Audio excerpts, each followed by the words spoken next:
myself and never feel alone. You're all that I want, you're all that I need. If I was ever in the dark, I'd see. You've always believed and have faith in me. You'll always be my hero. I love you for everything you've done. You'll always be my hero. Everything you like the rising sun. I feel so strong, I feel the freedom to be who I can be. You'll always be my hero. You give me everything I need.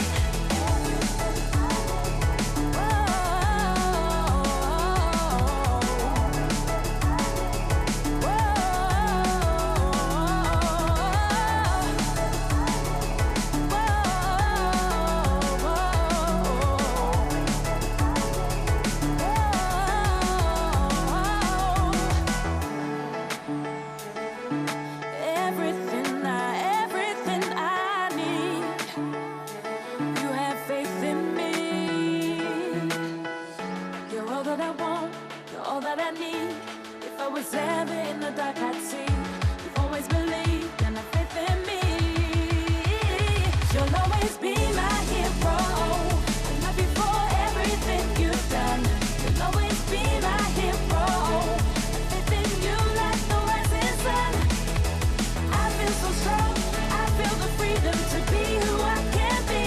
You'll always be my hero. You give me everything I need. Everything I need. You're giving me everything, yeah. You'll always be my hero. I love you for everything you've done. You'll always be my hero. Everything you like the rising sun. I feel so strong, I feel the freedom to be who I can be. You'll always be my hero. You give me everything I need. You're giving me everything. Oh, giving me everything I need. Let me know. You never know where this could go, don't you know? I'm gonna leave you wanting more, boy, you know. Take a look, there's more to me, don't you know? You won't get this love for free. Hold my hand and tell me you like my plan, so tell me so. No, don't leave me hanging, baby, 'cause this is the only chance you'll get. Oh,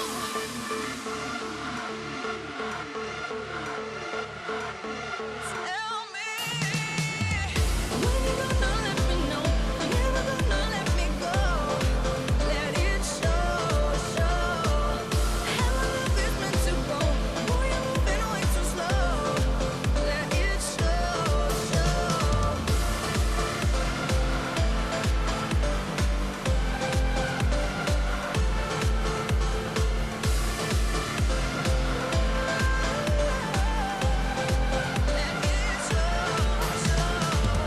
Let me know.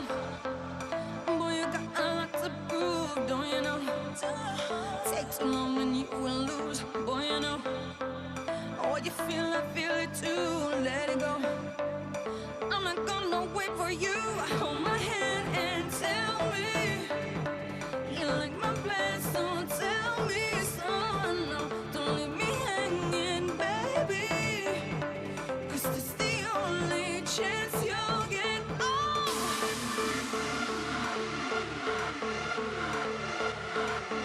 tell me when you gonna let me know. You're never gonna let me go. Let it show. How my love is meant to go. Boy, you're moving way too slow. Let it show.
for you no matter what. If you let me know where you want to go,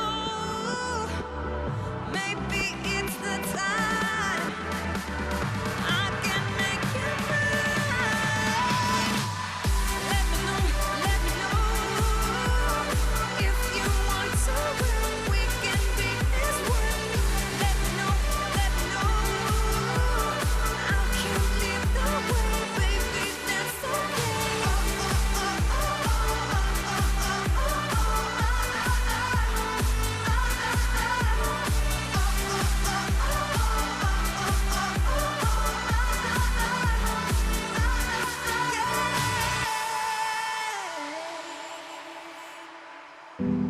Let me know that I'm all you need and I'll come running.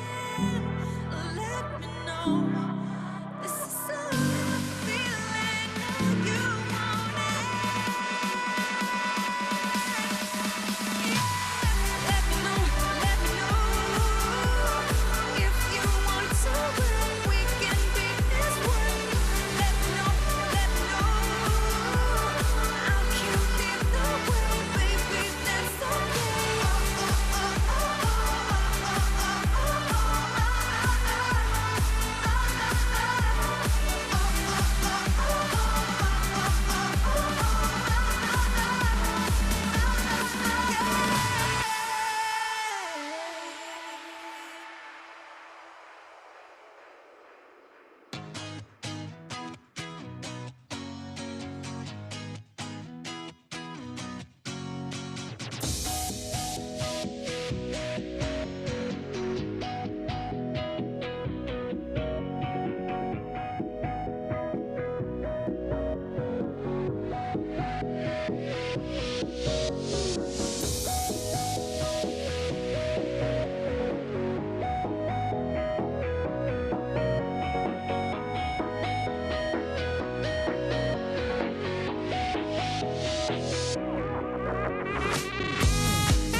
Looking for a place to hide. It seems we're crossing a line. My love for you is making me blind. But I want you, oh I want you. think we're out of control. It feels like I'm losing ground. I know we had it all. Now I'm chasing, oh I'm chasing. No, I ain't going too far. I will love you wherever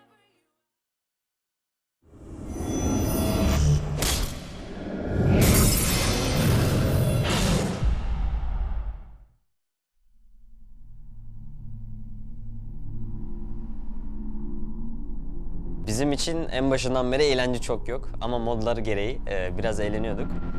Full tryout gitmeye devam edeceğiz.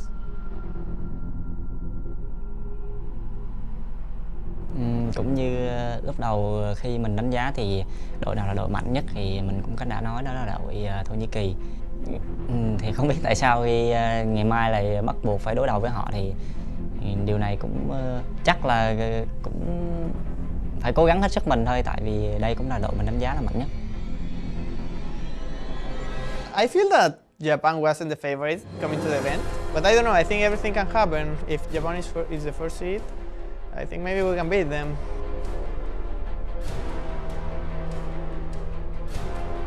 そうですね。やっぱりそのスタンスとして楽しもうっていう気持ちは変わりなくて、その僕たちが残ったのは結構なんか気楽に楽しんでやろうっていう気持ちがその逆にその勝利につながっているとそう思っているので、そうですね。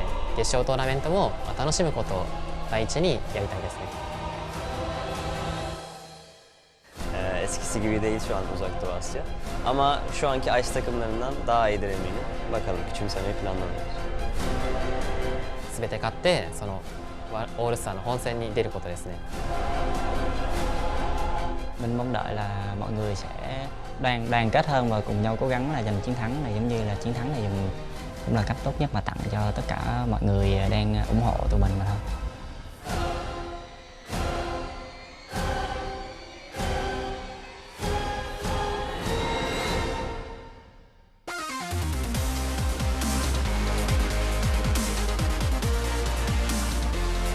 Hello and welcome to International Wildcard All-Stars, coming to you live from Barcelona, Spain.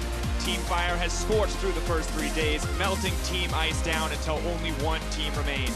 Now on Championship Sunday, 4 regions will be battling it out to earn their spot alongside the Korean and North American heavyweights in All-Stars next week. Good afternoon, everyone. I'm Daniel Sifa Dracos, joined at the desk by G2's Alfonso Mithi Aguirre Rodriguez, Richard Pulse Cam, I'm going to butcher it every time, my friend, and Andrew Vedius Day. Glad to have you guys here for finals days. Are you ready for some best of threes? I was born ready, boy. So ready. All Wow. the ready. All right. Oh, I yeah. thought I was feeling enthusiastic. Apparently, you guys are ready to play here. Now, of course, yesterday we did enter the Wild West of One for All. It was absolutely insane, some of the things we saw. It was super fun. We saw the Lee Sin come out. We saw the Zac come out.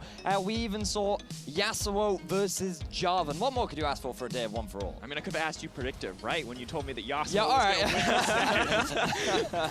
When we saw Zac, we saw how dirty Zac was as a champion, but then we saw more fun champions like Jarvan and Yasuo. The interaction between those two champions was hilarious. I was casting this game as well, where it's just like, you were never safe as Corki, because you might just get blasted on the opposite side of the map by true shot barrages. And of course, our favorite part was the single AP Ezreal. All the Ezreal ults looked exactly the same, so there was just like, okay, is this the one that's going to kill me, or is this the one that's going to do 20 Everyone damage? had to flash out. Oh my god. Ezreal roulette to its true form. Exactly. Of course, when all was said and done, however, here is how the chips fell. We'll start off by taking a look at Team Fire. You can see them at the top there. Turkey coming in 4-0. Japan 4-0 as well, but Turkey owning the head-to-head because of their excellent performance in the 1v1s, getting a 4-1 score overall compared to Japan's 3-2. Southeast Asia rounding it out, and Brazil's CBLOL, a similar story, taking into account those 1v1 scores. Yeah, Japan and Turkey coming in as very powerful teams from what we've seen so far. Looking forward to seeing how they do later on in the day, but Team Fire have had an outstanding performance throughout this tournament. Team Fire, I think, clearly the more dominant squad, but of course we do still have one seed coming in on the opposite side from Team Ice, and this was kind of a rough set of first few days from Team Ice. Oh yeah, for sure. Like the teams just in general did not stack up how we expected them to, especially CIS, a team who everyone had a lot of hopes for. You look at these players who have been to Worlds and took on the best, and they just couldn't do anything in these fun game modes. In the 1v1s, also disappointed. Oceania went, what, 1-9 over the weekend, so didn't go so well for the ICE squad. And of course, for those of you confused, you can see 1-3 is the match score, but we did have an extra 1v1 win coming in from Latin America South, though that is what gave them the edge and allowed them to come in to the tournament today. However, that is now said and done. The teams have qualified. Let's zero in on what we have today. Coming up first, of course, is going to be Japan, Fire's second seed versus Latin America South, ICE first and only seed. Later in the day, we'll see Turkey play up against Southeast Asia, the first Fire seed versus the third Fire seed. And of course, the winners of both those matches will face each other in one final bout.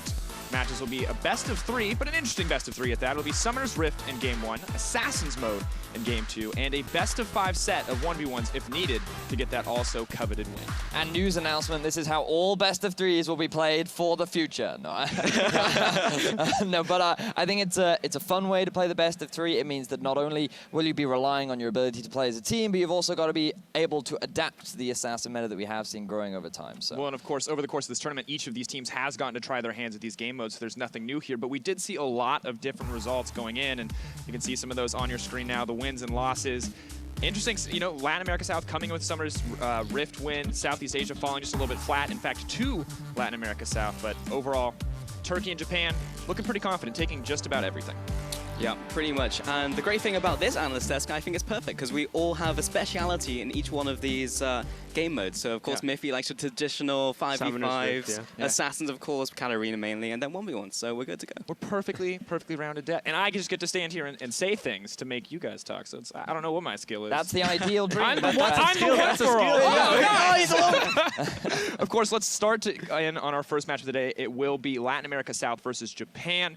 And going in, Japan looking undefeated, where Latin America South a little bit hit and miss. It was actually great to see how Japan evolved over the tournament, because coming in, it was just like, we've got these clear top 2 teams. Japan maybe a 3rd, 4th place team, perhaps breaking into those top 2. They just swept everyone under the rug. They destroyed everyone in every game mode. You heard Saros is like, we came in with the mantra of just having fun, but apparently that means dumpster everybody at everything. Yeah, and Saros especially, right? This guy that, I mean, has been kind of a famous international mid laner for some of his more creative picks, but not necessarily for his, you know, excellence in play across the board. But it was Vel'Koz, it was Diana, it was all these insane picks that he busted out that were really monumental and pretty impressive for the team overall. He's been very enjoyable to watch. I mean, the fact that he's been bringing out so many unique picks and he's been able to make it work in a mid lane meta, that after talking to Mithy and after talking to some other pros that have a good understanding of what's going on right now, Vel'Koz shouldn't really fit, but Saros is doing a great job of making it work. Well, Mithy, let's hear it from you, since Vel'Koz, are we going to see it today?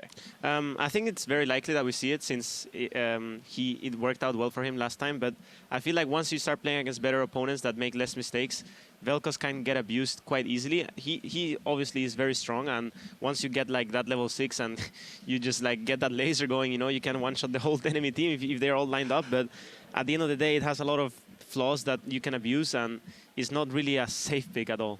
Yeah, well, speaking of unsafe picks, War Angelus, the man down in the bottom lane, did bust out Vayne in his first game. And while he did make a lot of hero plays to carry his team through, we were equally skeptical of the Vayne pick. Yeah, I mean, I still stand where to the saying where Vayne is not really a good champ right now, because the meta is evolving into a more lane-centered meta, where if you get the first tower, you can get like such a huge advantage by just moving up your resources a bit more further into the enemy team and just snowballing the game across that. So it just feels like Vayne is not a laning phase pick, but if you pick Vayne and you get a kill on the enemy bot lane at level 2, then the Vayne pick works, you know?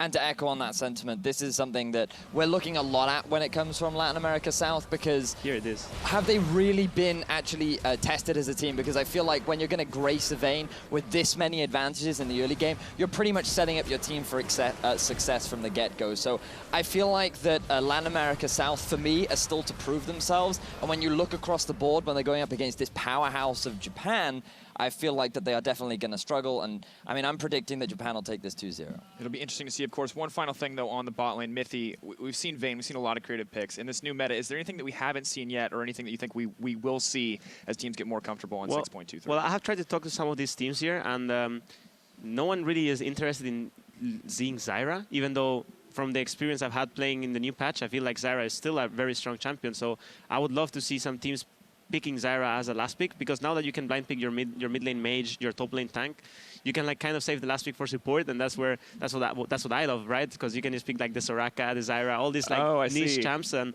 Zyra now has counter picks, same as like a lot of other supports. Zyra, like the MF that we saw in Korea, is still very popular against Zyra, but if you have the last pick, if you have the purple side, I really feel it's a good champion, and especially against Vayne. Vayne can't walk through all your plans. Yeah, well, I'm excited to see. Maybe we'll see the Vayne, maybe the Vel'Koz, maybe the Zyra coming out as an answer to some of those picks, but that's enough from us. The teams are almost ready for the Rift, so now let's send it back over to the casters.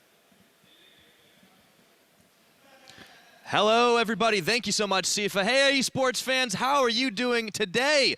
Coming to you from Barcelona, I'm Devin Pyrotechnics Young, and of course, joining me on the desk is Indiana FLICKR in black. We're going to bring you the calls as we kick the tournament off that will decide the winner of IWCA and fill the final spot in next week's All-Star event. Yeah, and there was a lot of explosive talk on the desk, you know, waiting names like Saros, like Wara. We've got incredible, talented players across every single position in this match. But I really want to talk about the dynamics of where these two teams are kind of mismatched. So on one side, we talked about Wara. You know, he came into this tournament through proxy vote, showcased that he has the hyper mechanics, that the team will build the Protect the Vayne comp around him, and he goes off. And even when Latin America South fell down in their assassin mode game, particularly against Japan, it was still Wara that was kind of leading the charge and had a pretty good KDA to his name when all was said and done.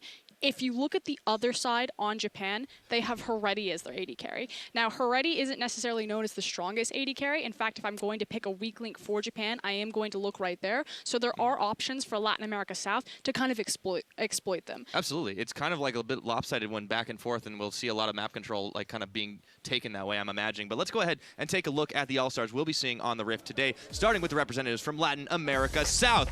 Up in the top lane, it is Helior.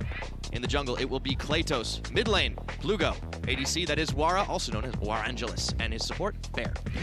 And their opponents from Japan's LJL. In the top lane, it's Evie. This guy is a superstar. In the jungle, it's Tussle from Rampage. Mid is going to be Saros. AD carry is Heredi. And support also from Rampage is Dara. Absolutely, and talk about a dominating squad. They have not dropped a single match here, only a couple of 1v1s, and honestly that can spell the difference. It's one of the reasons that they're not the #1 seed, despite the fact that they tied on match wins with Turkey. On the other hand, it's a tough game for Latin America South. However, they haven't played a traditional 5v5 against the Japanese squad just yet, just assassins. Yeah, and you have two very different metas and mentalities kind of coming into this tournament. Japan, you know, you heard it in the interview, they're here to have fun, and that's kind of been the key to a lot of their success. And it's actually just amazing watching them across the Rift, particularly Tussle and Dara. That's who I want people to pay attention to. These guys are teammates in the LJL. They both play on Rampage, and you can see kind of the cross-map communication. So when the LJL allows those two to team up, that's when success really blooms across the map.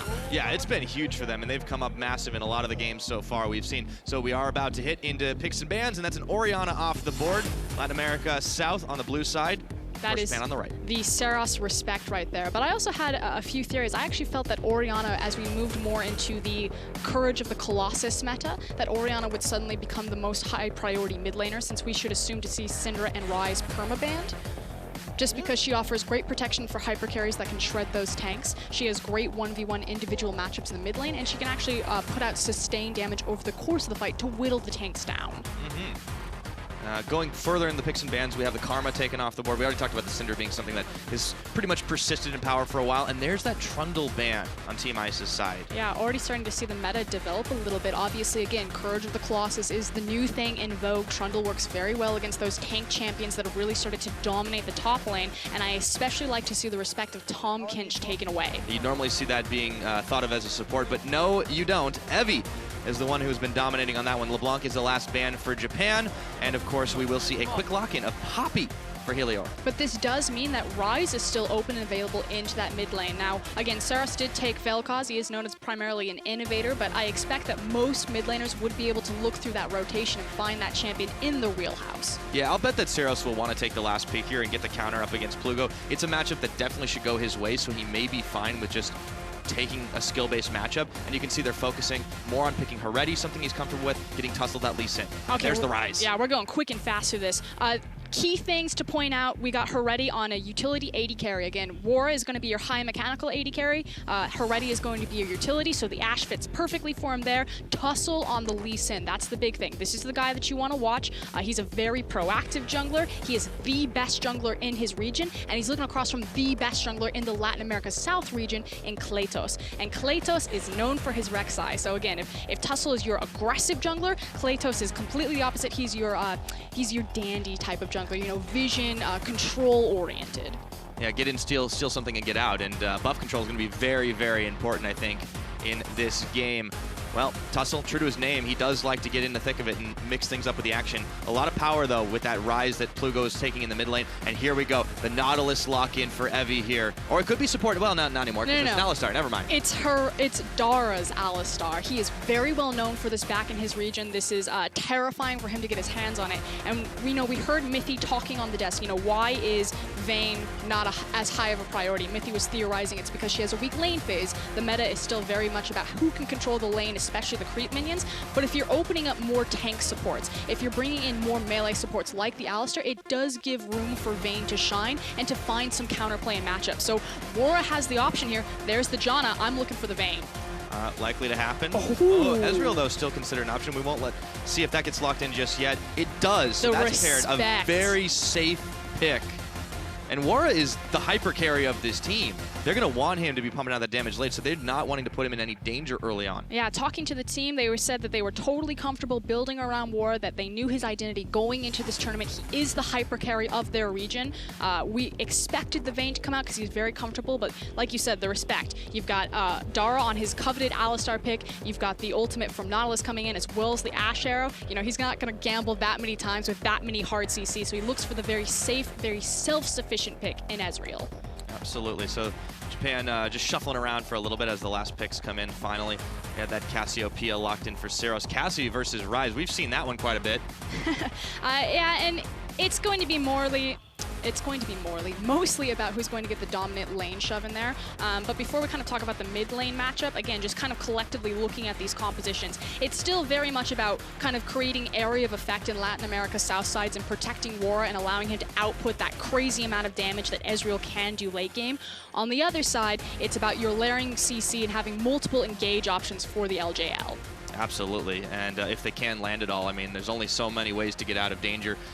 Ryze, Ezreal, those are going to be the big linchpins there for LAS in this 5v5. But that's a lot of pressure on Plugo, and he is looking across from Seros, kind of one of the crown jewels of the LJL. He's known as the faker of Japan, so certainly a tough opponent, and he's going to really need to utilize every facet of Ryze's power to beat that 1v1 matchup in mid. Yeah, well, they faced off in Assassin's mode already, and, that one went very one-sided towards Japan's way, but, it's a different matchup. Everyone's not going to just be blowing up everyone, not right away. We need some time for the Ryze, the Cassiopeia, the Ezreal. They're all going to scale up, and, of course, this is going to be a very explosive match once we get to there, but I'm also paying a lot of attention to the jungle and seeing where Kratos, where Tussle end up. Now, if you guys think that Latin America South can pull out the victory here in game number 1, tweet us at LOL Esports, hashtag LASwin. And on the other side, if you think the Japanese Titans are going to take this one, hashtag JPNWin, also at LOL Esports. This is game number 1. This is the 5v5 matchup. We've had a lot of fun, but this one is all serious. Serious indeed. Japan currently undefeated right now. Of course, through proxy did take second because of their 1v1 votes comparatively to Turkey, but this is huge for them. The region recently injected, a lot of structure and support into the scene, bringing in more imported players. The fact that we've got 2 Koreans on this roster in Dara and Tussle, even though it's kind of the for fun tournament and they came in here saying we're just going to have fun, that's going to be our key to success, it would mean a ton for this region. One who newly acquired their server recently to kind of make a splash on the international stage. I think that's a really important thing. These guys have been playing without a local server, so they tend to play, on the Korean server up against some of the big boys there. And this is such a meteoric rise of this region. If they can make it to All-Stars through this tournament, it's big for them. And then on the other side, you have a very similar storyline. Latin America South at IWC and IWCQ. They took second both times. Last time that they were at All-Stars, they did manage to take third, so there wasn't any expectations for the Latin America squads either. So for them to make it out of their group, for them to have this opportunity to look towards the finals, I mean, Japan's standing in their path, but it's also been quite an underdog story. Absolutely, and it's kind of an interesting mix of players as well. You have a couple of newcomers coming in, right? Like you've got Plugo, who is very much this kind of rookie player, and you know, they're facing up against some of their more experienced foes as we get this game started and underway. So I really want to point out where the junglers are starting in the map right now. You've got Kratos, who's starting on his red buff, and then you have Tussle, who's starting on the top side red buff.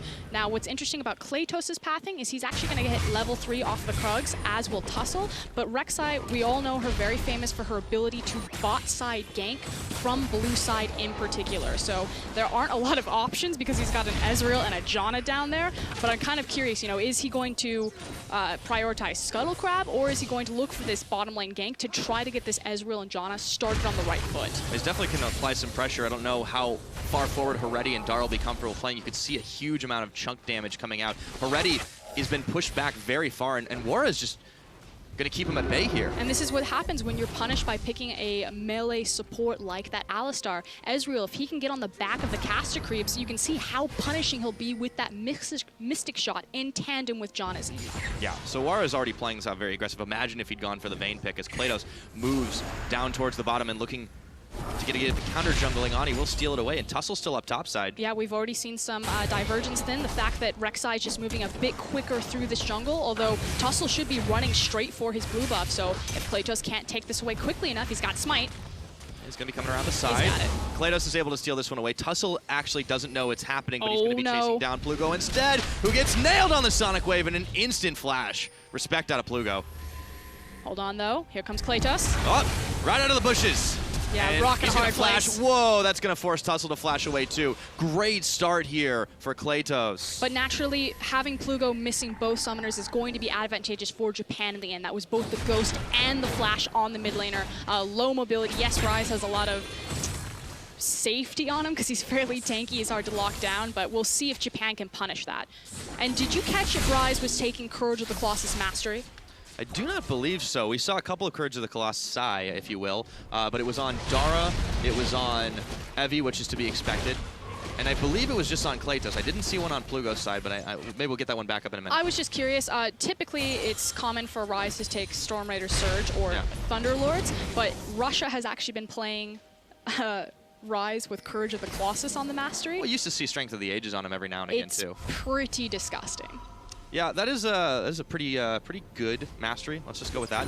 Tussle's backing away in River. Scuttlecry Vision helping out there. Wara and Bear will take their first back.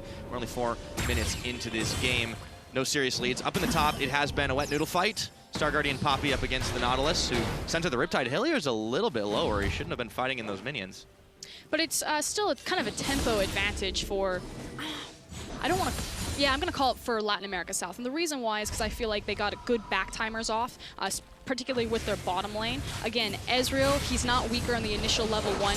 He's only weaker when he goes back, gets his tier, and then he doesn't have that battle discrepancy. But because they forced it back so early, Ashe is only going to come back with a longsword as opposed to sitting in the lane and competing with, you know, tier versus BF sword. So I still feel like they've got at least a little bit of tempo control here. Yeah, it's definitely looking good for Latin America South, because when you have a double tier comp, you of course want to like let that kind of ride here. And Kratos, he's actually getting Tussle's number. He might be able to steal this Scuttle Crab away. He's actually going to move forward, tunnels, and yeah, he does not pick it up, unfortunately, but Tussle is now on top of him. 4 versus level 4, gets the knock up, unburrowed, and Tussle's not going to take that fight, but Evie was coming in. They were looking to scrap. Shield coming in, and a lot of people kind of forget the interactions between Rek'Sai and Lee Sin. When he goes to proc in his Q, she can disrupt that if she times her unburrow correctly.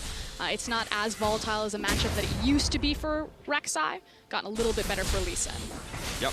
Still, top-tier junglers or close enough to it. We've seen quite a lot this season, and that hasn't changed too much, even on the inclusion of the preseason patch. Evie's going to take his back up top. Meanwhile, Heliar had already done that and picks up Abami's Cinder. He's going to be doing a little bit more damage to those waves. His teleport gets spent both sides. Yeah, and this is the big thing. The fact that FLICKR uses his teleport even though he had a window where he could have walked back to lane because the wave was pushing forward. He chooses to force the wave forward, getting the teleport out of Evie, and I actually think that's more important. Plugo, he's got no flash. Syros is on top of him, and he just keeps pounding him into the ground. That's first blood, and Syros just catches Plugo. Yeah, we'll continue our point on top lane, but that is just Syros. Hold on, though. FLICKR, nice steadfast presence, interrupts. I was expecting Lee Sin might participate in that since he's sitting at Krugs, but he's fine. Yeah, Tussle dropped the ball for a sec. Okay, but originally, the reason why this is good is because the Nautilus level 6 is going to mean more than the Poppy level 6 in terms of how they're going to use their ultimates bottom, especially with that Ashe. You're going to be much more scared about a targetable CC TPing down there and ruining your bot lane's day. So that's why I think it's smart from FLICKR, the captain, to force Evie to use his teleport top to alleviate some of that pressure from the bottom lane. Right, and it removes a little bit of the tempo. We talked about this mid lane matchup being potentially lopsided. You could see the difference right there. Without his flash, Plugo was a sitting duck inside of the miasma, and Syros just ripped him in half. I mean, it doesn't help that you're just, eyeing Cassiopeia just straight down the barrel there. Yeah, didn't even need to use the ultimate. I actually didn't think I had it at that point. Tussle is going to be making his way into the jungle once again. He's looking for deep vision. Okay, he does get the Scryer's Bloom off and spies nothing there. Instead trying to grab a few camps on the other side, but Kratos is down to the bottom of his jungle. But this is more punishing than it used to be. Again, the spawn timers were changed, so from 100 seconds to 150. And really what that does is it opens up more windows technically for gank paths, and it tries to nerf a bit more of the power farming junglers just because they can't continuously go back to camps. But Tussle has actually set a trap here. Not only will these be punishing for Kratos because he has to wait that much longer to get the gold, but he's also about to face check into Lee Sin. Right into it, gets the unburrow, and now Tussle is the name of the game as he might get caught between him and Plugo. Rune Prison, but in goes Syros. Not need to fight. Every single time Evie is here, this guy has got the game sense. And that's why they chose to continue with the play anyway. Tussle goes in early, he lays down the triangle vision. Evie has control of the wave, but not control the wall. Yeah, he gets banged right into it, and now Kratos is double teaming with FLICKR. Evie's going to be on the run. Tussle's incoming, he gets the hook, and steadfast presence interrupt. Low health bars though, flashing in. Queen's Wrath, who's going to get the kill here? Evie is incredibly low, but they're just walking away. The buckler gets it, and FLICKR picks up a double with style. Double kill for the captain there. Now FLICKR and Kratos will be playing on a team next year, but nice flash. Whoa. Okay, Dara, he was seeing red, but Plugo just off cooldown is able to get back under tower. But Syros did punish the last time the flash was down, so has another opportunity to do so. We think you're cute, Dara. Always, every time. All right, so he's back to lane now. That skin is loud. It is a really loud skin. Okay, let's check in on what's been going on with our bottom lane, our dual lane, I should say. Big lead for Wara, obviously. Big lead. But that's there's how the we're BF going to sum Sword that up. Ashe. Big lead, yes. That is a 20 CS lead. I am very articulate when it comes to talking about leads. But this is the bigger lead. So, unfortunately for Evie, he loses track of FLICKR. FLICKR walks into Fog of War. He just shouldn't have... there's no reason to walk up that river right there. Tussle tries to come back, but he's delayed on there. It was actually a really good interrupt from Kratos. And again, these two guys are going to be on a team. They're going to be on Team Legacy next year in their home region. They're considered the best top laner as well as the best jungler. This tournament was very cool for fans because it was kind of the taste tester, if you will, to see how they would perform together.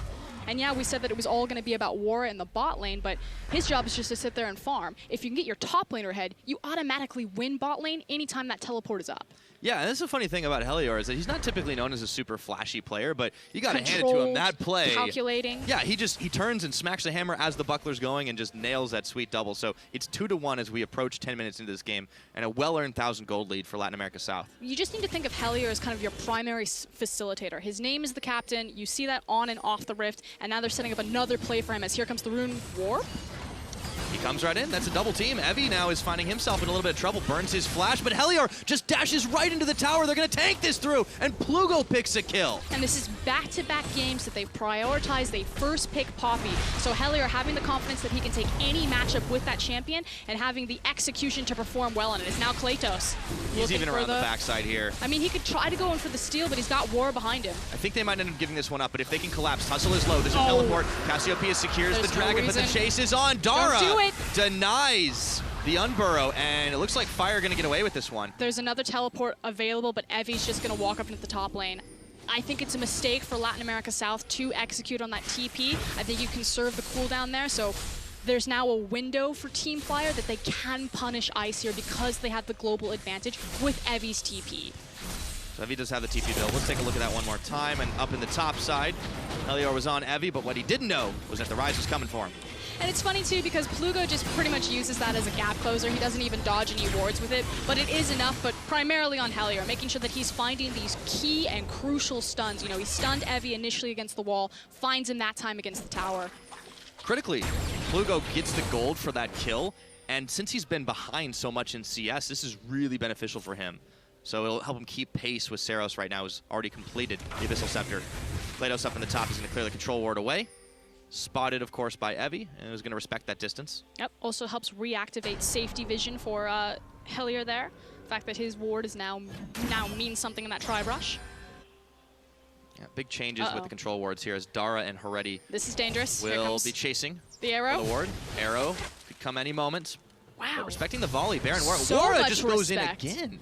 And here's the fact, Heredi and Dara have vision and information that Klatos is on the top side, so they know the jungler isn't there. But the fact that Dara's under half health and just how much respect they're giving to Wara and Bear right now, I thought for sure it was going to be the arrow. And it tells the story, too, to Latin America South that Tussle is not around because they could be playing with that information. They could be playing much more confidently, but Heredi and Dara are not looking to tango with Wara and Bear.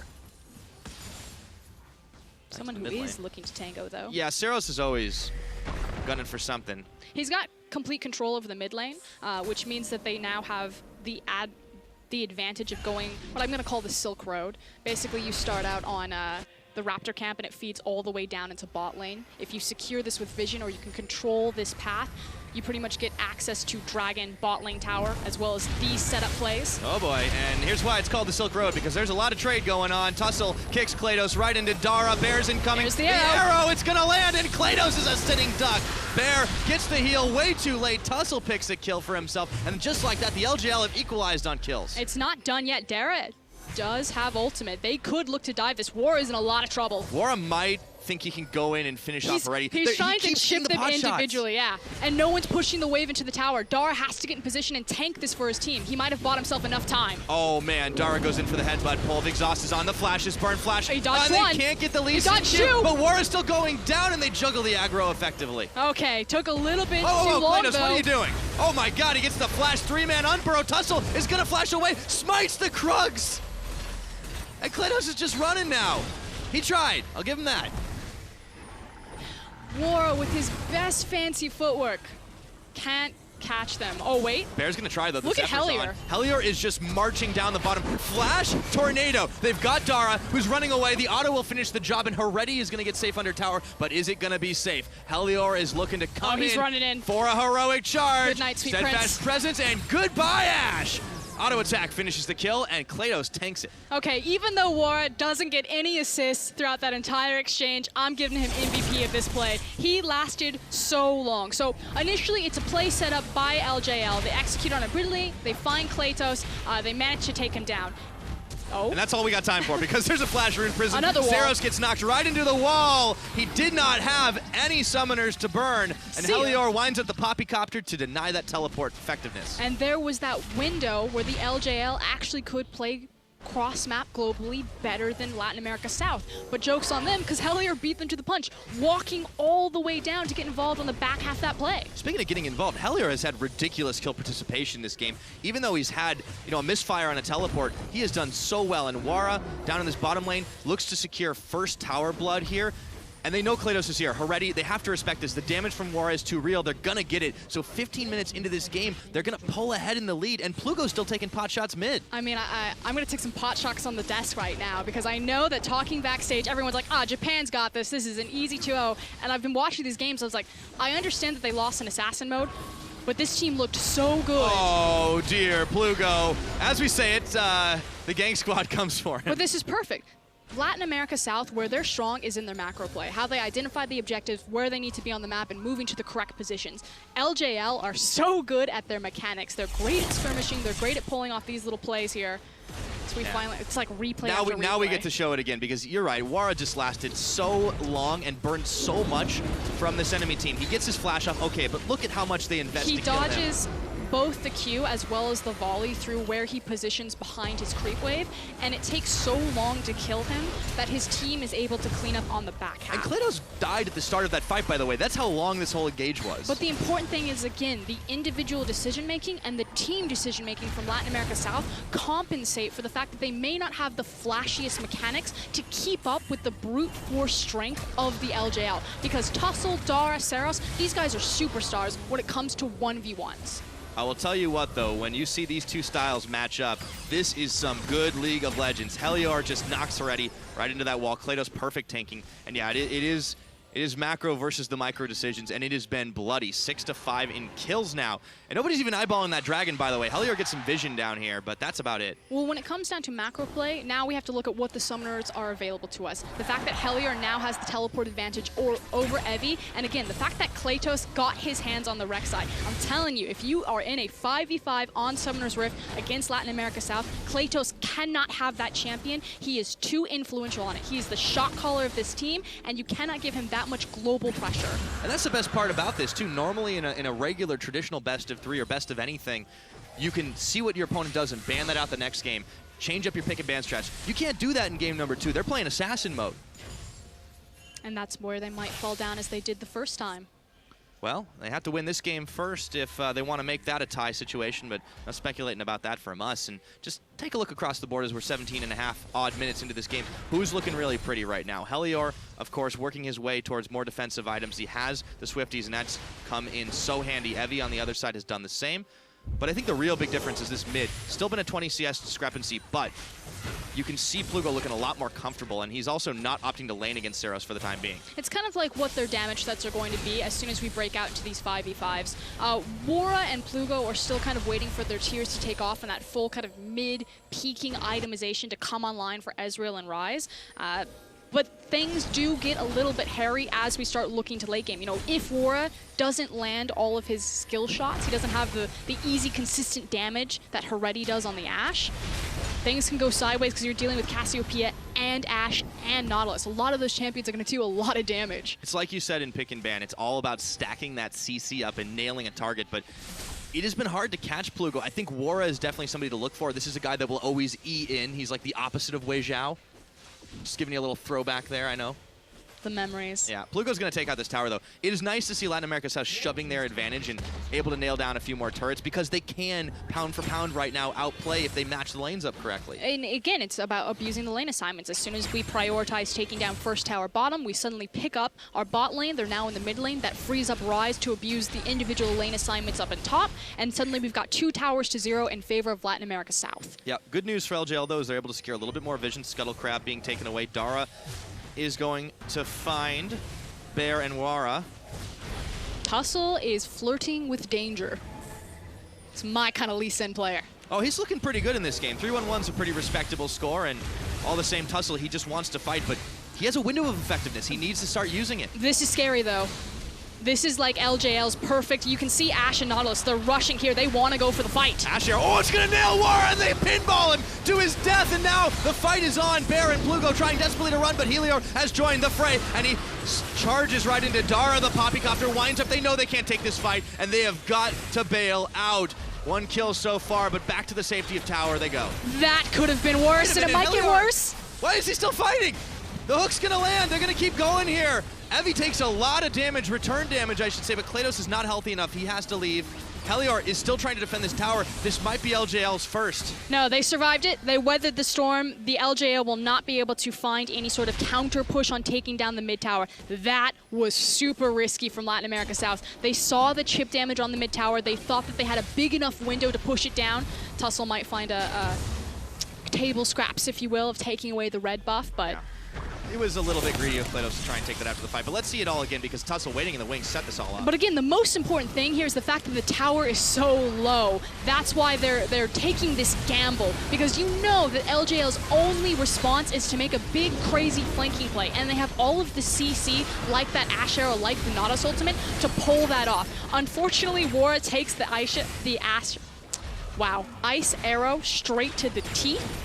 But fortunately for the rest of the team, Plugo is able to disengage them. Yeah, I was surprised they didn't just all fall down at that point because Wara, I mean, you could put up a bowling strike sound in front of that animation and just watch it go. That was an insta-kill. They got the tower for it. So they have 3 towers to 0. LGL have not been able to find that gold, but you know, this is a guy playing Blue Ezreal. He's going to want to kite back a little bit more in the future. Yeah, we've seen a lot more priority towards the Trinity Force Ezreal, especially because, yeah, you have the Rise, but again, Plugo plays more as kind of a mage, supportive control player. So expect to see him use Rise like that as opposed to kind of like a FLICKR Rise where he's forward, he's in your face, he's challenging you. Oh, we've seen this before. I don't think they're going to be able to get away with it. They launched themselves over a la CIS style, and they stop moving. Latin America South don't have a clue. They did not get the Rek'Sai Tremor sense. But they need to get Cassiopeia over there. Ah, it was a nice try, guys. A little early to attempt. It's only 21.5 minutes. They can do it as long as Seros is there, especially because he has the blue buff. Again, never underestimate Cassiopeia's epic monster shred, but unfortunately he wasn't part of the crew that got over with that blast cone. Yeah, a nice attempt, but now they're wise to it. Again, let's take a look as we have a momentary lull in the action. 6-6, 22 minutes in. Bear's going to clear the control ward out of the back of Baron Pit. And there's a dragon apiece, but Latin America South have the objective-based one. As you can see, pings for LGL are looking for the top side. They still have yet to find a tower in this game. But they need to understand that the LJL, the most important objective for them on the map, is going to be that mid tower. And they have, again, the options on their composition to break it. Heretti really should just be standing in Fog of War as opposed to matching up across from Rise and just trying to find one of those cheeky arrows down mid lane to help the LJL break that. Yeah, I mean, he's going to be an arrow bot for a little while at least. He's very far behind Wara. But he's out of position, that's the thing. He's clearing side lanes, and yes, you never want your Cassiopeia and your Ashe in the same lane because then they're denying farm and resources away from each other. But the safe zones are disappearing. I mean, you can see the vision creep from Latin America South that's giving them dragon control here with 10 seconds on the next Drake to come up. And even though Tussle is doing his best to clear this out, they've got to be super careful if they want to try to contest for things like this. Tussle is about to walk into a lot of people. Yeah, he's going to need that Banshee's Veil. Back. There we go. They're actually going to start this dragon off, but instantly Bear and Klados are right on their tail, and so is Helior. But Plugo doesn't have teleport, so it is a 4v5 if Evie TP's down. Yeah, and you can see Heretti already running for it. They are going to give this Drake up. The Miasma laid out the carpet that they didn't want to cross, so LGL do manage to secure themselves a little bit extra regeneration out of combat. And again, now it's suddenly Latin America South that have the poor lane assignments. Evie was abusing the tower and the Riptide! He can't quite close the distance. The shield, Plugo nearly bought it. That was so close. He took a couple of extra tower shots. I mean, he got an assist with the tower. That happens. Okay, Helior wants to fight here, and he's going to bang Tussle up against the wall. Steadfast presence, arrow? Ash arrow. He's going to sidestep it here. It just goes right through the uprights of Team Ice, and now they're going to try to turn this fight, but Wara, he almost get caught himself before he... Someone's getting in the wall. He's backwards. I think the Poppy is picking the target right now. Klados is right onto Tussle. Meanwhile, Evie front tanking. Heretti is trying to make the fight happen. Helior couldn't quite get onto the wall, but they do get a flash unburrow. Klados is getting knocked back into this one, and Bear's on the front. Tussle manages to find the fight before falling down. However, Wara is able to shut him down, and Seros is going on a rampage looking for Helior. He needs another Twin Fang. Can he secure it? The Ashe is able to pick that one up, and Dara now has gone in. This has gone pear-shaped for Latin America South, but Plugo's coming to the rescue. There's a lot of low health bars. And now Wara's gone down. It's going to be Seros. This fight just keeps on going. It's a 3v1. Plugo, what can he even do here? He's trying to sidestep, and no Rune Prison. He's going to get it now, and he is so low under tower. He gets one. He gets two. Oh, my goodness. Talk about making the best out of a bad situation, Frost. Tower gets MVP for both teams right now. Latin America South, they've been outmaneuvering Japan across the map, but when it comes toe-to-toe, when it comes 5v5, Japan looked really good for a second until they tried to overdive. They pushed their luck so hard on that, and Plugo, massive props for baiting them in and taking down two before getting equalized. We got to see that again. Here's how the whole thing started. Okay, first and foremost, Helior has his ultimate the entirety of the fight, which is why Team Ice are so confident and continuing to chase, because they're like, we still have our primary disengage. We still have the Monsoon, we have the Poppy ultimate, so we're free to kind of continue to chip away at them. If they get too close, we'll reset the fight. This is 4v5 too. Yeah, because Plugo's not here. Look at it on your map. You can see he's actually running from base. So the problem is that the Cassiopeia ultimate locks up multiple people, and suddenly those disengage ultimates don't mean anything. Bear barely got the Monsoon off before he dies, and again, Helior has had his ultimate the entire time, and he dies without using it. Yeah, he starts the windup, but then they just instantly pick him away. And Wara, look at him just trying to kite this whole thing out. But Plugo, he comes in, they instantly exhaust him. Wara somehow stays alive for a little while, and it becomes a 1v3. I mean, that was just wacky. Problem is then they don't manage the correct tower aggro juggle. And speaking of that, I guess we're fighting again. Yeah, I was going to say, is this still the replay? I think this is a completely different one, but it looks the same. Dara is getting chunked low, but he throws on his ultimate to stay alive. Heliar finds Tussle in the back as Bear gets a 3-man knockup. We just keep on bumping around. Saros from around the side gets his ult, but Heliar targets on him. And Wara's in the back line. Chased around the back, a double kill over to Plugo, and they are cleaning house on the LGL right now. A double kill for Heliar. They finish the job. One for Wara. That's the ace, and it's Baron time. And it suddenly looks so much better for Latin America South when they're able to use their Monsoon and their Poppy ultimate effectively right there. The fact that Wara got a hold of both Saros and Heretti in the back line, Japan their tanks failed them. Yeah, this whole tournament, we have seen the power of fire, but ice is not melted just yet. 27 minutes into this game, it's a big goal lead, and we're going to start to see this fight. All eyes really need to be on Wara. Now, he's sitting in mid lane right now, but he's going to join the back half of this fight, and he's going to do a lot of chip damage to Saros. And Saros, again, is so important for Japan. Not only is he the Cassiopeia, but he's their best mid laner. He's the Faker of Japan. If he goes down, things go sideways. Yeah, he gets chased by Wara pretty much this whole fight if you see off screen this in the is, river, but this is 2v1 down in the river. Look at Saros, half health, takes the Ezreal ultimate. Now Easy's gonna come up behind him and just destroys him, obliterates him from the fight. Wara just trains on him the whole time, and Heliar at the end just kind of smashes him into the wall and takes the kill away. But yeah, at this point, it doesn't matter how tanky Evie is. The rest of his team's falling down around, and that Monsoon comes up clutch. Yes. It's good reactions. I love the cheers. These guys are happy to be here. You talk about they're loud JL behind having us. fun. Yeah, Latin America South, they're having some fun too. How about winning this game so far? We're getting 28 minutes into the game. It's a big gold lead right now. It's creeped up to about 6K. There's another Mountain Drake spawning in a minute and a half. All they got to do on Latin America South side is just keep on pushing these tower leads. LGL still have yet to pick one up. I'm telling you, people were saying, you know, Turkey, they've got the best macro strategy in this tournament from the one 5v5 that we've seen. I'm like, no, I think it's Latin America South. Kratos just looked so good on this Rek'Sai. He's known throughout his region as being the best shot caller in the region by the community and his peers alike. You can see that he's always going to be the first person into a team fight. He's always going to be setting up a wave. And again, that's why I think Rek'Sai is such a coveted pick for him. It allows him so much control over so many different assets of the game. But not only that, Helior is also doing exactly what he did against Southeast Asia. And he's just come up really big. With the exception of the fight where he dies with his ult still available, he's constantly threatening, and he just fits the puzzle piece that the team needs to finish these fights. And here we go again. They haven't actually used it, but they got the tower. They have the right idea more often than not. Where they fall down is in misexecution. But as long as you're still doing the right thing, better than doing the wrong thing than executing on it well. The thing is when Japan win fights, they either overcommit and the fight means nothing, or the victory means nothing, or they win fights and they're not able to translate that into objectives. You think about the red buff bot skirmish. They technically won that fight, but what did it mean for them? They weren't able to take a tower off of it. They weren't able to siege a dragon or to take a baron. Speaking of dragon, now that Latin America South have got so much vision control and have forced LJL back into their base, that one is an easy, uncontested take, and they get even more damage to knock down the objectives, and Japan's running out of towers here. But they have the ones that still matter, and they have a lot of wave clear. It's still always going to be very scary to dive, both in Alistar, Nautilus, and Cassiopeia. They have great wave clear in the Cassie as well as the Ashe. So they're going to, Latin America South are going to need these two Mountain Dragons and probably another rotation of Baron before they feel really confident pushing into Japan's inhibitor line.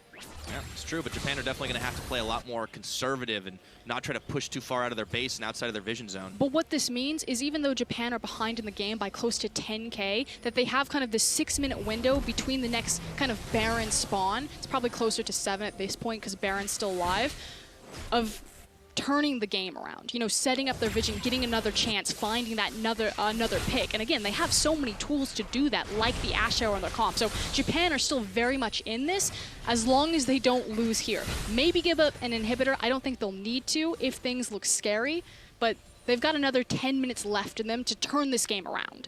And a lot of it's going to be off the back of Saros. I think like you said earlier, he needs to basically be the one who's dishing out the consistent damage in the fight. It's not Heretti. Heretti's going to be setting up those engages. If they can properly protect Seros with Tussle, with Evie, they can win fights still. But ultimately, I actually think that means the responsibility's on Tussle, on Dara, on Heretti, and Seros just needs to be that follow-up.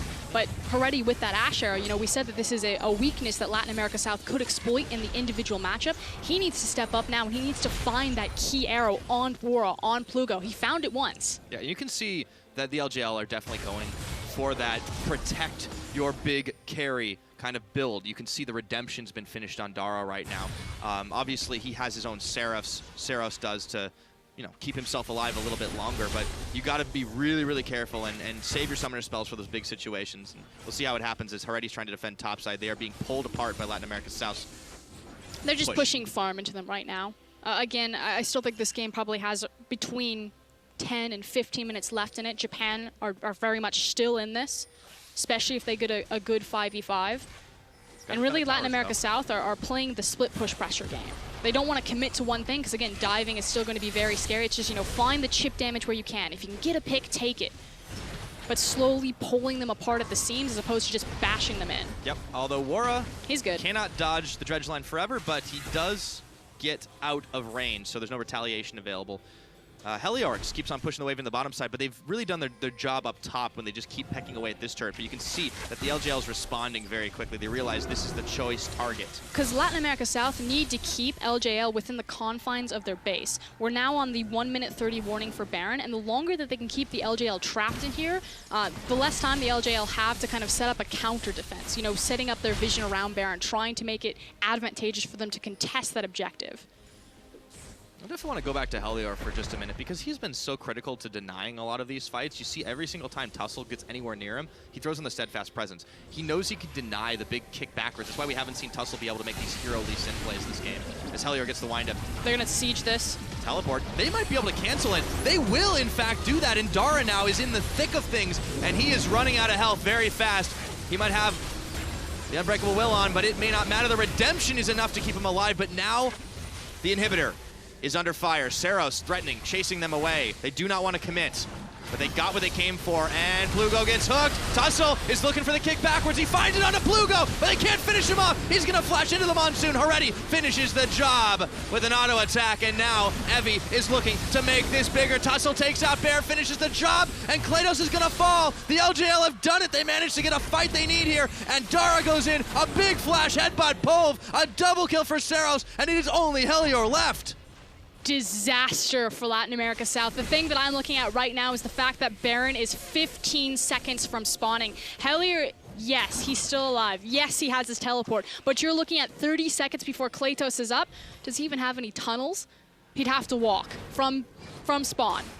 Oh, wow. Evie just gets pushed back. Helior still wants to try and deny this, but there are such long death timers. 15 seconds on Plugo. Bear is the only one he has his ultimate. He can knock them off the Baron. He finished this, though. Seros is tanking right now. The windup is there. The Poppycopter is going to send two flying. Dara and Heretti, they can't finish this on their own. Helior looks like he may have done it, and he's chasing down Heretti. Look at the damage that this Poppy is pushing out, but the rest of the team has arrived. He might have just bought enough time. He goes down, but guess what? You got to shred through the Guardian Angel, and meanwhile, Klados has ulted back to mid. They stopped it.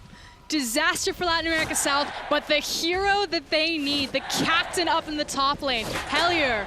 What a great Poppy ultimate. The fact that he disengages the two correct members of getting the Cassiopeia and the Lee Sin out of the pit so that Ashe is left to tank the Baron, single-handedly saved them.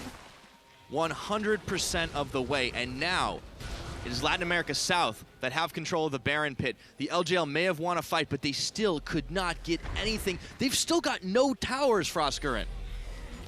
We're 35 minutes in.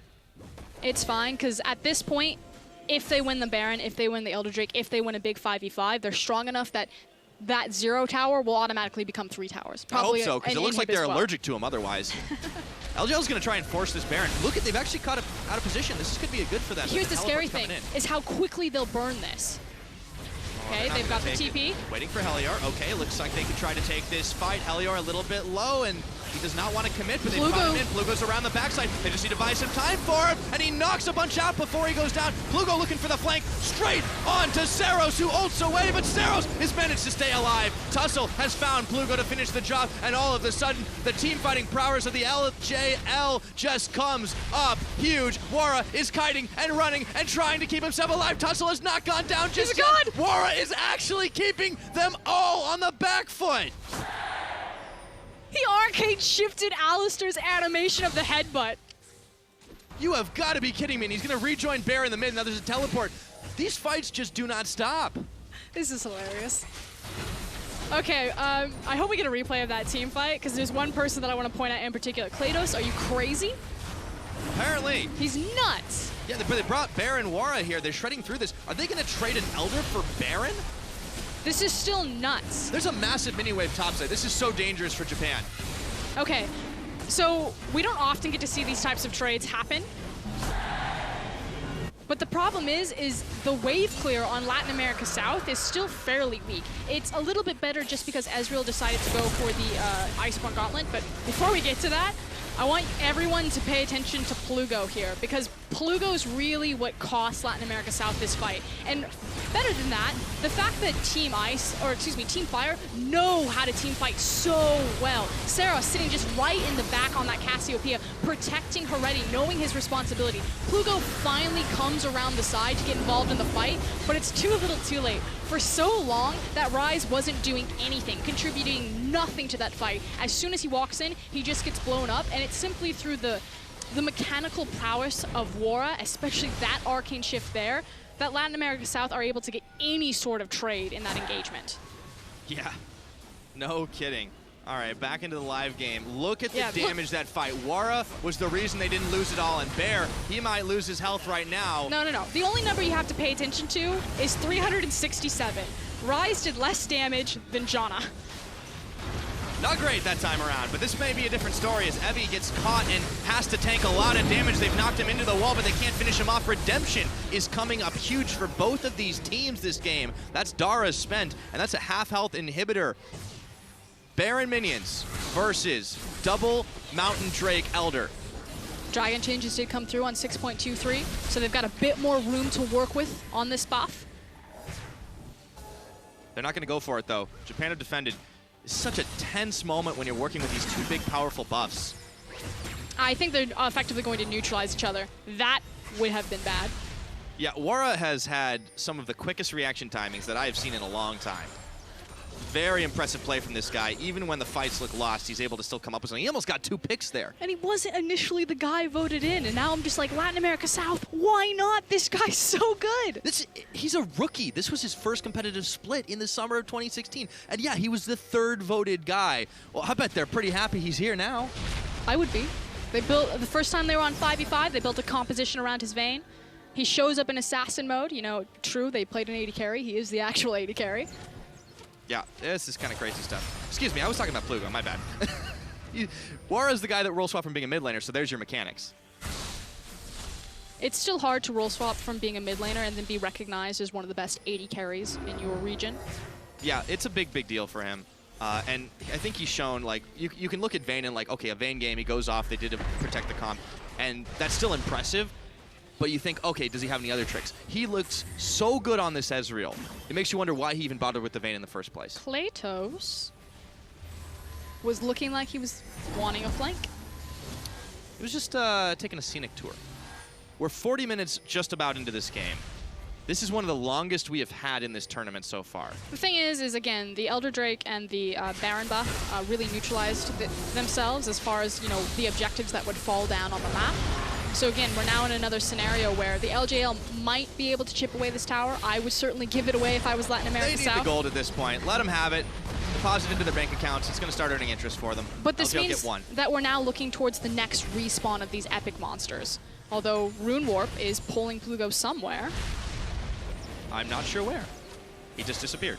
I think he just went he's back to mid. Back in the mid lane. He juked us both. Juked the observers. The question is, do Latin America South want to fight here? Because they seem 50-50. Tussle is not with the LJL team. It's more so that they have the inside track on the mid lane, so they're forcing the LGL to respond. They may actually be able to just burn through the tower, depending on how much damage they just brute force do to it. Again, the tower reduction is coming through right now because they don't have any creeps. No, and Helior narrowly dodges away from the dredge line of Evie, who's chasing down. Clearly the LJL want this fight, and with Tussle rejoining them, the 5v5 could get hairy. But it's cute little things like this, Latin America South, you know, showing that they understand how to play with creep waves and different pressure points on the map. They understand that this is still an incredibly terrifying 5v5 across from them, especially when they're that far forward up a lane, and Asher would be very punishing. But just constantly trying to cheat their way across the map, just creating these small advantages by getting to a wave faster, by setting up a big push faster. Yeah, and it's evened out so much over the course of this game, because we saw Latin America South getting out to a flying start, really, and winning in every lane but the mid.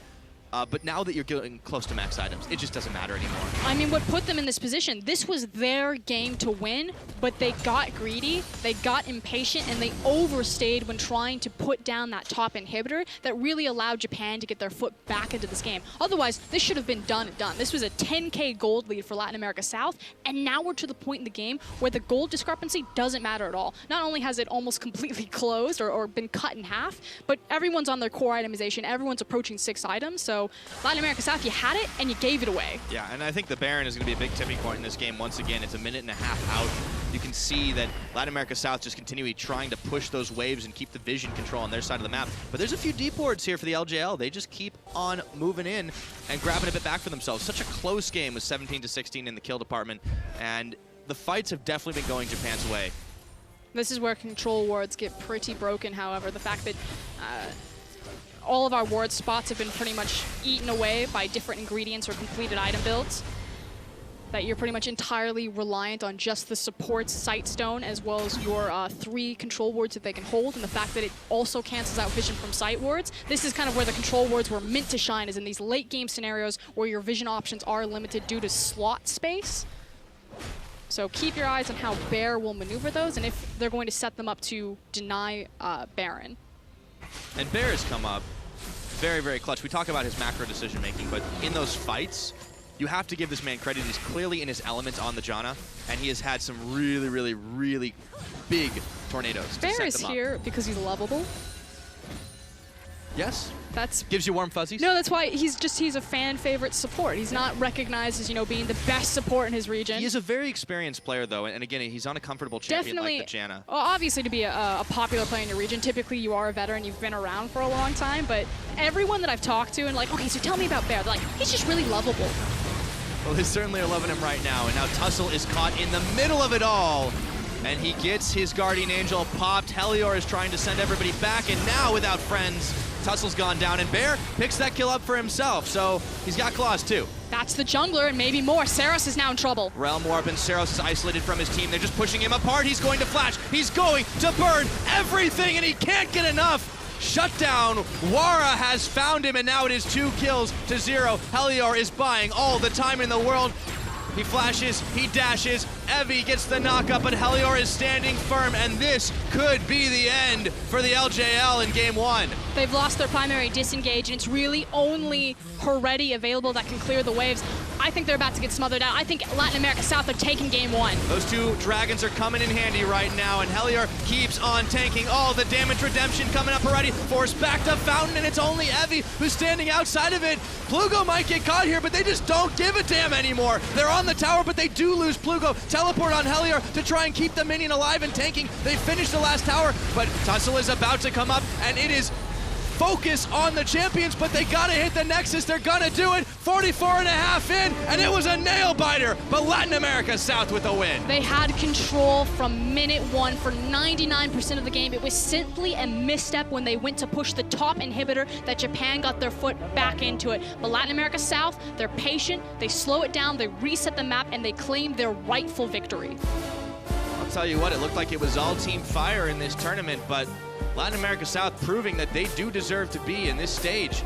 1-3 over a couple of days, but that is a big statement against a previously unbeaten team. The scary thing, though, is that this is where Latin America are south. They compensate for kind of maybe some shakier 1v1 mechanical ability against some of the other regions here by having great macro strategy demonstrated on 5v5. Against Assassin mode, we saw how Japan tore them apart, and that's what's up next. Yeah, they're going to have to come up with some new tricks and maybe prepare for that Diana from Seros, but that's a whole nother game mode. What a ridiculous 45 minutes that we had of that one, and it was so close at the end. This is to be expected. Again, they're very well, again, whole props to Kratos. This is what Kratos is known for. He is definitively the best jungler in the region, and it's because of his shot calling opinion. When I was talking to their esports coordinator, he was just like, the region's not great on macro strength, but Kratos has defined himself as the best in the region because he seems to be the only guy in the region that understands where we need to be and win. And that's, on Rek'Sai, that's really what was the pin for them. Yeah, I mean, he was everywhere he needed to be, and it's kind of a big statement when you're able to pretty much outposition Tussle 9 times out of 10. Massive props to that guy. Helior came up big. The whole team really did play like a well-oiled unit, though, and it's nice to see. Yeah, and then you also have to underline Plugo and Wara. Plugo did his job, had a couple of shaky 5v5s. There's definitely room to exploit and to take Latin America South down there, but Wara's looking great. Absolutely. We'll see what they're looking up next because Latin America South is 1 up in this crazy best of 3. We're going to head over to the analyst desk to break down how it all happened.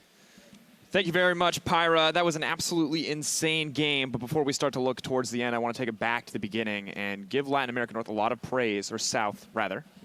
Sorry. for how they played out that early game. My predictions sucked. Like, I start off by being like, oh, Japan 2-0, this shouldn't be difficult for them. I feel like LAS have been overhyped, and they came in and they have a spectacular game 1.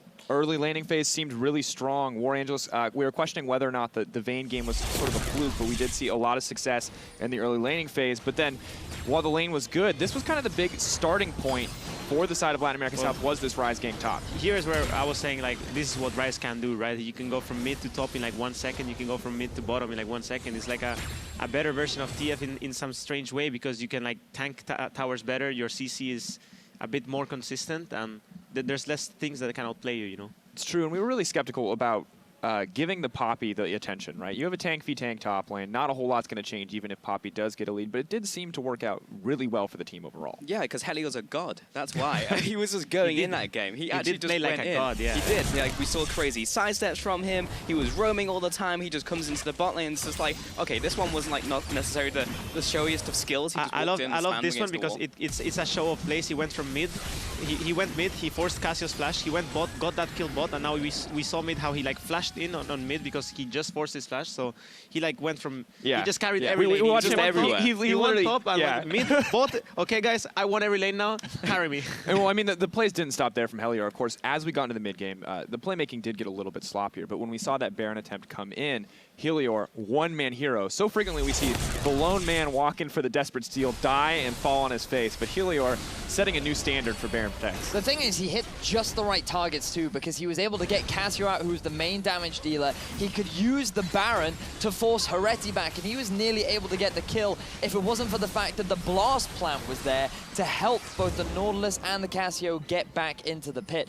And after the GA is popped, they have to disengage because they realize from the death times that they don't have enough time to commit. So Helior had a fantastic performance keeping their team's hopes alive. And while it was a little less than clean for the rest of the game, we did have one final amazing fight to come out for Latin America to really help them close out this game and move one up in the series. It was so anticlimactic here, though, how after all this game, after so many minutes of playing, how you just get caught and the game is over. It's such a bad feeling to have as a player when you are the one that's getting caught. And yeah, it just sucks to watch. I feel so horrible just watching it. Yeah. The biggest thing here, though, is because you look at LAS and their macro was significantly better than their micro in this game, but next game mode is Assassins. All of it is going to be fights constantly. So there's actually a really good chance that Japan actually take the next game. We go to our third match would be 1v1. So I will be happy because I get to talk about 1v1s, but I think there's a very good chance we go to 3 here. So I'm curious, after that game, do you gentlemen still think that, or Vedius, let's start with you since you were the first one to make a bold prediction, do you still think Japan can pull this out, or is it going to be Latin America South? I definitely feel like the ball is in Japan's court, simply from what we saw yesterday. They had really good understanding of how to build a very solid assassin comp, and I think they'll do the same again. Pulse? We're mechanics based from here on out pretty much for the most part, so 2-1 Japan. And how about you, Mithi? I'm gonna route for the Hispanos. You know, I'm just gonna go in there. I think they played phenomenally well the early game on game one. And yeah, sure, there's no assassin. There were not many assassins, if not any assassin at all on game one. But I trust them. I'm gonna go with them. All right, well, we're going to have to see when we're going to take a quick break. When we come back, we'll return to the Rift. But it's going to be all assassins all the time. Don't go anywhere. It's about to be a doozy. Doozy.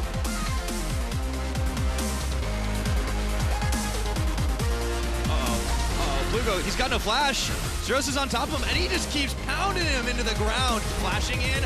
Queen's Wrath, who's going to get the kill here. Evie is incredibly low, but they're just walking away. The Buckler gets it, and Helior picks up a double for a heroic charge. Good night, Sweet Steadfast presence, and goodbye, Ash. Here, they want to go for the fight. Ash here, oh, it's going to nail War, and they pinball him to his death, and now the fight is on, and he is so low under tower. He gets one, he gets two. Oh, my goodness. And it is focus on the champions, but they got to hit the Nexus. They're going to do it. 44.5 in, and it was a nail biter. Every move I make, every step I take, put your arms around me, let your light shine on me. When I'm in my darkest zone, when I'm in my darkest zone, you wrap your arms around me, you shine your light on. When the time up with me down, now you the ace me up. You keep me focused on the target, you dey give me the punch. You know me eyes, now the dark shine for me like a touch. Light, but it isn't cold and dark, you dey give me the sun. Light, now you know must have before give me the thing. Right, and I want to tell you thank you for the love, the light, the ride, the hype, the tide, the fight. Now what they with you, what they feel so alive. Every move I make, every step I take, put your arms around me, let your light shine on me. When I'm in my darkest zone, when I'm in my darkest zone, you wrap your arms around me, you shine your light on me. Your light on me, your light on me,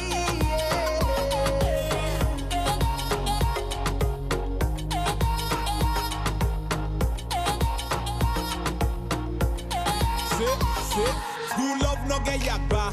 Think the flow really sweet like a water. Hold tight, we together. Tiggy tiggy one, take me a watan, keep me warm. You in a matan. The one where they pick me up, put it like they really mona man. You dey keep me back on track, waiting no go like our plan. You the butter me brain, now keep on sweet with Tom and jam. You the only one, me number one, say you not the one. Every move I make, every step I take, put your arms around me, let your light shine on me. When I'm in my darkest zone, when I'm in my darkest zone, you wrap your arms around me, you shine your light on me. Your light on me, your light on me,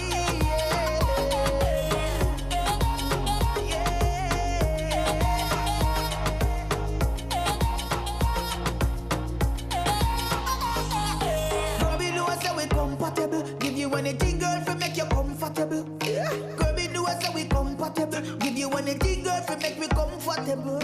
You are see when I am down. You are need when I am down. Girl, you take me higher. Girl, you set me on fire. Whoa. Every move I make, every step I take, put your arms around me, let your light shine on me. When I'm in my darkest zone, when I'm in my darkest zone, you wrap your arms around me, you shine your light on me. You shine your light, baby. You simplify, baby. You're the reason every move and every step I take.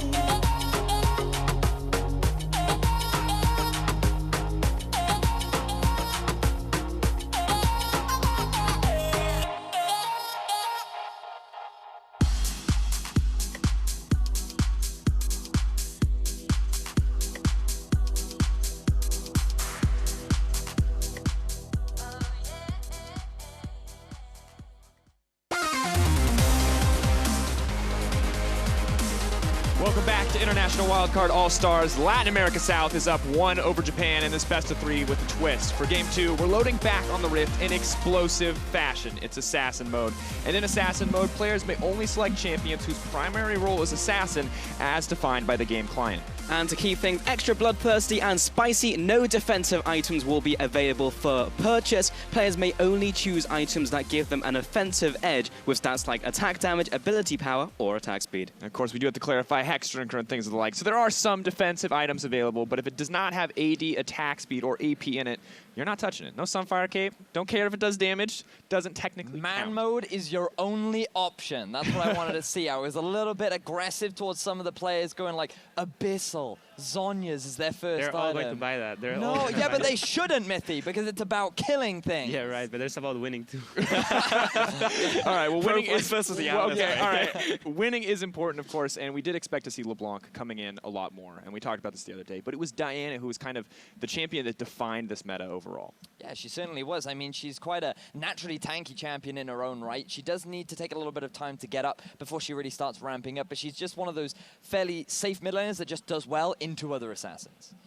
Yeah, definitely. I felt like LeBlanc was just going to dominate everything, but it felt like Diana was the pick against LeBlanc, and through that we saw the Kassadin into the Diana, so now it's going to be a three-way scenario where who's going to blind pick what and what the mind game is going to be, and if you get the matchup you want to get, then you win, basically. Yeah, and this was something that you were talking about earlier on in the week, Matthew, about how because everybody is playing an assassin, people can just swap things up if they wanted to. So you could go for something like a Diana LeBlanc. You see them pick the Kassadin, so you just swap the LeBlanc support into the mid lane and you run with Diana support instead. You can just make those decisions on the fly because of how many assassins you have available. Yeah, definitely. And judging by the fact that every support is pretty much useless, you might as well just like get a good mid lane matchup by picking two mid laners and just get the best matchup out of those, and then just put whatever the most useless is on the support role, you know, and have that mid laner carry you. So we brought this up a little bit earlier in the day, but of course, Japan, absolutely mechanical gods in a lot of circumstances, and now Latin America have been the smarter team. And while we think that Assassin's Mode may value that mechanical skill more, is there a room to play a smarter macro game in Assassin's Mode? I think it's like if they get like a massive edge in Champions Select, using some of the methods like Miffy was talking about, picking two laners, like trying to get the best matchups, then that's how they get the edge. But outside of that, it'll come down to just like, unless there's a big discrepancy there, Japan should be able to take it home just on mechanics. Oh. One thing I'm certainly looking forward to seeing is the Mirror Kha'Zix matchup that we're almost certainly going to get, because we saw earlier on during the tournament how popular Kha'Zix actually was in this in Assassin's Mode and how effective he can actually be. So I am expecting him to be a high priority for both teams. Yeah, curious to see as well. But we'll see if our All-Stars whip out anything new or if they stick to the IWCA Assassin's Mode meta. Ooh, not Letta. Let's hand it back over to our casters to get this one started. Thanks, Sherpa. The players are almost ready to pick their champions, and I think there is definitely a meta that's been established, but we have still a few champs we haven't seen. Where's the talent? Forget talent. Diana's like, there's only 3 viable mid lane champions. Now my time's to shine. Meanwhile, all the solo queue Diana players are like, oh yes, the champion's good, except every other champion still exists in the game in my ranked 5v5. So yeah, short-lived. There's no ranked for Assassins coming out. But yeah, speaking of Diana, these two teams matched up on Assassin's Mode day number 2, and Plugo got absolutely demolished. It was brutal, is what it was. Yeah, I don't think we can show it again. It's like R-rated, right? It is also important to point out that Plugo was one of the few mid laners to run LeBlanc mid. The thing is LeBlanc hasn't had the greatest numbers put up because more often than not, she's actually been seen play in the support position rather than the mid lane position. And of course, it doesn't help when Saros takes Diana and just bodies you when you pick it. Yeah, well, fortunately, Plugo is adopting a strategy that I like to call, if you can't beat it, pick it. It's blind, so we can always see a Diana matchup, but maybe the LGL have something a little different up their sleeves this time around. We've seen Tussle lock in the Kha'Zix and Evie lock in the Pantheon. No surprises. This is exactly what they went with last time around. I think I can hear Vedius from across the stadium as he looks at Nocturne and just loses it. He is a big Nocturne proponent, and it is now being hovered by Saros in that mid lane. We've seen Nocturne already. It was a bit hit or miss in an AD carry. We haven't seen it in the mid lane. It's true, we haven't. But you know what is the mid lane in Assassin's Mode? I feel like there's going to be a lot of free roaming no matter what. Still no Talon, so I'm upset, but that's okay. I'm sure we'll still be in for an explosive match. See, it's the next evolution. Mithy was talking about how because this is blind pick and they can't see what each other are picking, you know, it comes down to this gamble of, do I take Diana? Do I then assume that someone's going to blind pick the Kassadin? Do I blind pick the Kassadin thinking that it's going to be the Diana before I can get the counter matchup? And Saros is like, no. We're going to go one step further, and we're going to go Nocturne mid. There we go, and he's going to lock it at the end of it all. Players will soon see what they're up against. No surprises with a couple of LeBlancs, a couple of Aries, slightly different positions. I didn't expect it to be going top for Helior. Yeah, that is interesting. It could just be what Hellier is comfortable with. Again, something that we don't often talk about coming into Assassin mode is, you know, not all of these positions and these roles actually play Assassin. So like, what's good? What's this good champ? I think it's more of like Hellier's like, when have I ever filled mid? What did I play in Ahri? I can play Ahri, We guys. played a Kali last time, and it was like, what? But, you know, the Ahri, we'll see if, you know, how it comes up big against the Pantheon. They've taken a Pantheon support for themselves, so. And which build it's going to be. We've seen a lot That's of true. mixed damage Ahris coming Trinity through. Force. No. We saw it once. Definitely going to put the I axe don't in think that it won, but that's okay. There'll be a lot of axes flying. All right, guys. Once again, it's time to vote at LOL Esports is the place. If you think Latin America South is going to keep this going and take a 2-0 victory on the match, propel themselves into the finals, hashtag LASwin. Or if you think the LGL has still got some fight in them, hashtag JPNWin is your cue. Team Ice, Team Fire, going at it on the Rift. This semifinal to determine who's going to make it all the way to the end is about to begin. So let's start theory crafting the Assassin mode meta and the limited 6 games or so that we've had with it. I think it's all about the first gank. I think that the reason why we continuously see Kha'Zix mirror matches and like Kha'Zix between Shaco, Rengar, and Nocturne has defined himself as the best jungler in this mid lane, or excuse me, in this mode, is because he has the strongest initial level, you know, pre-6 ganks. And obviously, when you're with a bunch of assassins, whoever beats first to that punch, you automatically get a massive pressure advantage on that side of the map, and you get that first gank off, you pick up the dude who you ganked for, and you just start destroying all the other lanes and dreams. I think globals is really important too, though, when you think about it. This is why Pantheon's been such a big presence because of the Grand Skyfall. And we're seeing only 1 TP on the LGL side. I love you, Pyra, but no one is picking Pantheon because of his Grand Skyfall. I like him because of Grand Skyfall. Everyone is picking Pantheon because of his targetable CC, his stun. It's one of the easiest to land out of the champions available. Too. They're like, oh yes, Pantheon, because of the AoE 15-minute drop. All the same, there's mobility on that side. And on the other hand, Latin America South, they've got 2 TPs, remember. But that means they've given up some Ignites. They might lose out in 1v1 trades. Speaking of mobility, this is kind of curious. Dara. He just came to watch. Well, it was very smart from Kratos as well to pull it into the brush and make sure that none of these cute shenanigans could have happened because he didn't see LeBlanc in the bottom lane. Yeah. But I quickly want to touch on Saros with the mid lane Nocturne pick. This is the first time that we've seen it in the Assassin mode, and what's really cool about Nocturne in particular on this mode is that no one is building Sightstone. Again, we technically have theoretical supports in the game, but the vision game has fundamentally changed because, again, you can't build any defensive items. So when you think of a champ who can abuse lack of vision, well, he goes to the top of the list pretty quickly, but Wara is taking him on, who swapped towards the mid lane in lieu of Plugo, and I kind of like this. It's like each squad's strongest warrior steps up to the plate. There's definitely going to be advantage for any time a LeBlanc steps into the mid lane, however. Nice charm. Orb. We're the ones who deceived. Dara takes the damage there. Yeah, I like this, especially because they basically have 2 mid laners. Wara was a mid laner and role swapped, and we've seen that that's worked out quite well for him, so clearly he can go back to those roots. Let's take a look at our summoners. That is a Courage of the Colossus Diana. It's pretty clear what Plugo's got in mind for himself. He's also going to be absorbing a lot of the pressure from Evie, so if we're looking at, you know, Wara as being the mechanical god of Latin America South, we talk all the time about Saros, but kind of who didn't shine last game, but who shone in the first time there was a 5v5 was Evie on his Tom Kench. So this time around on the Pantheon, facing across from Plugo, you can already see that this is a bit of a volatile matchup. Just a little bit. Wara just keeps on going, and Saros actually couldn't get the spell shot time. There's a lot of minions here. Saros could be in trouble. He's got a Nama Biscuit.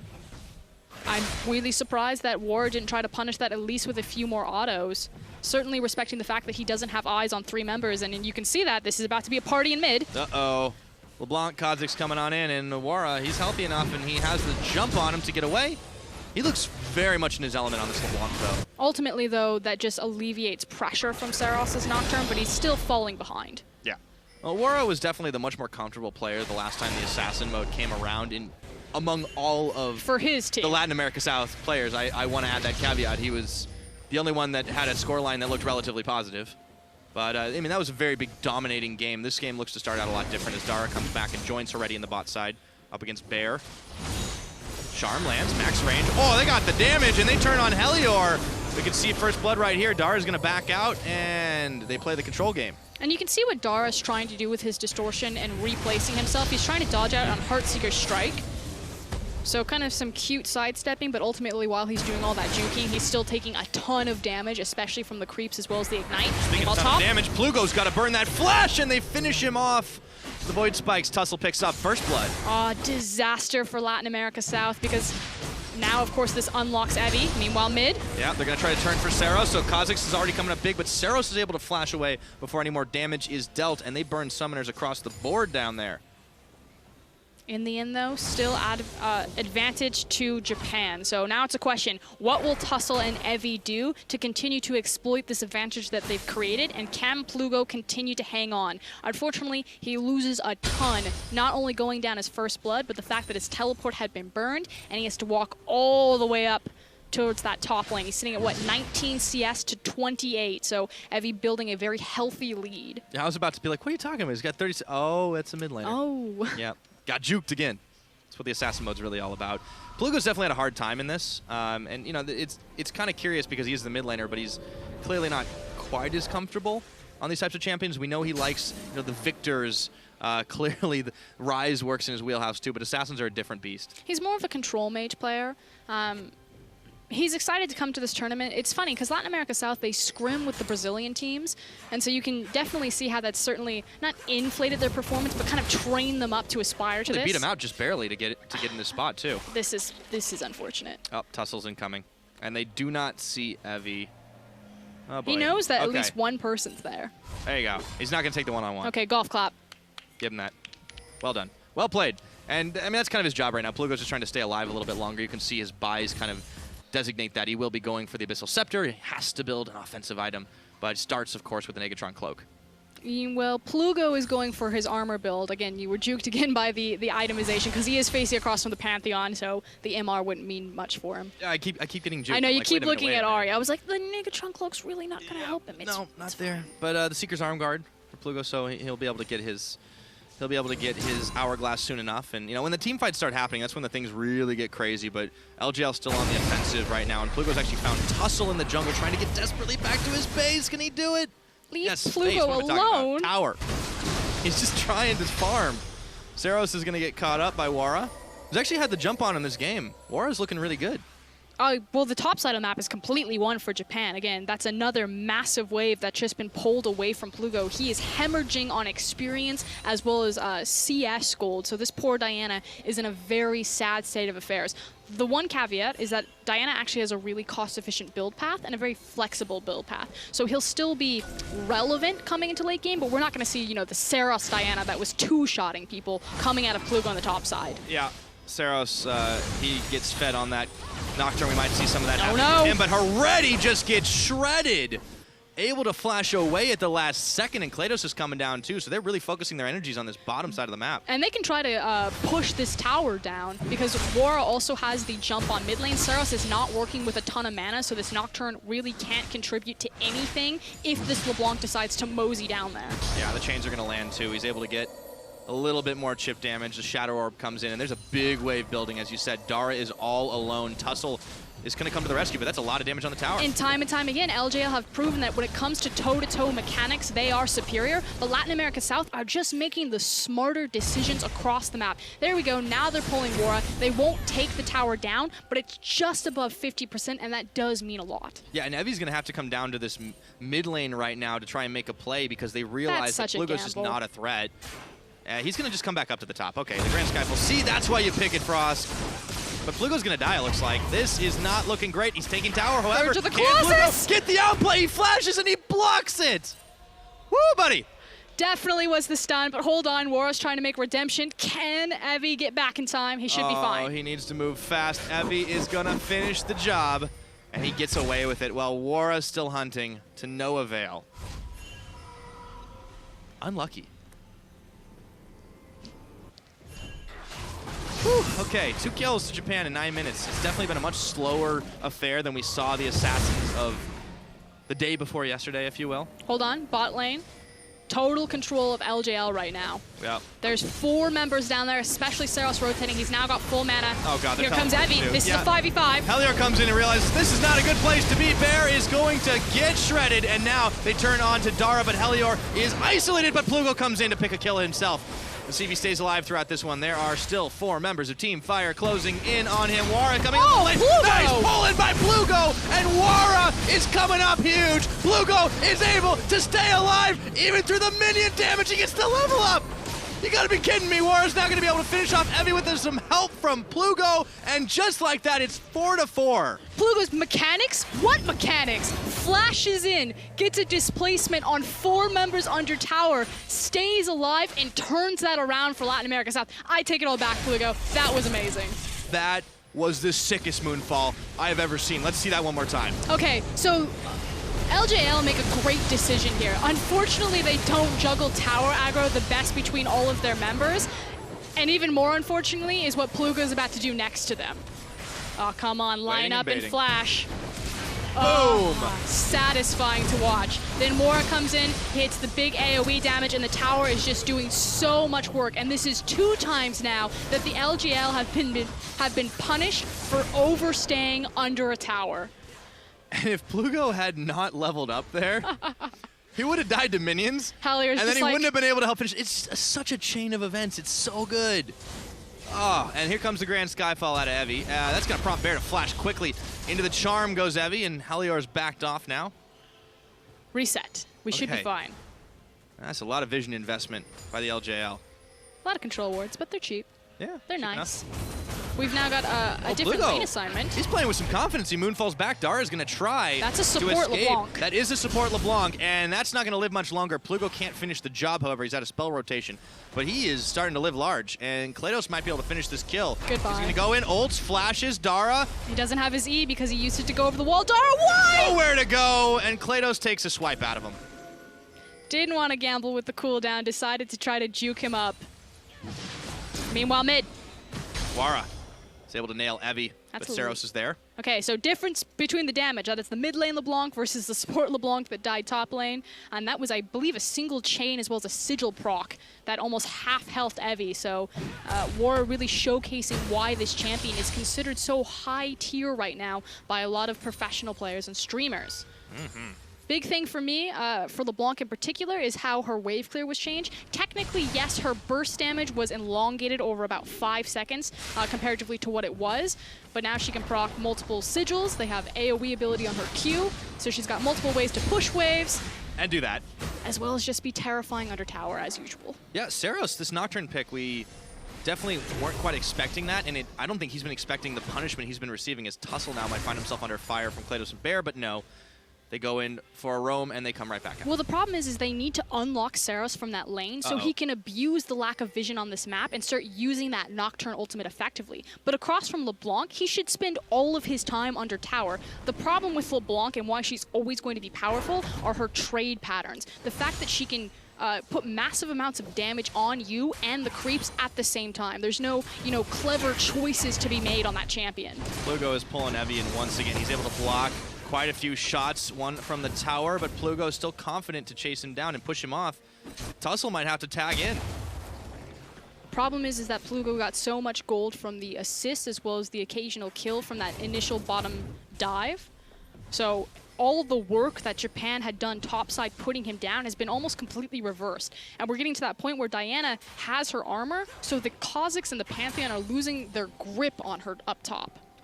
And they're not closing the net right now. Evie is going to back away, which means, or stopping his back. Okay, they're still trying to pick this. It's still a dangerous situation if she can get underneath the tower. So they need to kill her before she gets there. Uh-oh, starting to run back. Now realizes something is up, goes straight for the river.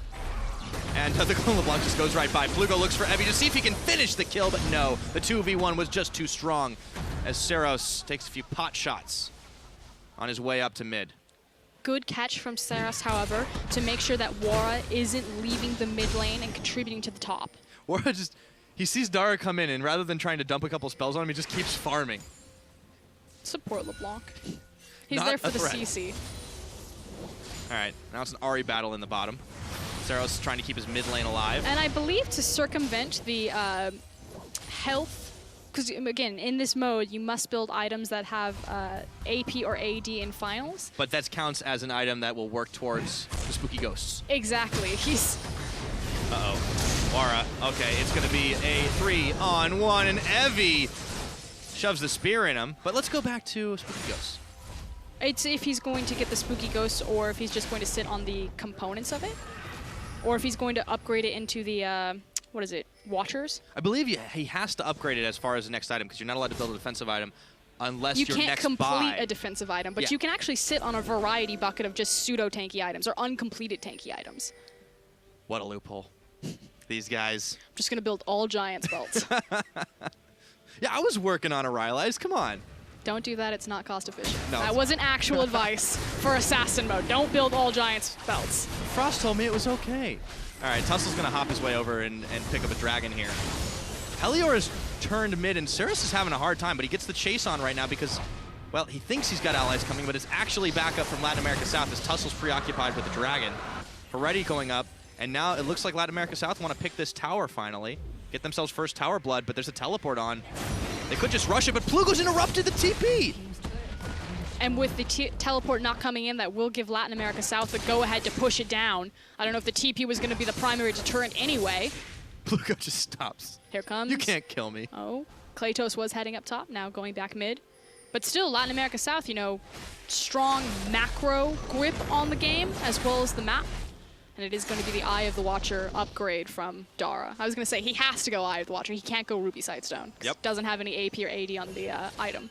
Would not be allowed. Wara is waiting, seeing if he can get a cheeky pick, and he looks to target Heretti, but backs away when the chains start coming out. 2v1, that was ballsy. He's got Bear and Helior waiting in the wings, but they're going to back away and move to mid. And everything should be calm. With the Dragon cooldown down, it seems like LJL feel confident that they just want to continue to sit in their lanes and farm out. No one's setting up too many traps or making any sort of crap or cross-map rotations right now. Yeah, we talked about the Assassin mode meta kind of evolving in terms of champion choices, but what's really nice to see is a much more controlled style from both these teams over the last days, since the last time they met, where it was a lot more chaos, a lot more action left and right all the time, which is great, don't get me wrong, but this is very smart objective-based play from both teams.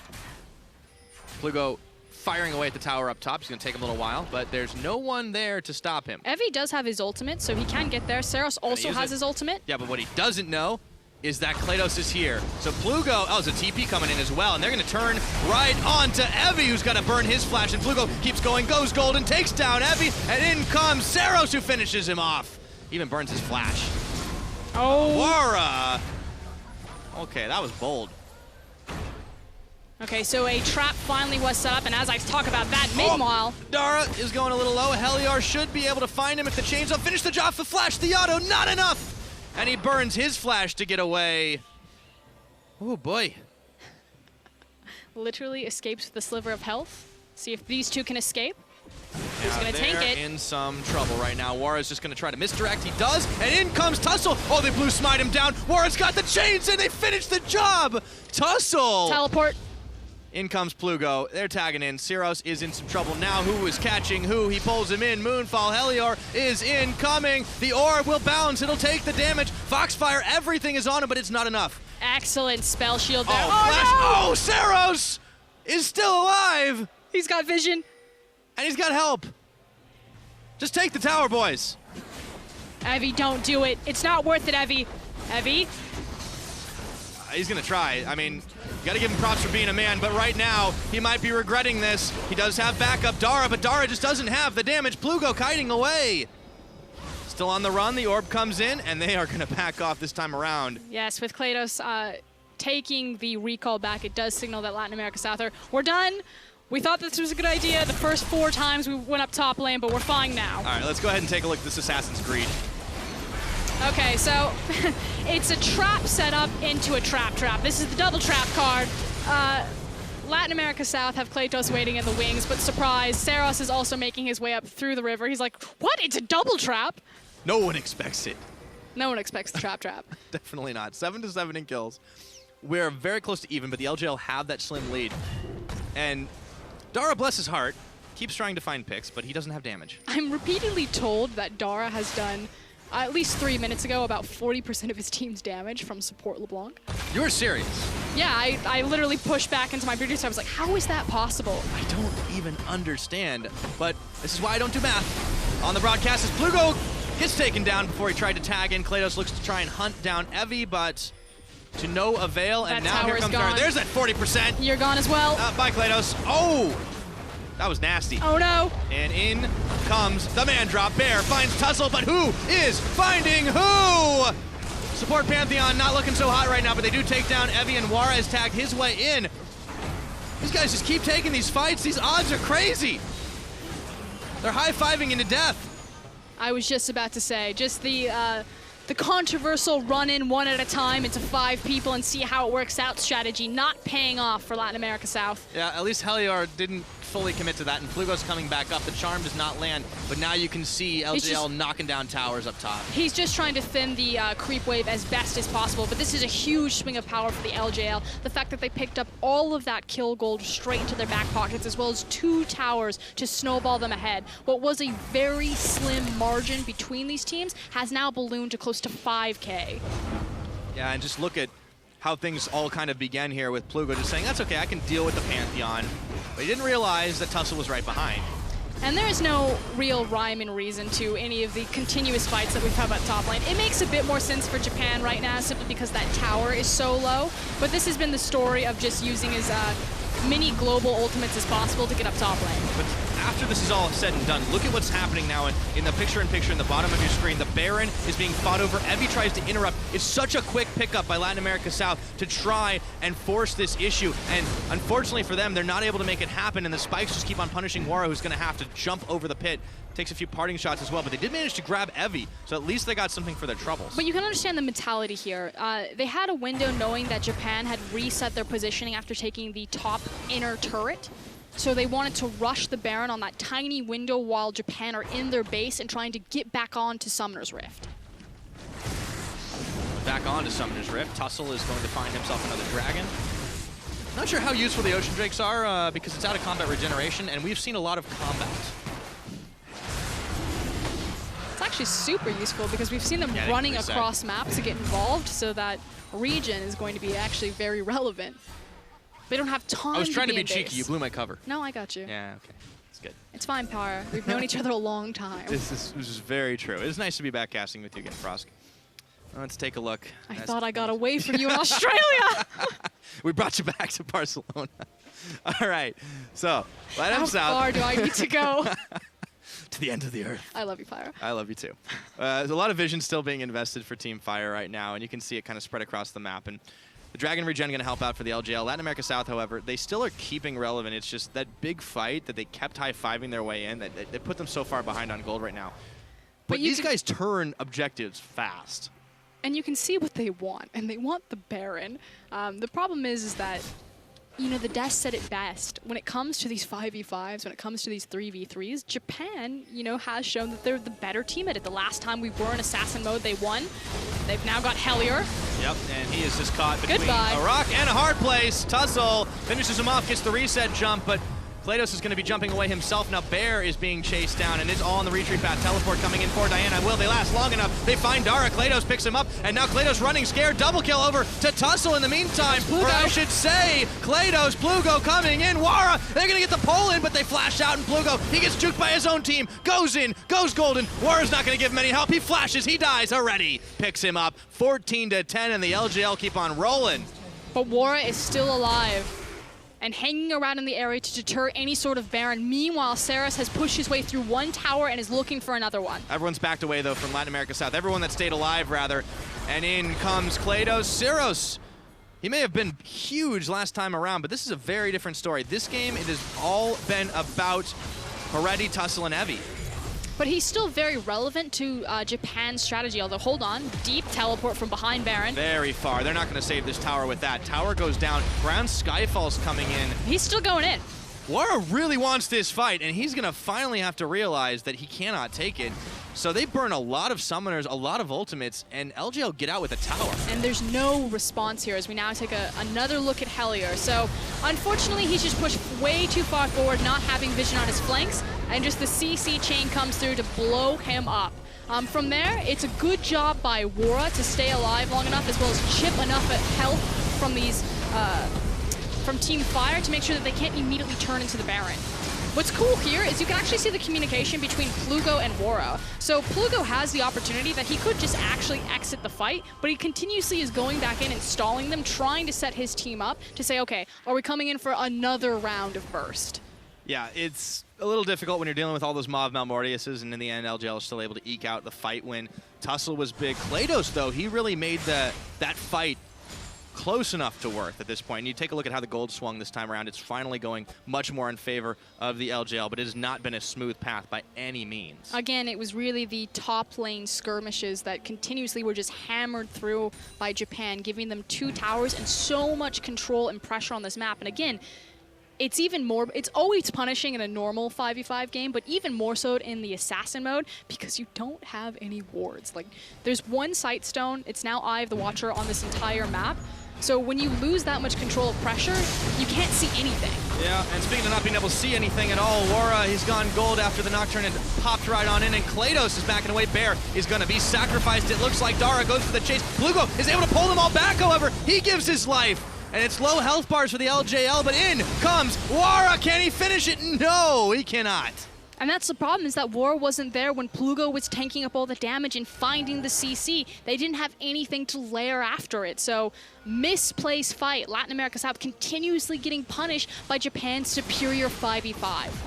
Shining through hugely this time around, and it may not be the same dominating fashion, but the LGL are pulling ahead once again in Assassin mode. Wara is looking to try and pick off Seros, who sidesteps the chains. Flashy play, and now they're on the retreat path. Again, we've seen it. Take the tower, leave, do not need to keep fighting this one when you have low health bars, and they get away with it. And it's cute, the interactions between Nocturne and LeBlanc right now in terms of who's going to get the chain, or the CC off on the chain versus the CC off on the heal, and oh god. Uh-oh, right into the blind spot, and Helior is sent back to Fountain the express route. Klados now has nothing left in the tank. Tussle will take a swipe to finish him off, and they ping straight for Baron. Tussle is even going to look to steal away the red buff, and he does manage to get it. And that's what I was talking about. You're against Assassins, you have no vision, it's more punishing than ever before. Wara is pretty much their only hope right now. And Bear just grabs a ward, but there's not much you can do about it. The control ward's going to be cleared away. Dara is even blocking. Wara goes into the pit, but he's finished off by Hereti. They grab the dragon and some dessert on top of it. 3 members dead on Latin America South. The LGL with a Baron buff now at 27 minutes. And the shoe is completely on the other foot between Game 1 and Game 2. Japan looking far more comfortable when it comes to these skirmishes and these fights and taking down Latin America. Yeah. They got beat in the 5v5, and they turn around, well, this is our wheelhouse. This is what we're going to do, and it's looking like we are heading to the 1v1s for sure. We're going to have fun. We're going to play Nocturne. Yeah. And, you know, Seros wasn't massively carrying this game, but he's definitely proved his worth, and clutch use of the paranoia. Let's take a look, though, at the other lack of vision. You had so many abilities to check that bush. You had the charm, you had a Q, you could have thrown a little chain in there. I mean, Heliard just, but one moment he was there, and then... to check it with your teeth. Yeah, not a good idea. Baron gets shredded pretty fast, and now there's going to be another Ocean Drake taken on the side of the LGL, so they have even more regen. It came in really handy that last time because they're just barely winning these fights, and they can walk away, and they're healthy again. Triple like Ocean. Oh, hello. In goes Seros. Instant exhaust on a Bear. That's fine, though. They've done the job. They pushed them back. They have Baron-empowered minions on the way. It's a bit scary to see how well they will siege. Again, if we're talking about the meta of Assassin mode, these compositions are really reliant on Baron just because they don't have an AD carry. So need help pushing down these structures unless they want to look for a dive, which without Seros having his ultimate, probably a no-go. Yeah, for Latin America South, the game plan just seems to be try to wait it and bait it out, but Team Fire playing way too comfortably at the moment. Wara looks like he's going to go for a pick onto Seros, but that is a 2-level disadvantage. He's also playing around the spell shield. Again, the micro interactions between, or the micro interaction windows between the spell shield, the fear, as well as the chain and LeBlanc's big distortion damage are very cute. Who's going to come out on top in that matchup? Yep. Now they're slowly losing damage on the turret. Tussle, the evolved spikes, keeps on sending out the AoE damage. Dara keeps on chasing them away, and they're just getting chipped down just like this tower. Right up to top. Wash, rinse, repeat. And this one's uncontested at the moment. There's a bigger minion wave. Tussle is scaring them all the way back to base, and that is a very quick tower take. should be the inhibitor as well. We'll see if they're able to get more. They do have an inside track with Dara here. Yep, empowering those minions right in the mid. And go down to the bottom if they want to do it as well. And it seems like Latin America South are running out of options in this game. A few more Baron empowered minions. They've had a hard time finishing this particular tower, but it looks like it might be about to change. And they can once again go back down to the bottom lane. Latin America South had a brief, very brief reprieve. At this point, they're just trying to retain as many inhibitors as possible. Best case scenario for them is to not lose any, but obviously losing one, especially the top one, isn't going to be the end of the world, but they cannot afford to lose another one. Yeah, we're 30 minutes into this game, and it's starting to look very, very, very grim as Saros gets nailed by the charm, and he just doesn't care. Another tower is going to fall. Seems like these side waves are much harder to defend as Evie has found Helior, and they chunk him down to half health and some change. Klados can't get involved. Wara is going to get dove on by Tussle, but Plugo is going to try to make the hero play as he goes golden. And Dara is going to go down. Bear will finish him off, but the rest of Latin America South are getting ripped to shreds. A double kill for a Tussle. Another inhibitor is going to fall. He hops over the pit, and he's chasing Klados away from his own base. And unfortunately for them, that will be the Baron inhibitor that falls down. So LJL can just play this one out rather methodically, continue to shove these super creep waves into the 2 open lanes, and then just play around the Baron again. They know where he is. Klados isn't getting away from this one. Or is he? I was wrong. It's not necessarily worth killing him. No, but it would look good. Well, let's take a look at it once again. Started on the bottom, and then Helior kind of gets got. So the supports are actually going to trade their health bars here. Bear is going to dive down onto the back, and he will clean up Daria. But unfortunately, the problem is that when Plugo and Klatos finally go in with Bear, Wara is back on Nexus spawn right now. He's healing up. So again, there's all of this CC and there's all of your tank line going in, but there's no one to follow that up. As much of a tank line as you can have in this game mode, it just hasn't been enough damage for them. And now, Latin America South are desperately trying to keep their base clean of enemy minions. It's so weird to call it a tank line in assassin mode. Yeah. Relatively speaking, they're tanks. False tank Diana. And false tank Bear. Yeah. You would think bears are pretty tanky. He's got a black cleaver, though. It's an ice bear. Ice bear. Rawr. It's a good ice bear impression. I work on it every day.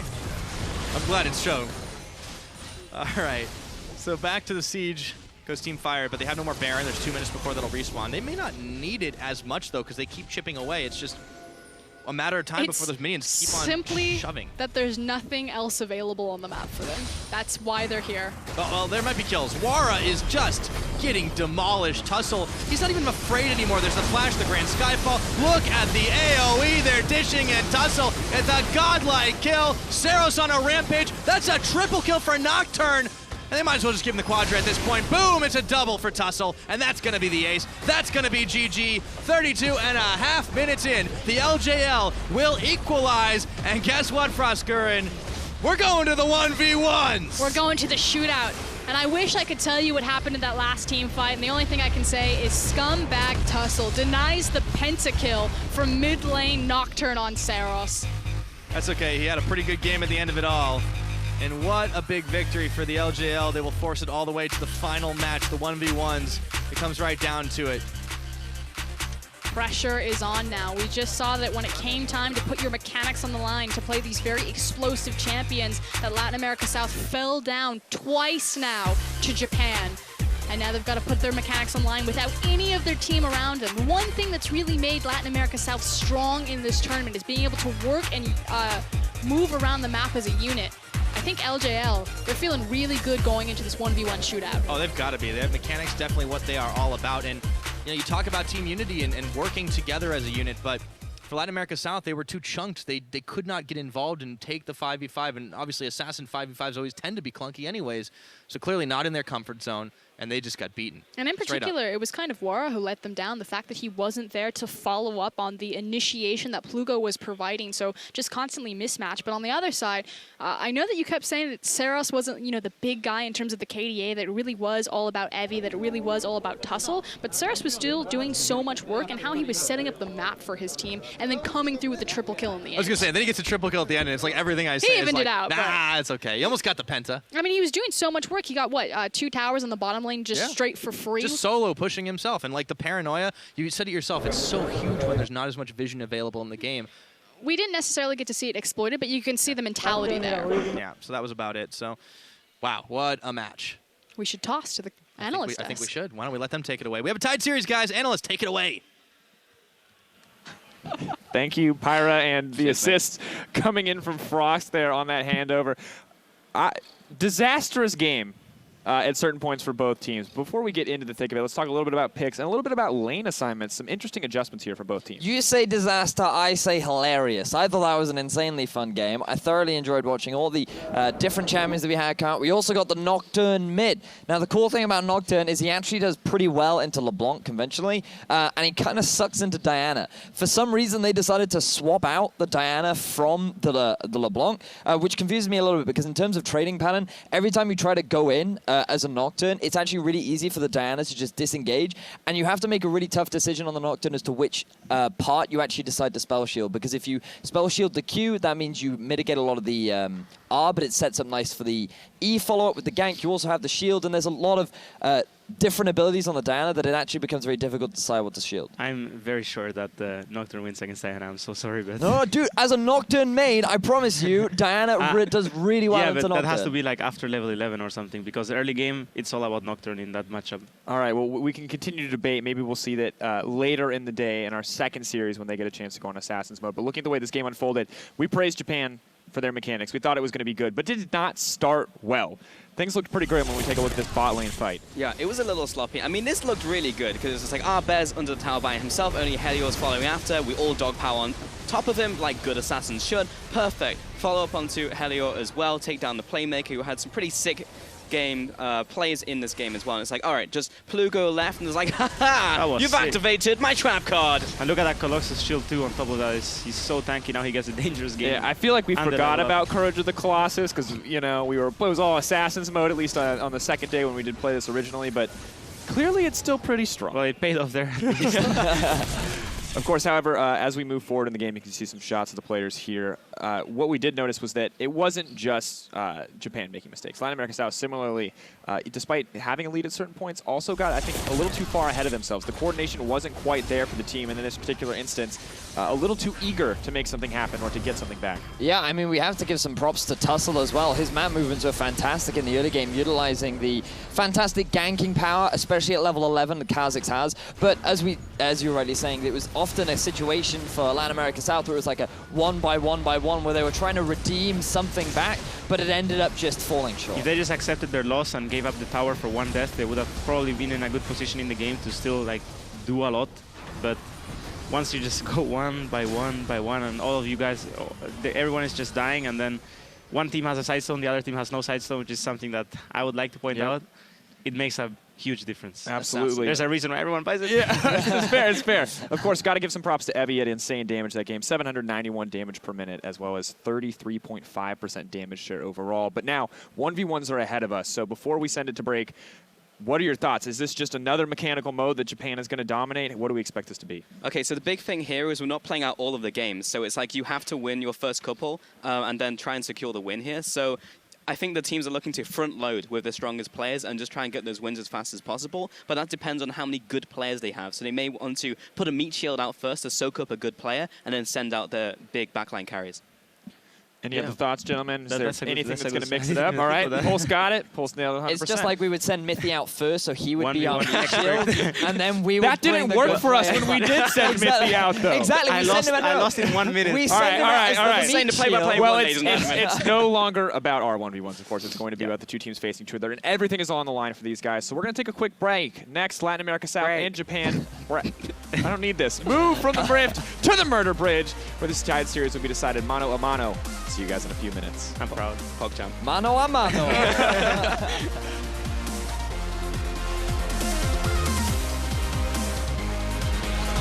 Lugo's got to burn that flash, and they finish him off.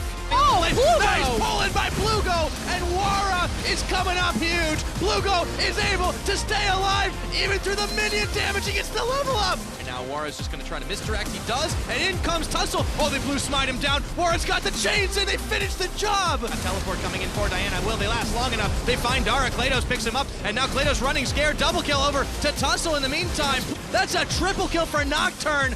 And they might as well just give him the quadra at this point. Boom, it's a double for Tussle.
Welcome back to Barcelona esports fans. We're getting funky here, and we're going to bring you Latin America, South versus Japan in the 1v1 shootout. It's all come down to this for us, Gurin. Yeah, pressure is on, high-stress situation, and these teams actually have fairly similar 1v1 shootout results, although they have not faced each other when it comes to looking across Snowdown Showdown. You are absolutely correct, and let's remind you guys of the rules we have. It's very simple. First team to get a kill, a tower, or first player, I should say, or 100 CS is going to win. This is best of 5. Everybody is going to play somebody else. But this is the thing. It's best of 5, but first to 3 wins, which is what Pulse was talking about at the desk, that we're probably going to see teams front-load their 3 best players. Because if you win the first 3 games, there is no reason to play the last 2. Absolutely, if you can take those away. And remember, the last time these two teams did have 1v1s. It was Latin America South. They fell to Brazil. It was 2-3. It was very, very close. But Japan, they beat Latin America North, and they're looking to do the same to the Southern cousins. And I believe it was in a reverse sweep as well. They did. They lost their first two, so it's very, very important. Let's go ahead and take a look at our first competitors here. In the top lane from LAS, it is going to be Helior. The captain. So they are leading with who they feel the most confident on, most professional player on and off the Rift. And looking across from her, it's Dara, the Korean support from Rampage. So certainly showcased his mechanics in the last game on LeBlanc and looking to do it here again in the 1v1. Interesting startup. A top laner versus support. Neither team was aware of the order of the other, and the rest will be obscured throughout the rest of this 1v1 until we reveal each player, but this will be an interesting one. Now, theoretically, when you think about this, who should have the best 1v1 mechanics? Well, it should be your two solo laners, so your mid laner and then your top laner. Typically, you would say the mid laner because they require a bit more mechanically intensive champions like that LeBlanc, and then you would say your AD carry. So what we should expect is kind of, mid, AD carry, and top to come out. But the fact that Japan are front-loading with their support, I think says two things.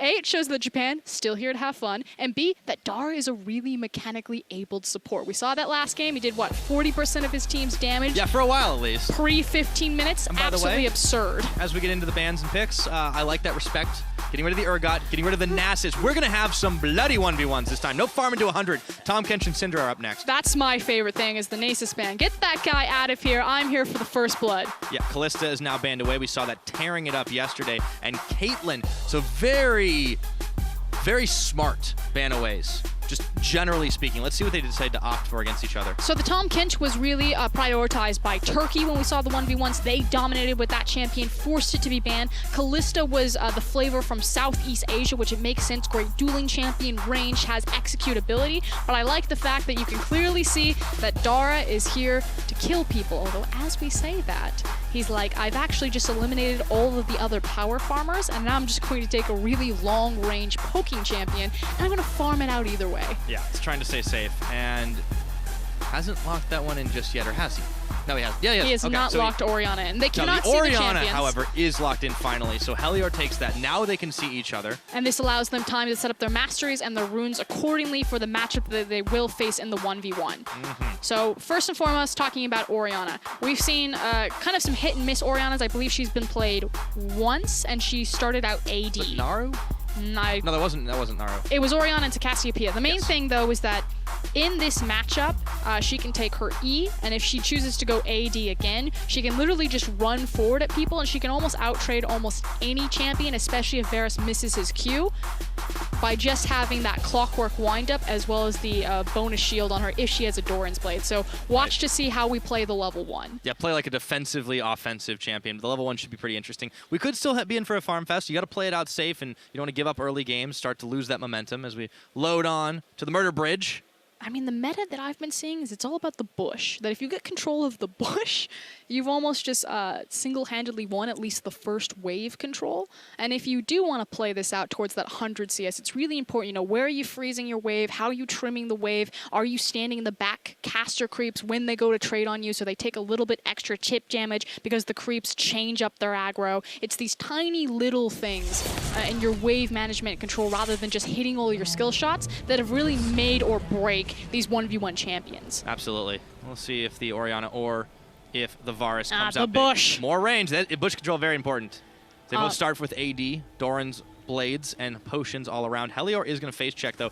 And he started actually with gets E. the first auto. Hail Maros comes in. This is what I'm Nice talking trade. about. This is the any Orianna. This is the FLICKR special. For the longest time, Oriannas used to start Q, and then FLICKR really showcased that champion way back in Season 3. He started E, and he just ran at people and just like, come at me now. You cannot kill me. This is going to be good. Helior, though, yeah, talk about front-loading your more powerful players. Helior is definitely one of those picks. And I'm really curious to see how he kind of builds this Ori, if he goes for the same kind of thing where he just maxes the E. He's got the Doran's Blade, and he's against the E from Dara. So Dara's looking to thin out this creep wave and try to get it pushing in his favor. I feel like Helior should be just be more aggressive here. Yep. Ooh, with Matt.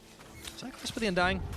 I missed it. I looked away for a second. We've seen a couple of those on the Murder Bridge. I wish I could see the masteries. Yeah, be nice. Helior does take a little bit of punishment, but they just keep farming it out, and you can see both teams in the back is very tense. Remember, the winner of this best of 5 moves on to the finals later today and gets a chance at the All-Star event next week. So I did get confirmation that it is Deathfire Touch and Grasp of the Undying for their masteries here. So watch how those will interact. But who's got what? Deathfire Touch, Grasp of the Undying. Ah, there we go. I pointed, but... Yes, you did. Off screen. We'll keep that one hidden from you. No, the Varus. It's funny because in Standard, Varus will more often go, of course, that Deathfire Touch. And yeah, you're not going to take Grasp on Summoners, but 1v1 is a very different beast. I'm watching how he's contesting for this creep. So we're pretty much straight even right now. Dara did miss one of them, so he's actually CS behind. Are they actually just going to gentleman's agreement? I'm surprised. Not hit each other at all? I am actually really surprised that they have done that so far, other than the level 1 pre-minions. Hellier's not even using his Q to zone off. There we go. He's literally just playing Orianna as a straight AD carry. Like, he could throw out the ball, have it sit on the back caster creeps, and at least threaten Dara that when he wants to come for the CS, that he's either taking a Q plus 2 autos. I just feel like every Orianna player is just a bit timid. Well, it's a very defensively minded champion, right? Got the shields. He's also a top laner, you know, might not be as fluent on a pick like Orianna than, say, a mid lane would be. Very true. And, he does tend to pick very defensively minded champions in that regard. We saw the Poppy. He did make big plays, but he definitely plays a little bit more on the back, and the Grasp of the Undying, keeping him healthy. He's what a minion, though. He's doing is he's conserving his mana to make sure that he can trade successfully with that E. Always disengaging from Daria's AoE, and then trying to absorb at least 1 or 2 auto attacks with that shield, as opposed to expending any excess mana by throwing out his Q. Yeah, and he keeps healthy he just keeps auto attacking whenever he gets it back up. And I don't necessarily agree with it, but it has, oh, actually now it's evened up. I was gonna say, but he's missing minions. He created a lead initially for himself by having about 2 extra creeps, but now he has fallen behind 3 creeps. Oop. Dodges most of the damage, but he's autoing quite a lot, and Dara's down to half health. The health relics are not gonna respawn for a little while still. The Summoners, too. Let's talk about them because we haven't really got into it. It's the Barrier versus the Ignite, and of course, both are rocking the Exhaust, but that's standard fare at this point. My problem with taking Exhaust on picks like the Caitlyn and like the Varus, yes, they're great in a 1v1, but unless you're in a situation like this... Oh, man. And he's going to be able to walk for the Health Relic and zone Dara away. That was a big power move. Disaster. But my thing, again, on the Exhaust is Varus should really never be in a range of threat because he is such a long-range AD carry. To be able to use that Exhaust successfully, especially against a champion like Orianna, who doesn't have a gap closer onto you. It's not like she can zip to you. She has to walk up to you. Yeah, speed boost can definitely help out. However, really being able to walk forward, Dara miscalculates and throws his Hail of Arrows backwards. Staying under tower, though, as he does not want to miss this minion wave. That would put him in really deep. And we said that this probably wasn't going to be farmed out, but at the same time, you know, so much pressure and anticipation. Winner of this will go to the finals and that chance to represent their region on the All-Star stage next week in Spain. So it does make sense that you're not going to risk it all on kind of a one all-in first blood scenario, that maybe you will just try to ban out the other farm-heavy champions and look for the safe win. And that's a really big deal for Helior especially. This is a guy who was part of the LAS team in the previous International Wildcard All-Stars as he tanks a tower. That's really punishing because he doesn't have any mana left. And again, all he's been using his mana on is to help him win out these trades by having that surplus health on the shield. He's got 6 though. He doesn't have any mana. No mana to use it, unfortunately. And the Health Relic is clutch for Dara. Yeah, so the advantage is to keep trading. He's missing minions now. No. He actually hasn't even taken a point in Q. No. Well, that's the same that we've seen so far. Ah, it's exactly the same that it was played in. Yeah. And remember, we haven't seen either of these guys back. That's the critical thing. Even though Dara was forced incredibly low, he actually did not back away. Well, we're also evened out again on CS as long as Dara can hit this one. There he goes. So again, back to 42 on 42. And the wave's in a relatively neutral position. Helior really wants to start shoving it in and try to interrupt Dara's CSing with the tower shots. Yeah, not been able to do it just yet. As he gets the shield on, again blocks a bit of the damage from the hail of arrows, but now it's starting to push Dara's way. Helior takes his own health relic, and into the brush goes Dara to try and obscure himself a little bit more. Now his melee minions are on the exact same target, although as I say that, one of them wanders off to the side. I'd be mad. Because again, that would help your wave push forward. Helior's going to try to zone this. Oh man, he's gone all in. Grasp of the Undying, there's no Ignite still, and he's still got both of his summoners available. Unfortunately, neither of them do damage. He's going to have to settle for the trade with Dara. Yep. Low on mana, both of them. finally getting more confident. The fact that he does have the summoner advantage, still has that barrier available, while Dara's exhaust and ignite are just about to tick over. So we'll see if Hellier times this correctly. Doesn't want to be on the field when both those kill summoners are up.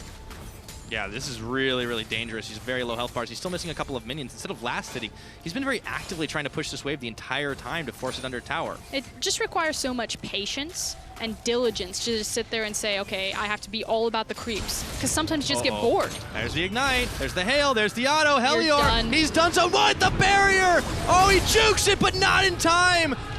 And Dara takes the victory. And unfortunately, he doesn't have the Q, so the only way he can hit the shockwave is by how he positions close to Varus. And again, Varus, one of the longest range AD carries, is never in that threat. So unfortunately, Hellier loses one of his most valuable tools in the 1v1. Just take 1 point in Q.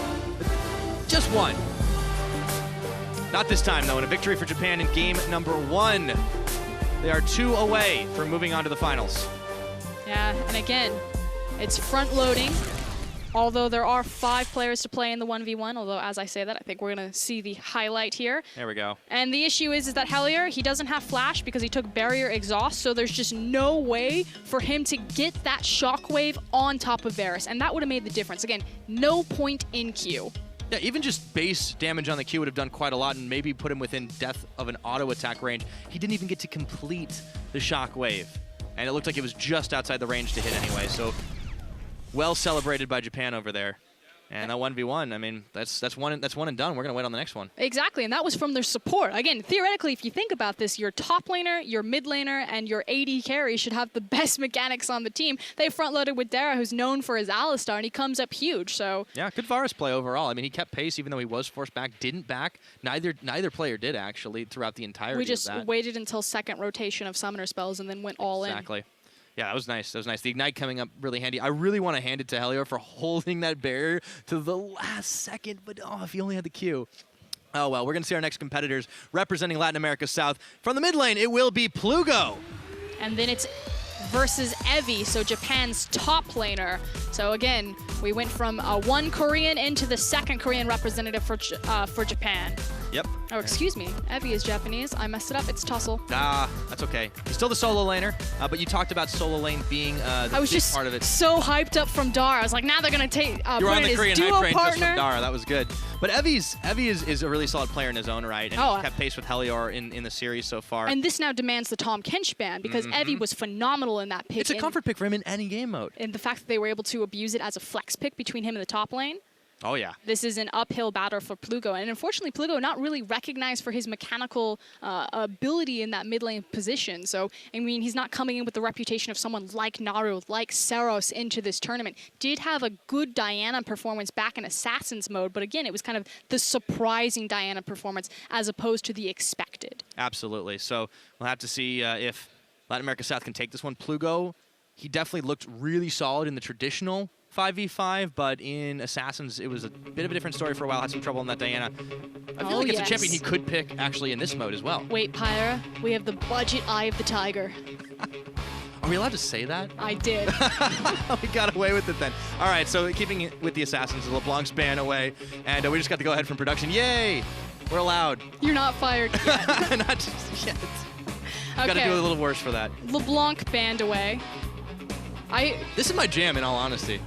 I'm okay. He's jamming out to music, his head bobbing. I'm like, what are you gonna ban here? Like, there's just so many threats from Evie. You gotta ban the You Tom have to Kench. ban Tom Kench. Well, Caitlyn's banned away. That's kind of a no-brainer. And I don't know about you. I don't think anyone else wants to see the Caitlyn action again. We could see consistent bans from Japan across the board. Caitlyn and Nasus were banned last time around. Doing their homework for sure. And speaking of, NASA's actually banned on the side of Latin America South. So again, Plugo kind of in that same mentality, doesn't want to deal with Susan on the Rift. Susan, of course, puts all of his points into E, and there's just really nothing you can do. He puts his Spirit Fire down, and it just automatically shoves the wave, and he just wins through proxy farm. Yeah, absolutely. You know what I would actually like to see out of Plugo in this game mode? I know it's going to sound a little crazy, because we have seen it once. It's the Ziggs. I mean, Ziggs makes sense. He's got great tower damage, so you can threaten to the tower. And it's right in his wheelhouse. It's one of the champions he enjoys. Exactly. He's got great farm potential, as well as damage and AoE potential. Speaking of control mages, though. That was an No, he hasn't locked it in yet. I was going to say, it looked like an insta-lock on the Lulu. Yeah, that's something we haven't quite seen. We have seen Talia. It's okay. I am a Lulu connoisseur. Ah, excellent. I am ready for this. We brought the expert. See, the cool thing about Lulu and why I was curious why we didn't see her initially in kind of the 1v1s is, again, she's kind of that Orianna mentality of she's a ranged champion. She has great disengage CC. She has great ability to reposition herself. She can win trades and build AD by taking her shield early. Yeah, she has a clutch ultimate, too, to be able to deny. It's like a barrier for free. Again, it's kind of this mentality of just chipping away and trying to win the farm battle, and it will be Lulu versus Talia. So They went all the way down to lock that in. yeah. Wow. A second. Okay, so this is going to be interesting. For Talia, obviously it's going to be all about fancy footwork, sidestepping, making sure you get in front of those. No, or it's behind about the shoving. minions. With rocks. With rocks. Yeah. It's about throwing stones. Okay. Well, let's see if Lulu can tank those. Problem is that what really put Talia down was when they removed a lot of the damage off of her ability to shove on the Q and how much damage it does to creeps. So it's not going to be as free as it once was for her. But Lulu kind of has a bit of a mixture where she can look to make more successful trades just because she can trade through creep waves. She has a bit more ability to absorb trades with her shield, but Talia will have a bit more pushing power theoretically, how she uses her worked ground. I'm just really curious about it. There's a lot less unworked ground available, though, when you look at it, because it is just one map, and they're actually just going to start. Nice Thunderlords proc, and both champions are actually running the Thunderlords, but Plugo gets the jump. But this is the onto Evie. thing, even with the Thunderlords proc and pretty much hitting every single pebble of his Q, he was still almost close to a fair trade in Evie's favor. Yeah, and he's the one who's rocking the Biscuit Mastery as well, so he'll have a little bit more regen for himself. The one cool thing about Talia in this map is how quickly and efficiently she can get from spawn back into the battlefield simply by how she uses her passive against the walls. So that is something that's cool. I still think not a lot is going really for Talia on the 1v1s, but maybe Plugo just feels very comfortable. Again, this is a champion that fits in his wheelhouse back home, and he's immediately going for the back caster creeps. Yeah.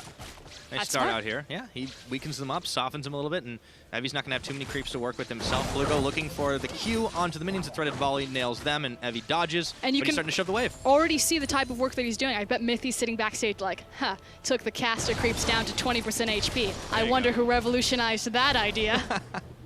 It was Mithy. Yes, glad we clarified that for those of you that may not know. Plugo trades once again evenly, though, because Evie, this time the Thunderlords goes in his favor.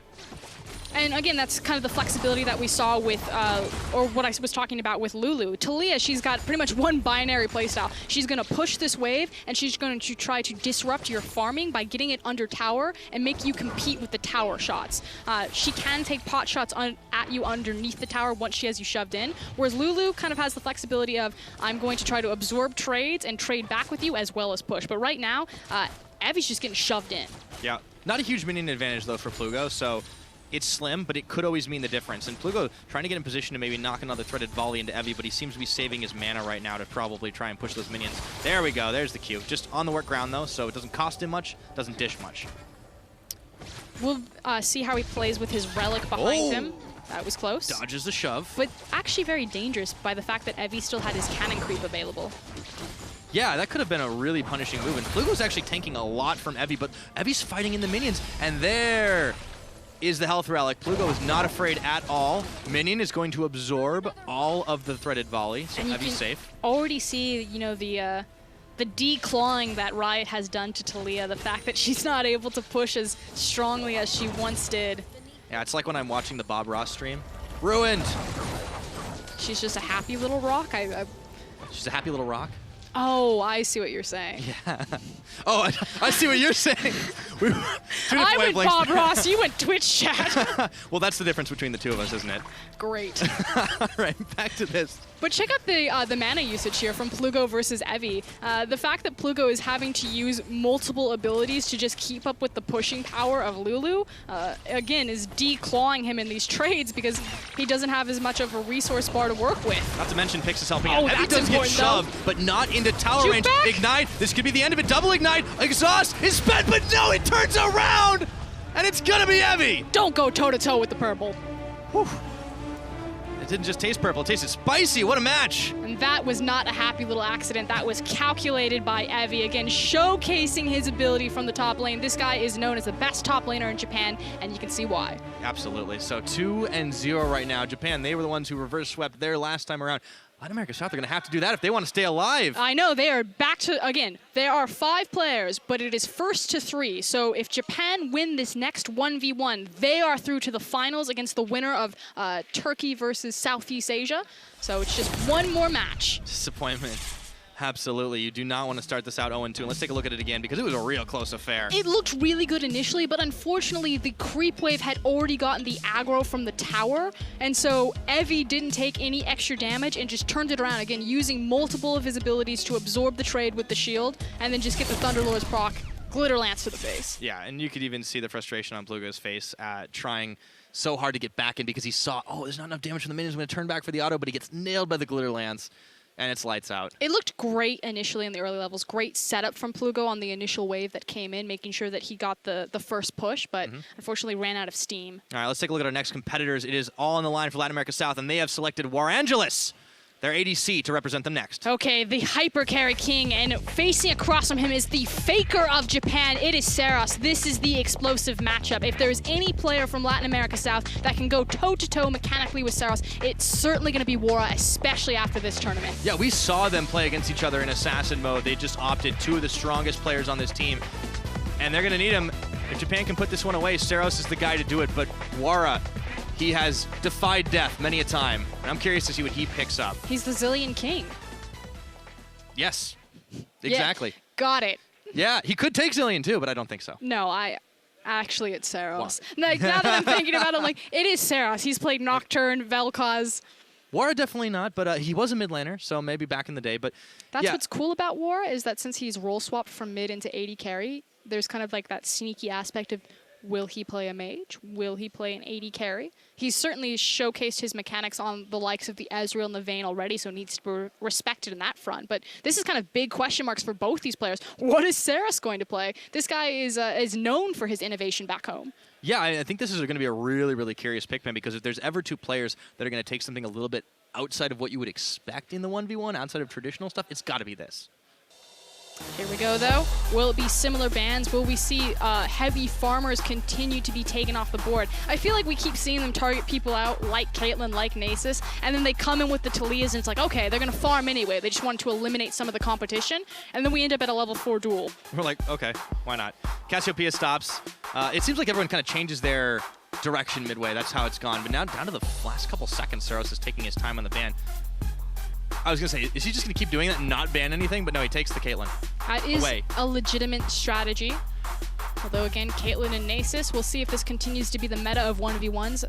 If Turkey versus Southeast Asia get to this point. Yeah, well, it's all on the line here. This is no pressure, the match Wara. point. Not at all. If Wara can't win this one, his team is out. But can you believe it? After the crazy 5v5, after the Assassins mode, it's all going to come down to the individual skill of these 2 players, and they're the best when it comes down to it. LeBlanc ban, Draven ban by Saros. He's not going to let Wara take an AD carry like that. Yeah, so definitely thinning the AD carry pool out. But again, Wara, role swapped from the mid lane, has shown that he can play the LeBlanc from the Assassin mode. Unfortunately, didn't win his team anything. And he won't be playing it this time around, but it was a nice ban there. Saros finally finished off with a Syndra. And quickly, Wara looks at the Lucian. I don't think he'll lock that one in, but we could see it. That's very ballsy. Lucian can farm it out. He can look for the duels. You can see that Japan have been talking, and they've strategized. Yeah. It's even better in sync if he takes like the same skin, the Star Guardian. Is that what picks more annoying? Skin was used? That was the one. Okay, so we could have another repeat of the last time around. Yeah, we do have the Lucian lock-in. Going to the comfort. Wara is definitely, he's gone for the comfort level, and he's felt like he can deal with it with a barrier, but Saros has not locked this Lulu in yet. I think he will. Barrier is going to be better on the 1v1, especially when you're dealing across from Ignite, so no surprise to see those 2 summoners. Yeah, you don't want the heal. It's not worth it. Exactly. Especially with the shred that you're going to get from the Ignite. Especially on an AD carry champion. Again, the cool thing about kind of Lucian and Lulu is their flexibility and kind of what technique that they want to try to win the game through. You know, is it going to be pushing the tower? Is it going to be through the 100 CS? Or is it going to be through a straight 1v1 duel? Well, Saros has locked the Lulu, so if it ain't broke, don't fix it.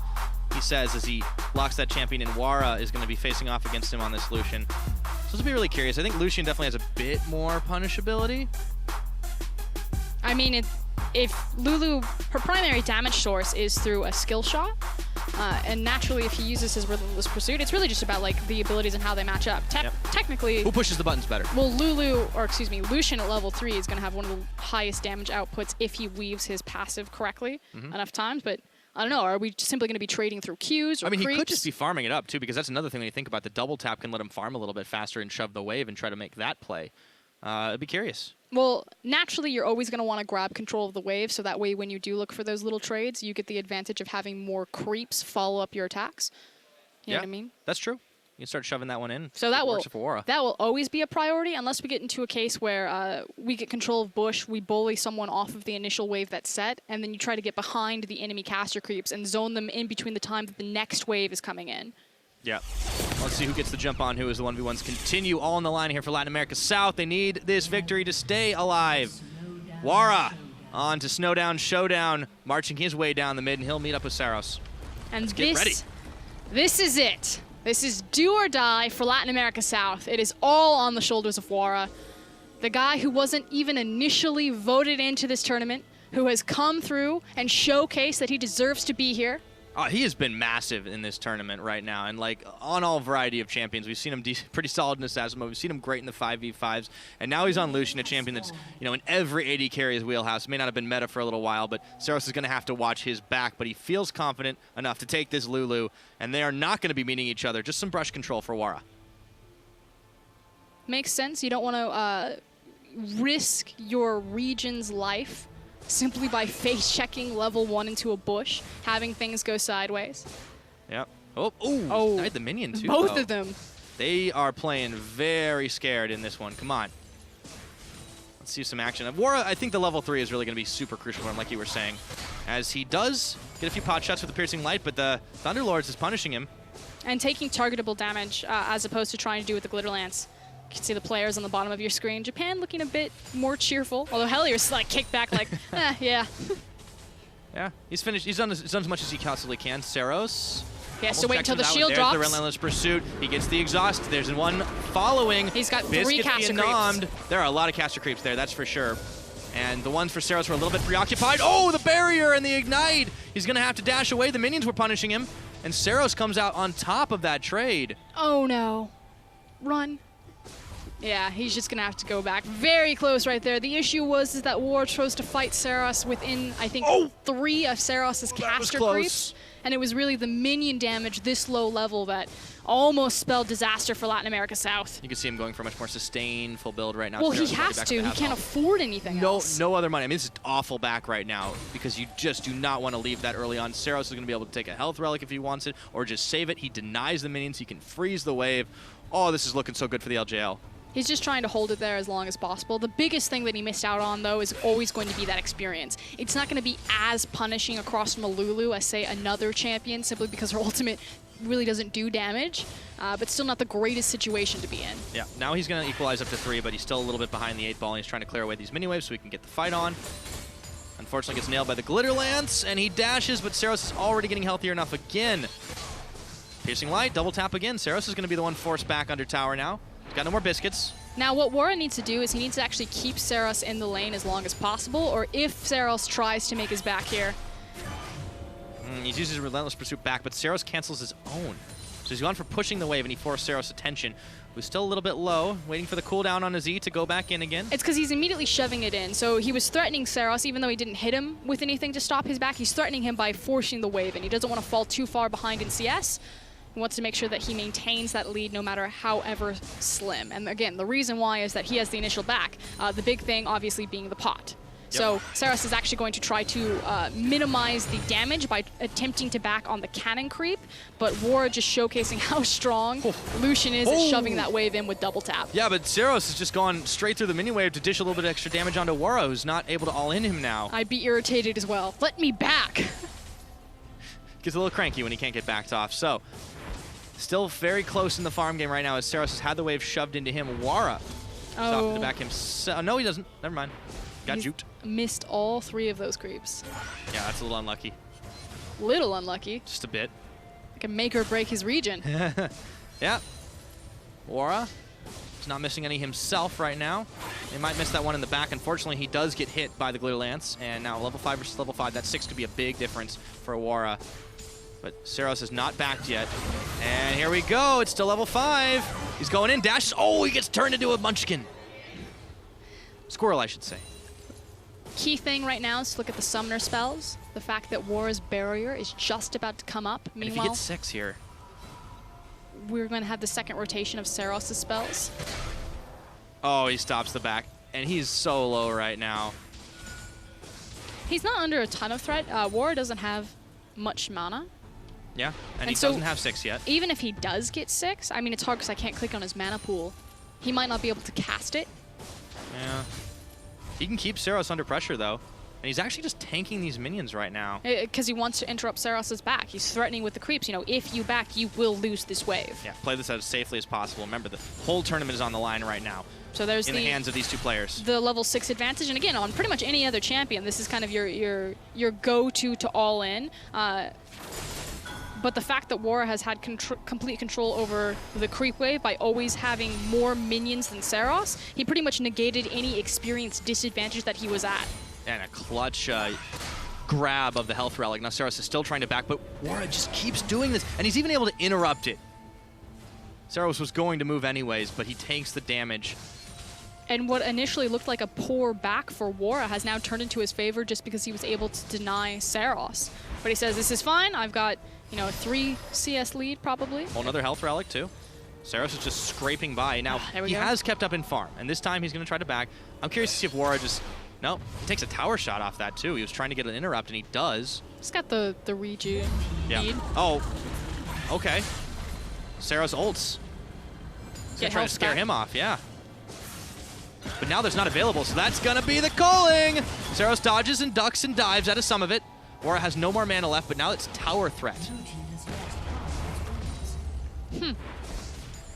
Okay.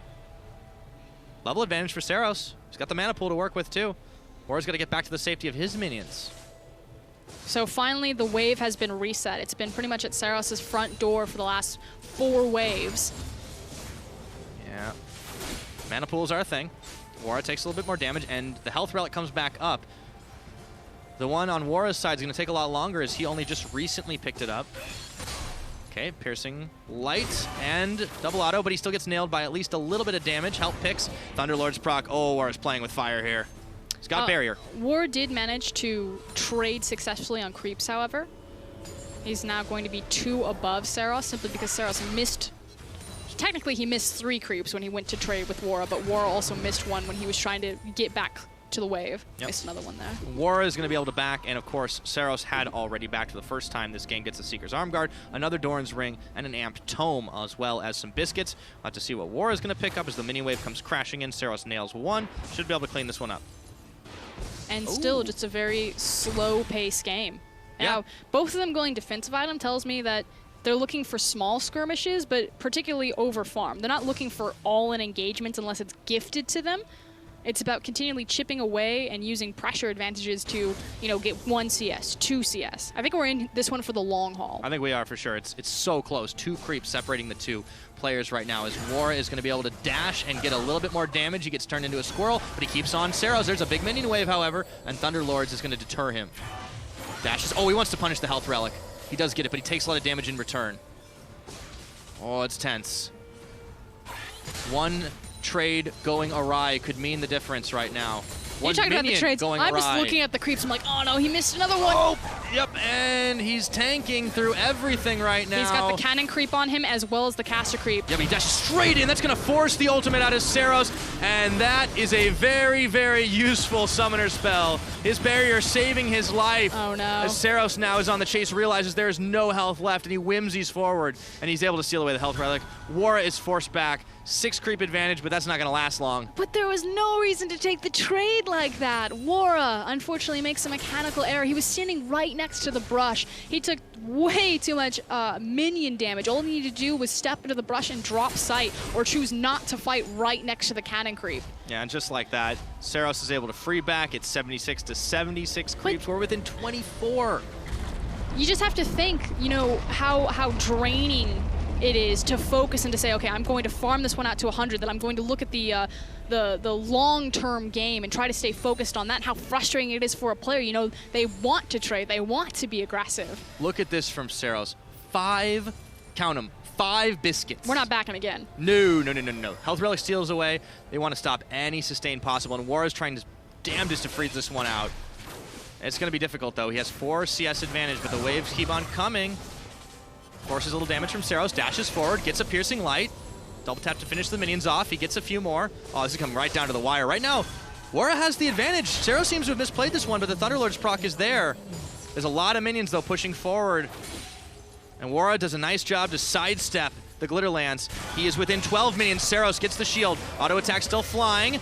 Double taps onto them. Wara still afloat here. No summoner spells for him, though. If On he gets either traded side. on either side, it could be deadly. If it really came down to kills after all that, that'd be insane. It's the windows, though. Anytime... There we go. Ooh, buddy. Anytime Saros opens up with his Glitter Lance and he misses it, Wara has the confidence to go in to look for the CS and to look for an elongated trade. But the problem is that Wara did not come back with any pots. He's entirely reliant on his Health Relic as well as the Regen Pen, while Saros has now burned through all 5 of his pots. Wara takes a lot of damage. He's going to go for He's the calling. gonna- Oh, he no! gets interrupted. No! Dashing, looking. He needs 3, but he can't get it. And that's it. Japan advance. That is heartbreaking, but amazing from Saros. Ah. Wow. 3 creeps to stay alive. And in the Okay. end, he gets the kill. GG, well played, Japan. But look at this, methodical, synergized, well thought out. They all, 2 Lulus back to back. Japan clearly talking to each other, understanding, you know, what do we weigh as the best 1v1 champion? What is the strategy going into this? Ban the Caitlyn, take away the Nasus, look for the Lulu, and just look late game for the CS. You know, how frustrating Late that is. game. That's a good one. Late game for the CS. How frustrating that is for a player to just Oh, yeah. continuously be focused on that. But Saros, just so methodical. He waits for the Lucian ultimate to come out and then just hits him with the Whimsy. In the end, you called it so well with the brush control being critical. You saw Saros moving up. He says, I'm going to wait for him to step up and try to get greedy for these minions because I know he has to take them. And then instantly Glitter Lance, help picks, and then saving the polymorph. Well done. But there you see Saros leading the charge on your screen. This means that Japan are now in the finals. Sweeping their way to a victory in the final match. What a way to do it. This is amazing. They're a single best of series away from representing their region on the All-Star stage next week. That's a huge achievement for this region. Again, they recently just got their server. They've been injecting all of this talent, all of this money, trying to level up their infrastructure. A victory here would just be so sweet to say it was worth it. And they're having fun doing it too. Look at this. Wara, he knows the game is up, tries desperately, but Saros just has his number. Just amazing. 3 CS down to the wire, just tries to go for the back caster creep, and Saros is like, where are you going, mate? Like, it's like a chess master. Like, he had this all planned out from the very beginning. He knew that he was about to checkmate him about 4 minutes out. As soon as he backed and he got 5 pots, Saros knew exactly what he was doing. He used all those, by the way, too. Yeah. Yeah, he's not holding anything back, so really, really well played. We Not kept just from thinking, him, you know, like, the rest Saros, of what are you Japan as doing? well. Why are you delaying your back so much? But again, just the master plan coming through in the end. Yeah, it worked out well for them. Now for more on Japan's win, Hingers is standing on stage with Saros. Thank you, Pyra. I'm right here, right now, with the victorious Saros. First of all, congratulations. And I want to ask, what was going through your mind towards the end of that match? It was so close. 今日はおめでとうございます。最初に聞きたいのが、最後の 1v1 クライマックスのところでどういう考えが、頭の中よく聞きました。そうですね、最後、1v1 ずっと通してなんですけど、結構CS 負けてたんですけど、でも結構オールインさえすれば絶対勝てるなっていう自信があって、結構その心理的には余裕がありましたね。Well, throughout the course, I was losing in CS, but I knew if I alled in at some point that I would win eventually. So I was pretty calm at that point. I would not have been calm at all. I would have been just a mess. Anyway, but now your team is in an IWCA final. What does that mean for your region? 今回日本として初めての IWCA のファイナルっていうことでどういう気持ちですか？やっぱりそうですね、ここまで来たので、トルコかまだ分かんないんですけど、勝った方に勝利して、そして本戦に出たいですね。Well, we came this far, so I'd like to go to the next spot and make sure whether it be Turkey or SEA that we beat them and go to ASE. Excellent. And speaking of Turkey and SEA, they're the other semi-final that need to be played today. Do you have any advice for them? Because you've been through the gauntlet and you've come out victorious. 次戦う2チームに対してアドバイスとかありますか？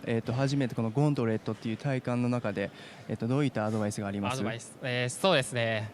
じゃあトルコに向けてアドバイスを。SEA の地域はすごいハンドスキルが高いので、今回サモナーズリフト参戦じゃなくて、1v1 とアサシンモードがあるので、サモナーズリフトで勝っても、僕たちが勝ったようにそのハンドスキルで SEA が勝つかもしれないので気をつけた方がいいですね。Well, I have advice for Turkey. We've been playing a lot with Southeast Asia, and they have very high mechanical skills. So you need to make sure to get Summoner's Rift match first, because 1v1 in Assassin's mode might be a little bit tough.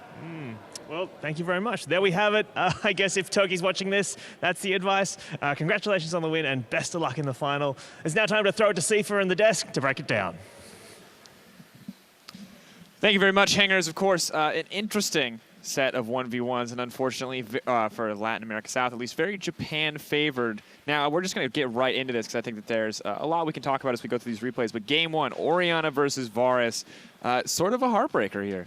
Why didn't he take a point in Q? Just skill Q. Just take 1 point in Q. Like, we were looking at the numbers, and I believe it was UC that was actually telling us how if he'd just taken that 1 point in Q, he would have had an additional, like, 200 damage because it would have made it easier not only to get the return on his E, but he'd have the ultimate. He could set it for the W, like... Yeah, it was that particular game was a little brutal. We questioned the tank Oriana build. Of course, it is pretty good at farming, but a single point in Q, I feel like, could have defined everything in that first 1v1. I mean, it was just mainly the fact that he wasn't able to Q and ult. That was the whole thing. And it's just like that would have won the final trade. Either way, we were triggered enough, so I think we should. on to the next one. On to the next one. This one, Lulu versus Talia. Of course, Talia, a pick that we'd already seen busted out once before. That game was insanely close. But as we hop into this replay, you can see, like, definitely not the same story as the first time Talia was busted out. It ended up being down to a final to the wire fight, and in all honesty, that held on to the exhaust is really what determined it, because there was no way for Talia to turn around and get a last couple autos off because her attack speed was too low, the difference in damage was just too much, and it was honestly just a matter of Talia using her exhaust a little bit earlier than the Lulu. I just feel like this matchup was heavily favored for Lulu. I think that Talia can only push, and after all the nerfs and everything, can't even do that so well. So I'm not really sure what he got a win on it earlier, and that win that he got on Talia originally was so close anyway. Maybe it was over-aggressive. But of course, the Lulu games didn't stop there. As we moved into our third game, it continued to see a focus on the Lulu. This one, though, very much closer than the previous two. Yeah, there was multiple times where they had those all-in trades, and Saras, there was a long time where he didn't decide to go back to base, but it was all down to this. It's like, I'm going to go for the minions. No, get squirreled. And Wara just couldn't do anything. Saras took him out. This is so hilarious. Like, I want the minion. And my boy Saras, take it. The thing is, I think he could have afforded to go back, because even if Lulu had picked up that whole wave, I think Wara would have been ahead in terms of farm, and he could have gone back to lane and then just taken the next wave and won. It's possible, yeah. Maybe he could have like just hid there so that the Lulu pushes. Or so Lulu has to like take a mind game where she can't really push, because then the minions will hit tower. Maybe if Lucian is at tower, she will just get the Lucian will just get the whole minions. Yeah, exactly. Yeah. So he could have maybe played a mind game, but didn't. Well, at the end of the day, those small mistakes, not willing to take those mind games, does mean that Japan has now moved up to the finals. Let's take a chance now to look at the updated tournament bracket. Japan sitting there, waiting their next opponent. It's going to be between Turkey or Southeast Asia to meet them there. I honestly, like, congratulations to Japan, typically not doing that well in usual wildcard competition, but this tournament they've stepped up with this all-star team and they've put up a great performance. Yeah, well, I'm excited to see, of course, who they're going to be matched up in our second series today, but for now, we're going to make like Nami and wave. Yeah, goodbye for a few minutes. Next Japan will have locked in their place in the IWCA Finals, and we'll soon find out who will join them when the Turkish All-Stars face off with the Vietnamese All-Stars. Don't go anywhere.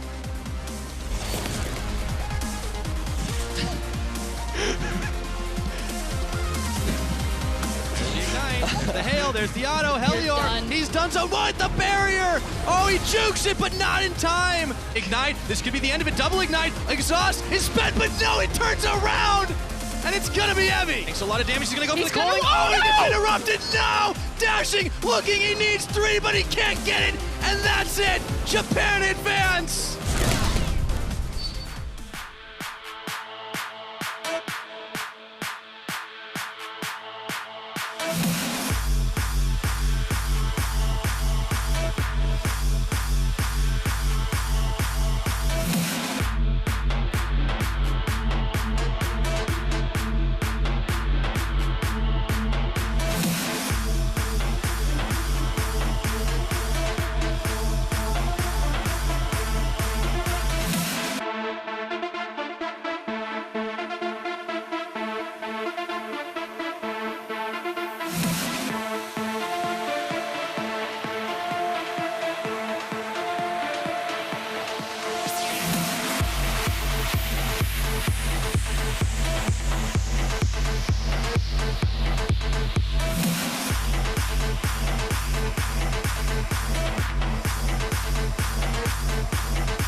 Why do you insist on taking all your love from me? Always home late suddenly. I don't know how to thank ya. No, I don't know.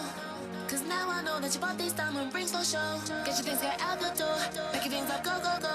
To the pins out with you. I don't want you here a moment more. You always said you'll be there to save me.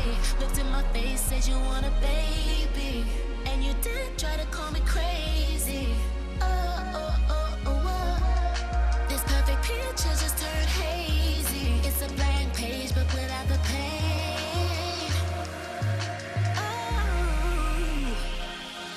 And now I don't know how I can do this. Our drama's right up, we still pursue this. Got me arguing like a 24/7 since I'm 24/7. I don't know why. That you make the changes, but in the end you didn't. Don't know how to save this, cause you've been acting different. 24/7, 24/7, 24/7.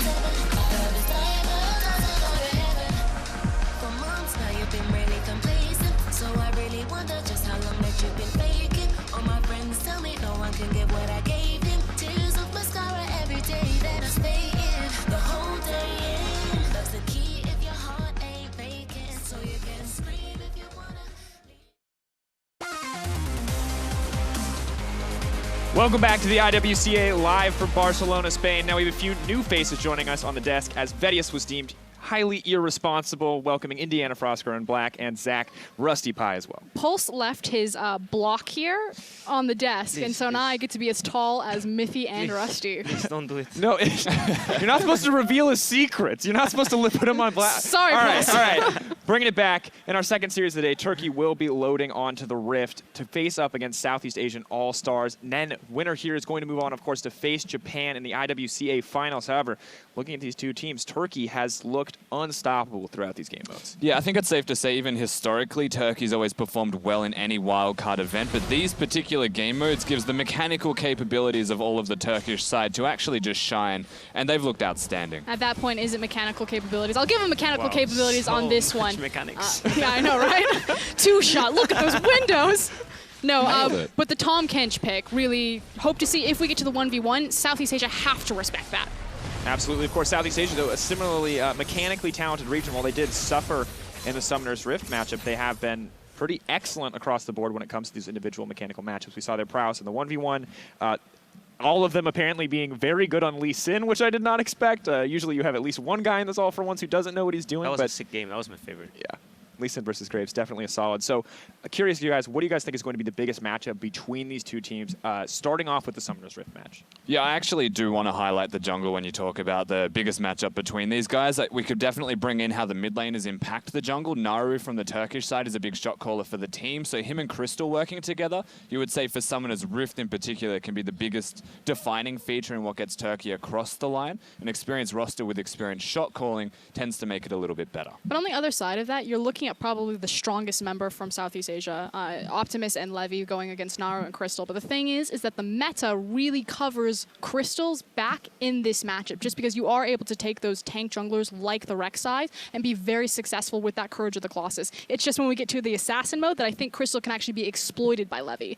So I want to focus in on Summoner's Rift first off. We saw Ryze be allowed through in our first game of the day. Obviously a very powerful pick. Poppy as well. Do we expect these to move up in terms of ban priority? I mean, so Poppy, I think, absolutely should. The other interesting thing is Nautilus was the pick with Poppy. So if Poppy goes up, Nautilus should get picked more and more in that top position. I mean, I personally vouch for Ryze. I think Ryze should not be able to get picked. I think it's really, really broken champion. And I honestly felt like the player was the problem on the first game. I'm sorry if I'm judging anyone, but I personally thought he had a horrible game on Ryze, and like the first death he gave to the Cassiopeia was not really a death that should happen. And I feel like Ryze overall, especially if maybe not against Cassiopeia, but against other matchups, you can go Courage the Colossus, and just a tank, CC, mobility, damage. It just does everything. And that's what's really cool, is the fact that there shouldn't be those excuses, because Naru and Optimus are both like top tier mid laners for this tournament. Yeah, definitely. Well, excited to see if Ryze will go through. I'm skeptical. Maybe we'll get a LeBlanc. Maybe something in the mid lane will be left open for these heavyweights, but we're going to have to find out, because the players are almost ready for picks and bans on Summoner's Rift. So let's set it over to the casters.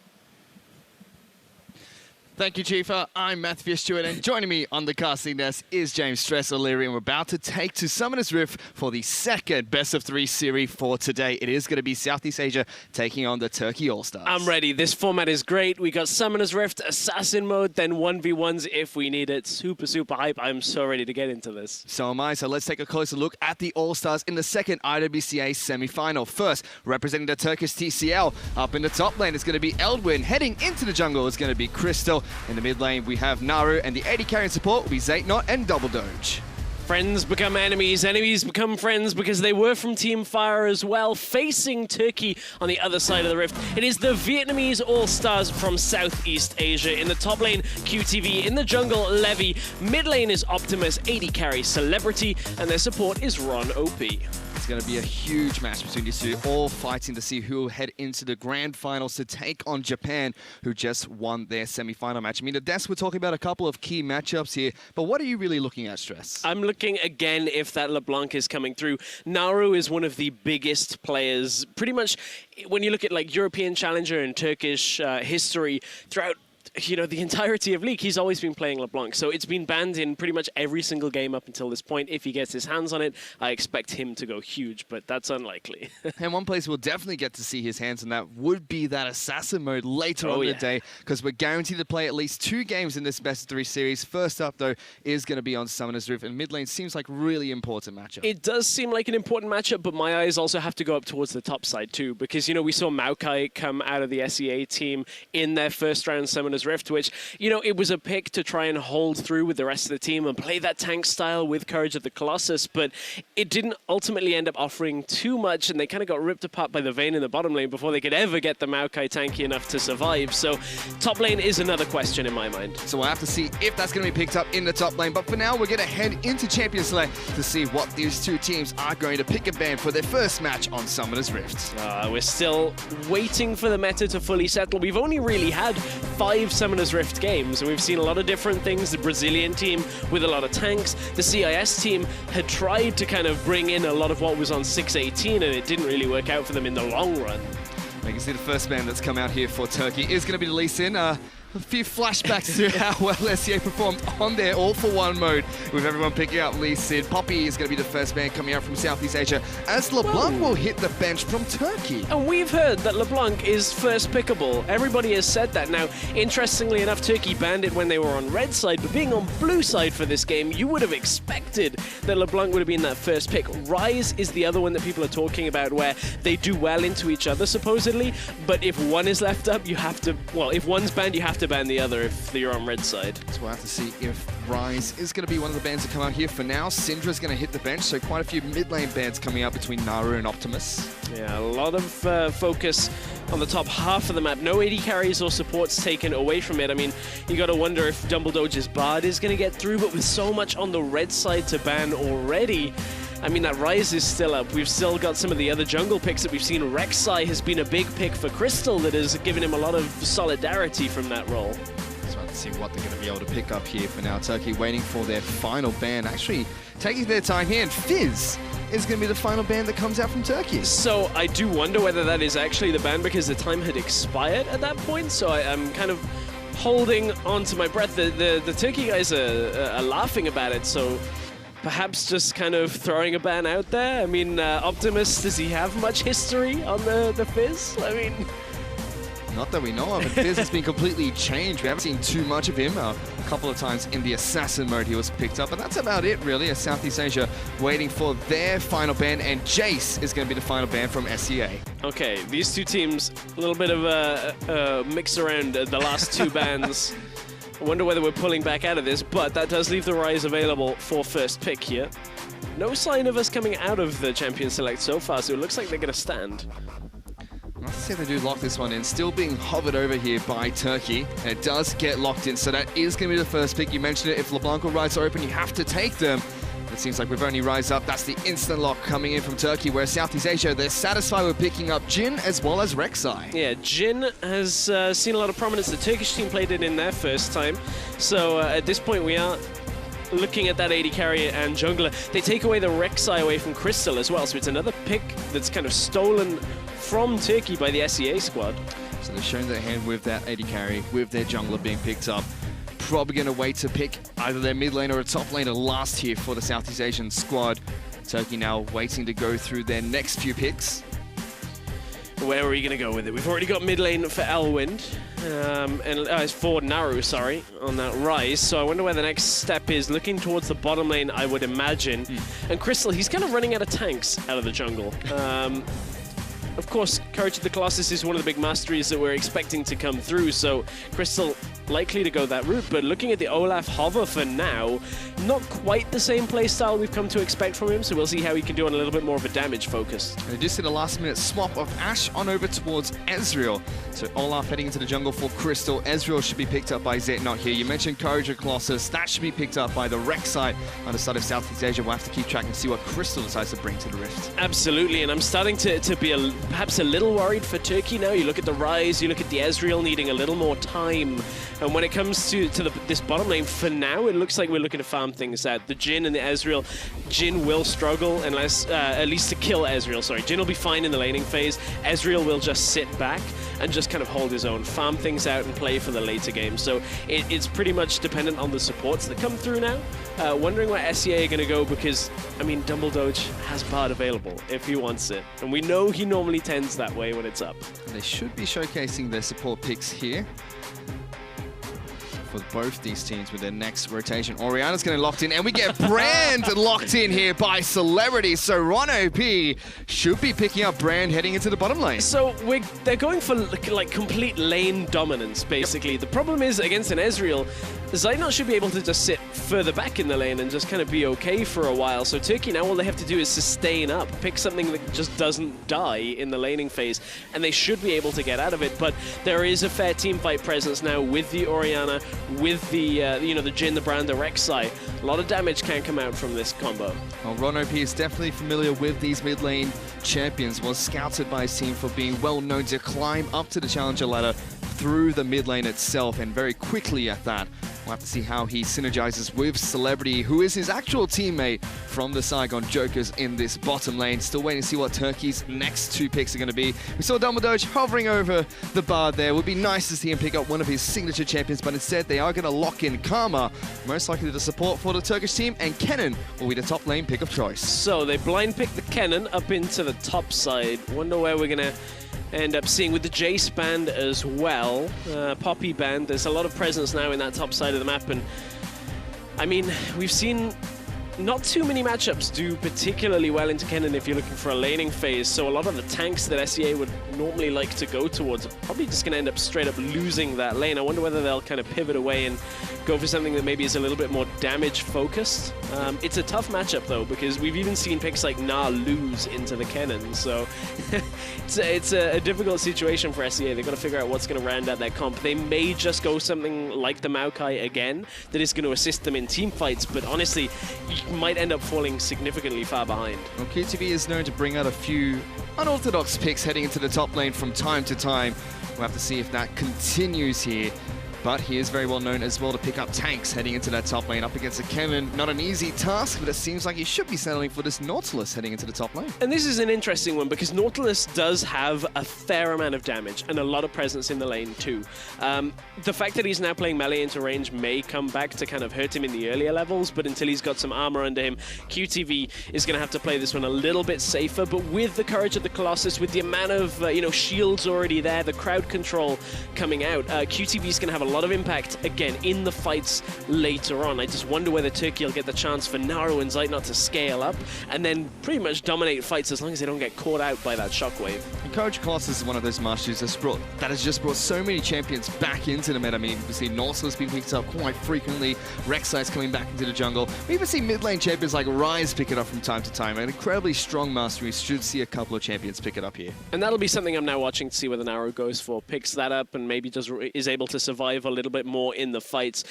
I'm interested to see how the brand is going to go because, I mean, we obviously saw it from FLICKR a whole lot at Worlds. Now we're seeing another Wildcard team try it out here for the SEA All-Stars. So this is going to be an interesting bottom lane, but Ezreal Karma, really difficult to kill. It certainly is. Is this now the lane that we should be looking out for? Because before we went into picks and ban, we're kind of talking about middle and jungle, the top lane matchup. Not so much about bottom lane, but it seems like the picks in the bottom lane have been a little bit interesting. I'm still reserving myself to a farming bottom lane, really, for now.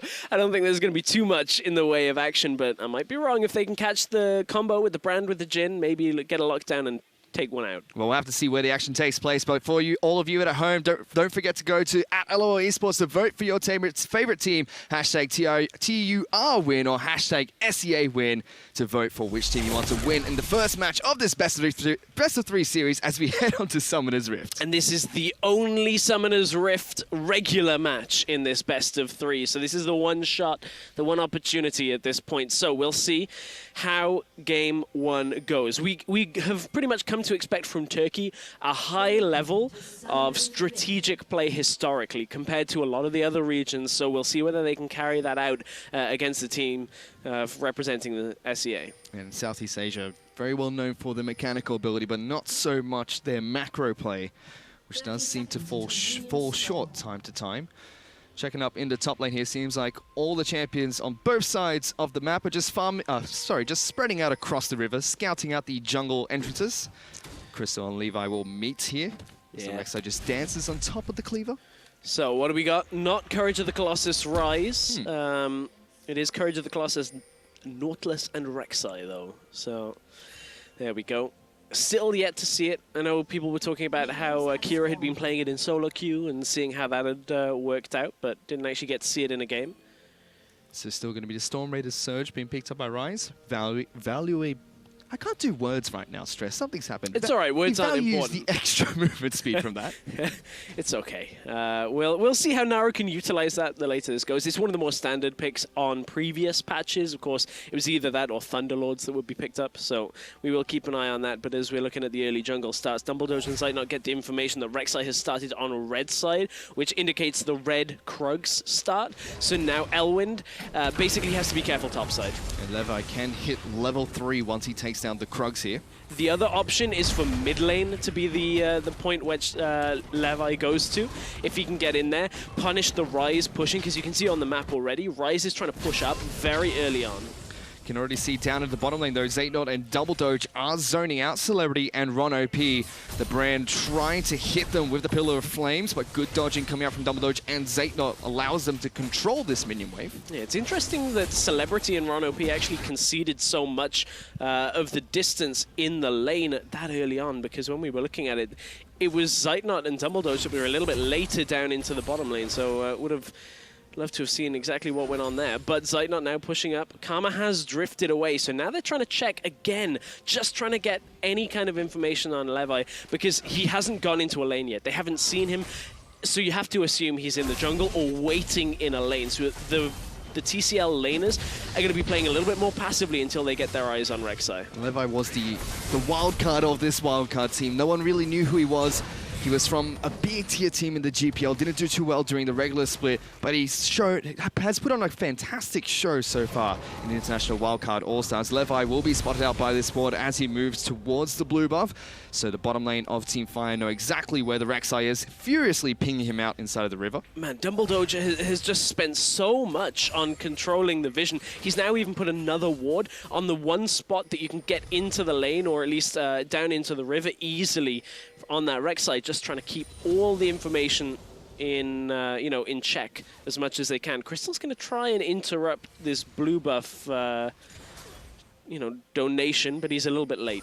Yeah, it seems like Orianna's going to be able to pick that one up for herself.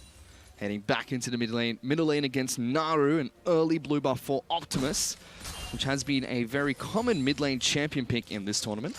And you can see up in the top side, QTV's having to recall. He's out of the corrupting potion stacks and now has them replenished from being back in lane. So what QTV was doing was basically trying to just shove the wave and trade his health and potions for a CS advantage so that they can at least be even when QTV returns to lane. The problem is it may be even on CS, but the teleport advantage now goes in favor of Turkey. So there's a couple of minutes here where Elwyn can either look to make a play or get a very safe recall. QTV is a little bit safer in that lane, has the Fairy Charm as well as the Ruby Crystal, so a little bit tankier, a little bit of extra mana regeneration heading back into lane there.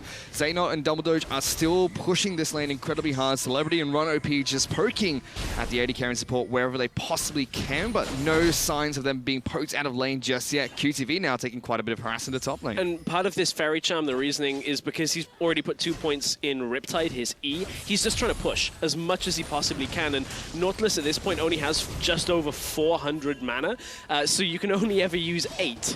That's 8 and you've got to recall, so without mana regen it's really difficult for QTV to continue to push this out. So normally it's not the pinnacle of items that you want a Nautilus in lane. Ooh, Double Doge caught out. Stunned up, double stun down. It's going to be the passive from Brand that gets popped as well. He takes quite a bit of damage, but the bottom lane from the Southeast Asian team do get their combo off at least once here. Yep. That's what they're looking for in the lane. But the problem is you can see how Double Doge and Zeitnot are just like, okay, well, we've got all the mobility, we can dodge a lot of the stuns, and even when they connected, they get the health off Double Doge, and yes, that does put them in a tougher position.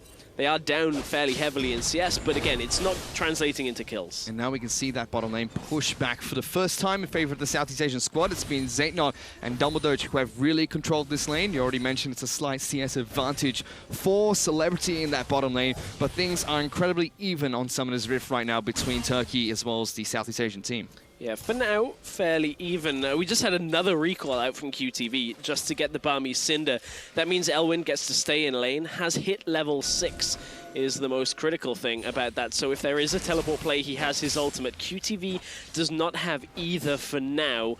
He's about a quarter of the level away on experience. So Elwyn, he's not going to be able to shove this in fast enough that Nautilus won't receive the wave, but it's enough for Elwyn to create the pressure, clear out the control ward, and look for the next play. Meanwhile, Levy's decided he wants to start on the Dragon here. Ocean Dragon is the first elemental dragon to spawn.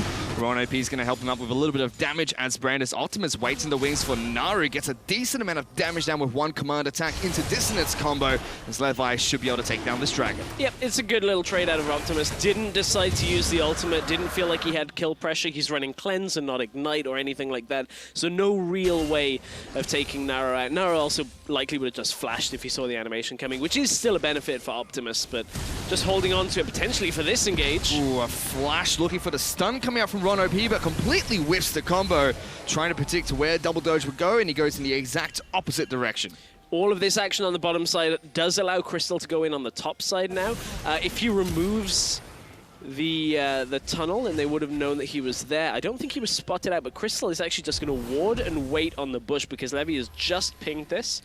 Oh, he's going mid. Crystal, this is a bold play. Naru was on the right page, but Crystal decided not to go in. So a ghost being used by Naru there, trying to get past the minion wave to get some damage down on towards Optimus, who will use this time to go back to base. And Levy had spotted him out from the Tremor Sense, so the information had been given across. No real way of getting into the mid lane for Optimus.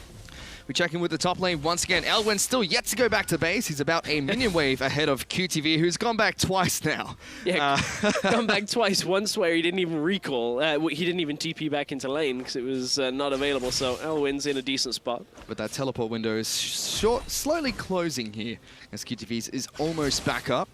Elwin is still pushing aggressively against this Nautilus, who can't quite farm happily in range of that cannon. Meanwhile, Naru will pick up blue buff for himself, donated over by Crystal. So he'll go back into lane, should be able to stack up his tier quite nicely. He's gone back to base a couple of times now, has the Catalyst up Protector as well as the tier. And you can see down in the bottom side, still a little bit of a CS lead. Actually, his top side, there's the ult coming out. Oh, it's Rek'Sai's here. They're looking for a fight, but both junglers are up here as well. Levi's the first target. He has to flash away, but here comes Crystal. Slaps him with the Butcher's Axe to pick up first blood in the top lane. Now it's QTV who has to try and run away. The Riptides are coming out, but there are so many slows on top of him as Elwin gets the second kill for TCL. Oh, they try and go aggressive on the cannon that hasn't even had a chance to recoil out of the lane at that point, and he still is able to turn things around. The double stun off the slicing Maelstrom, and the damage coming in from Crystal was far too much for Levy and QTV to take at this point because they don't really have enough tank stats to be able to survive. Bot lane, Celebrity could have been in trouble. Yeah, Zaytnot and Dumbledore being very aggressive as they have been since level 1, but let's take a look at that again. Oh, and from this setup, so Crystal and Levy knew what was up, but Elwin, I mean, Levy and QTV thought they had the damage down, and they just run right into a slicing Maelstrom. I mean, they have to assume that Elwind is going to use that, get the first 2 stacks quickly, press the W, and in runs Crystal to pick up the kill. And all that translates to is Elwind, on his first recall, straight up purchases the Hextech Proto Belt. You can already see Chris as well, very close towards his own Barmy Cinder. So very curious choice from the GPL squad, especially with the ultimate from QTV already being used quite early during that engagement. But for now, that's given Turkish team about a 600 gold advantage over the greener squad. And we're gonna see if they can further that with the advantages they have in the top lane as well as in the jungle. Levi going to be able to take down the Scuttle Crab. Actually, it is taken by Levi, not stolen away by Crystal. Naru's got to be a little bit careful. Levi is waiting to see if he can get a gank down on towards the mid laner. Crystal clears out a couple of wards in towards the Dragon Pit. So it clears out just a little bit of that vision control.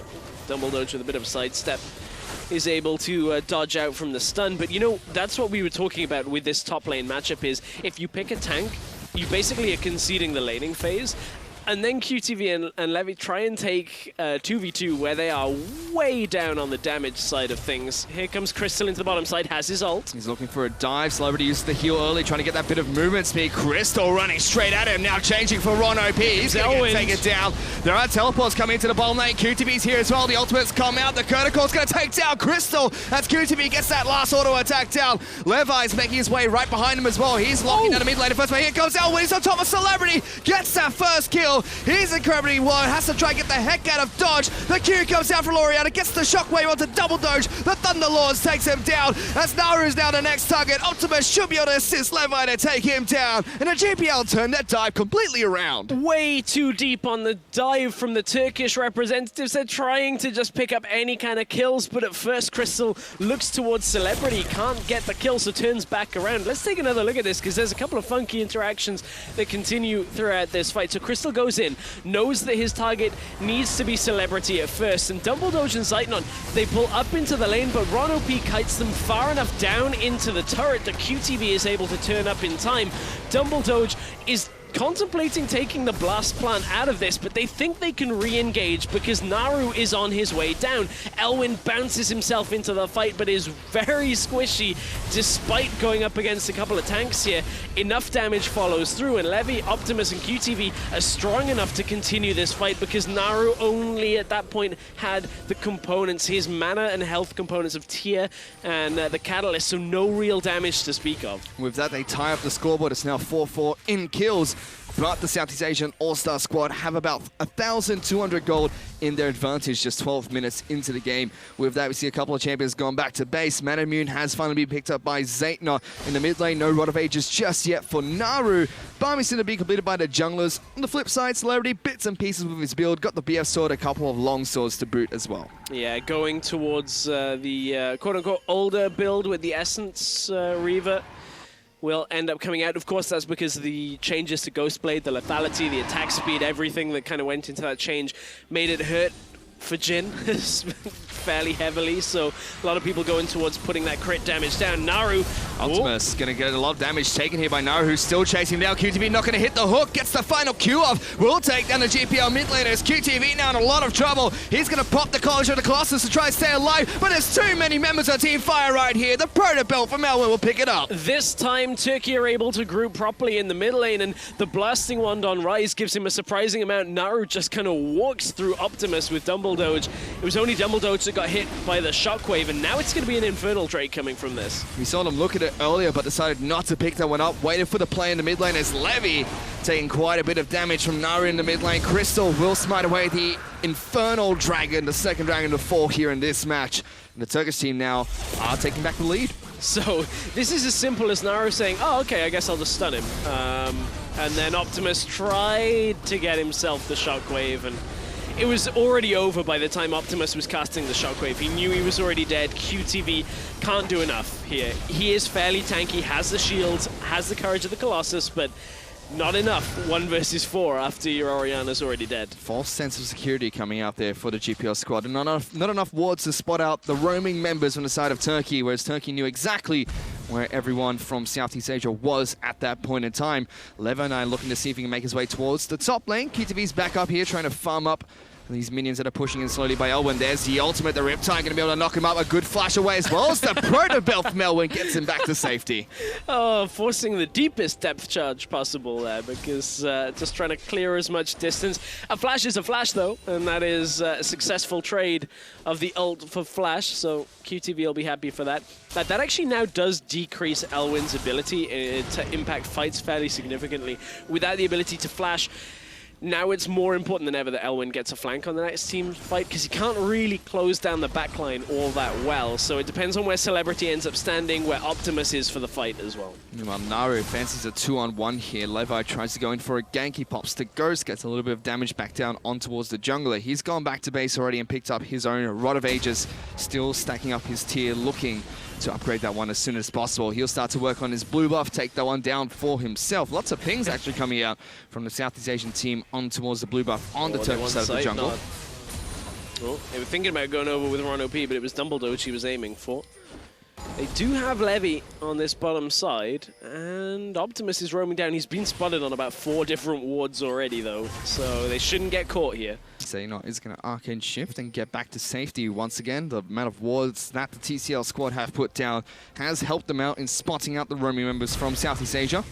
Naru also waiting in the wings. He's on top of a control ward, so knows that he cannot be spotted. Gets a little bit of damage down towards Optimus, but doesn't do too much. Importantly, though, that Optimus knew he couldn't face check through that bush, because there's actually a ward in the lane that spotted Naru move towards the bottom side. It was a smart placement, has actually just died, but Naru was spotted on his way into the bush.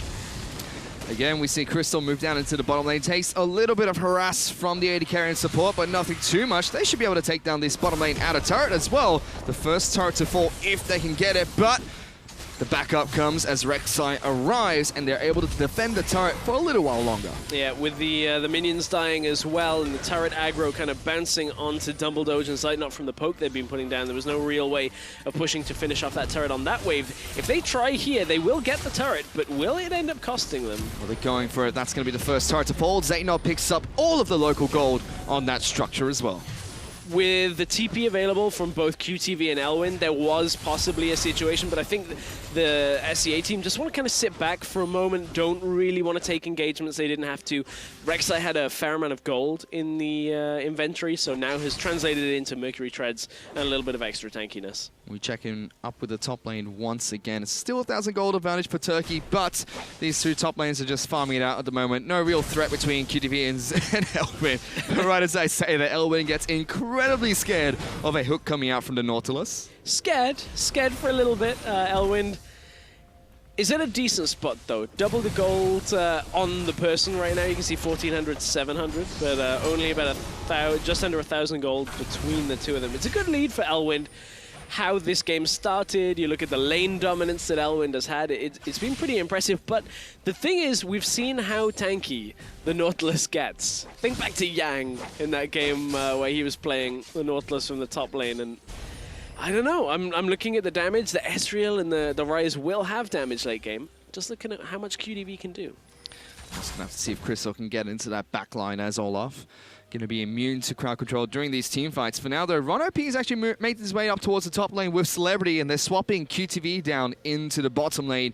It seems like Team Fire are going to do the exact same thing by sending Elwin down into bottom lane to try and defend their own outer turret there.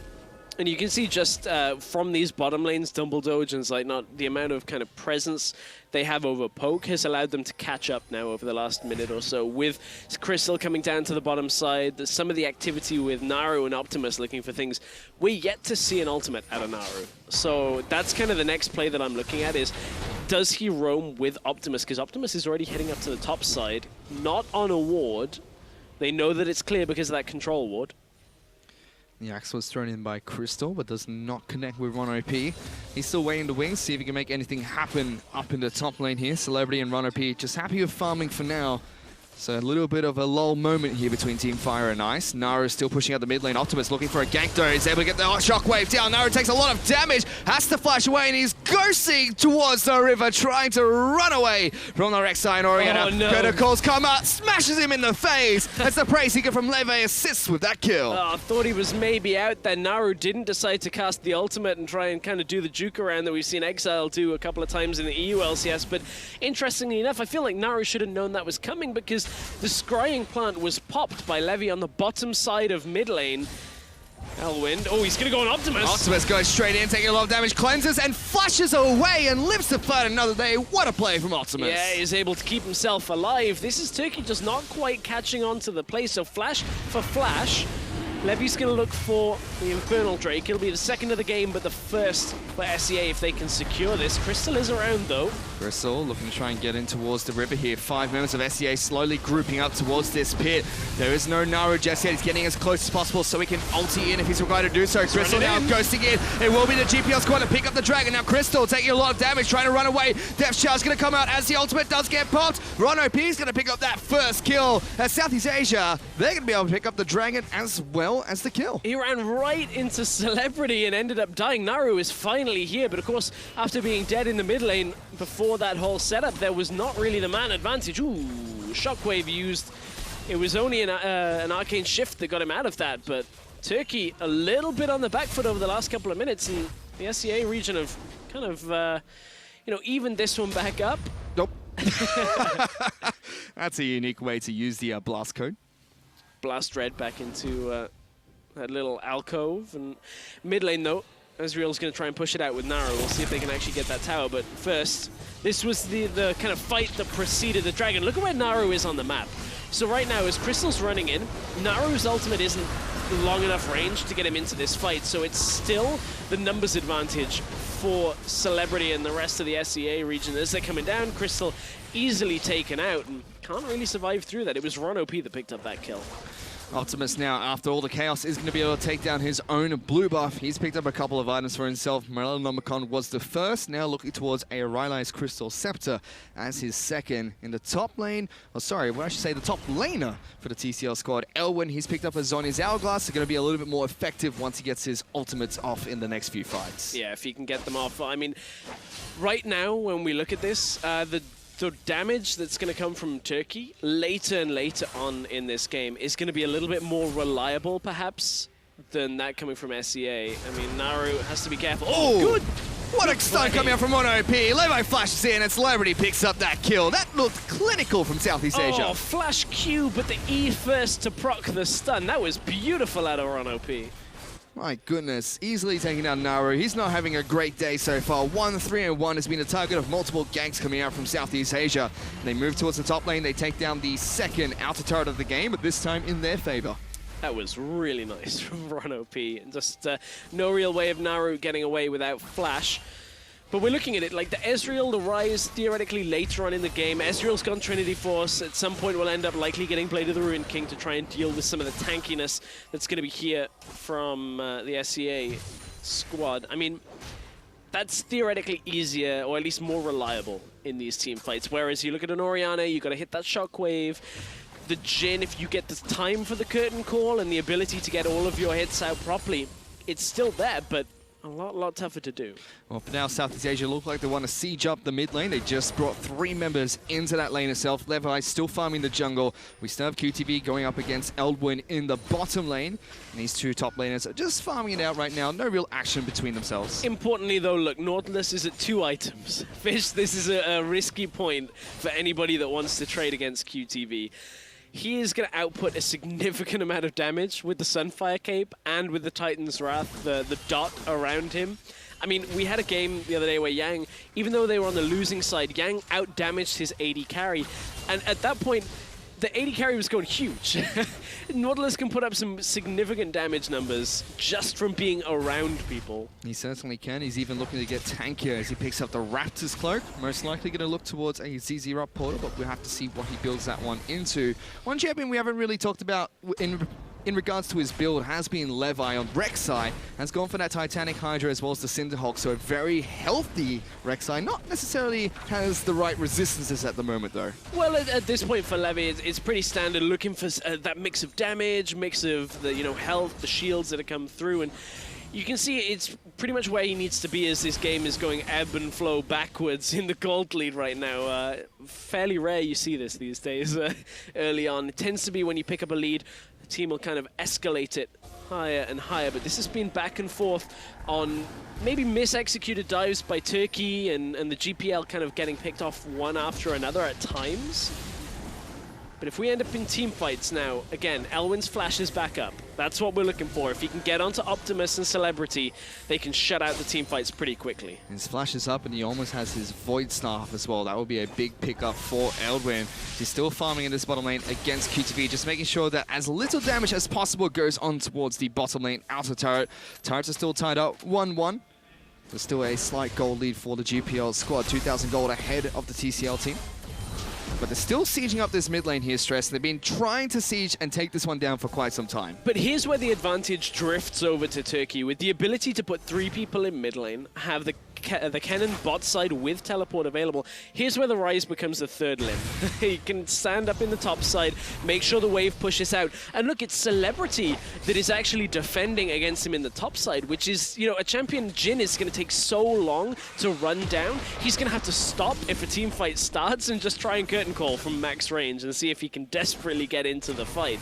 Levy, however, on the top side, maybe they're going to try and punish Naru. They've done this once before. We'll see if they can get it again. We can already see Naru was playing so aggressively, but in the bottom lane, Elwin's the one. He's playing very aggressive against QTV. Courage Colossus gives him a little bit of health. Good flash to avoid the slow. Hooks his way towards the wall while he's stunned. Death Charge comes out, but that's only going to hit Elwin. QTV is taking an absolute beating here as he tries his best to run away. The Q's back about. Elwin's got in. Pops the ultimate. He's on Run OP as well. Came to assist this top laner, but that just gives Elwin the double kill. I was saying he was out. Turns out he was out of time.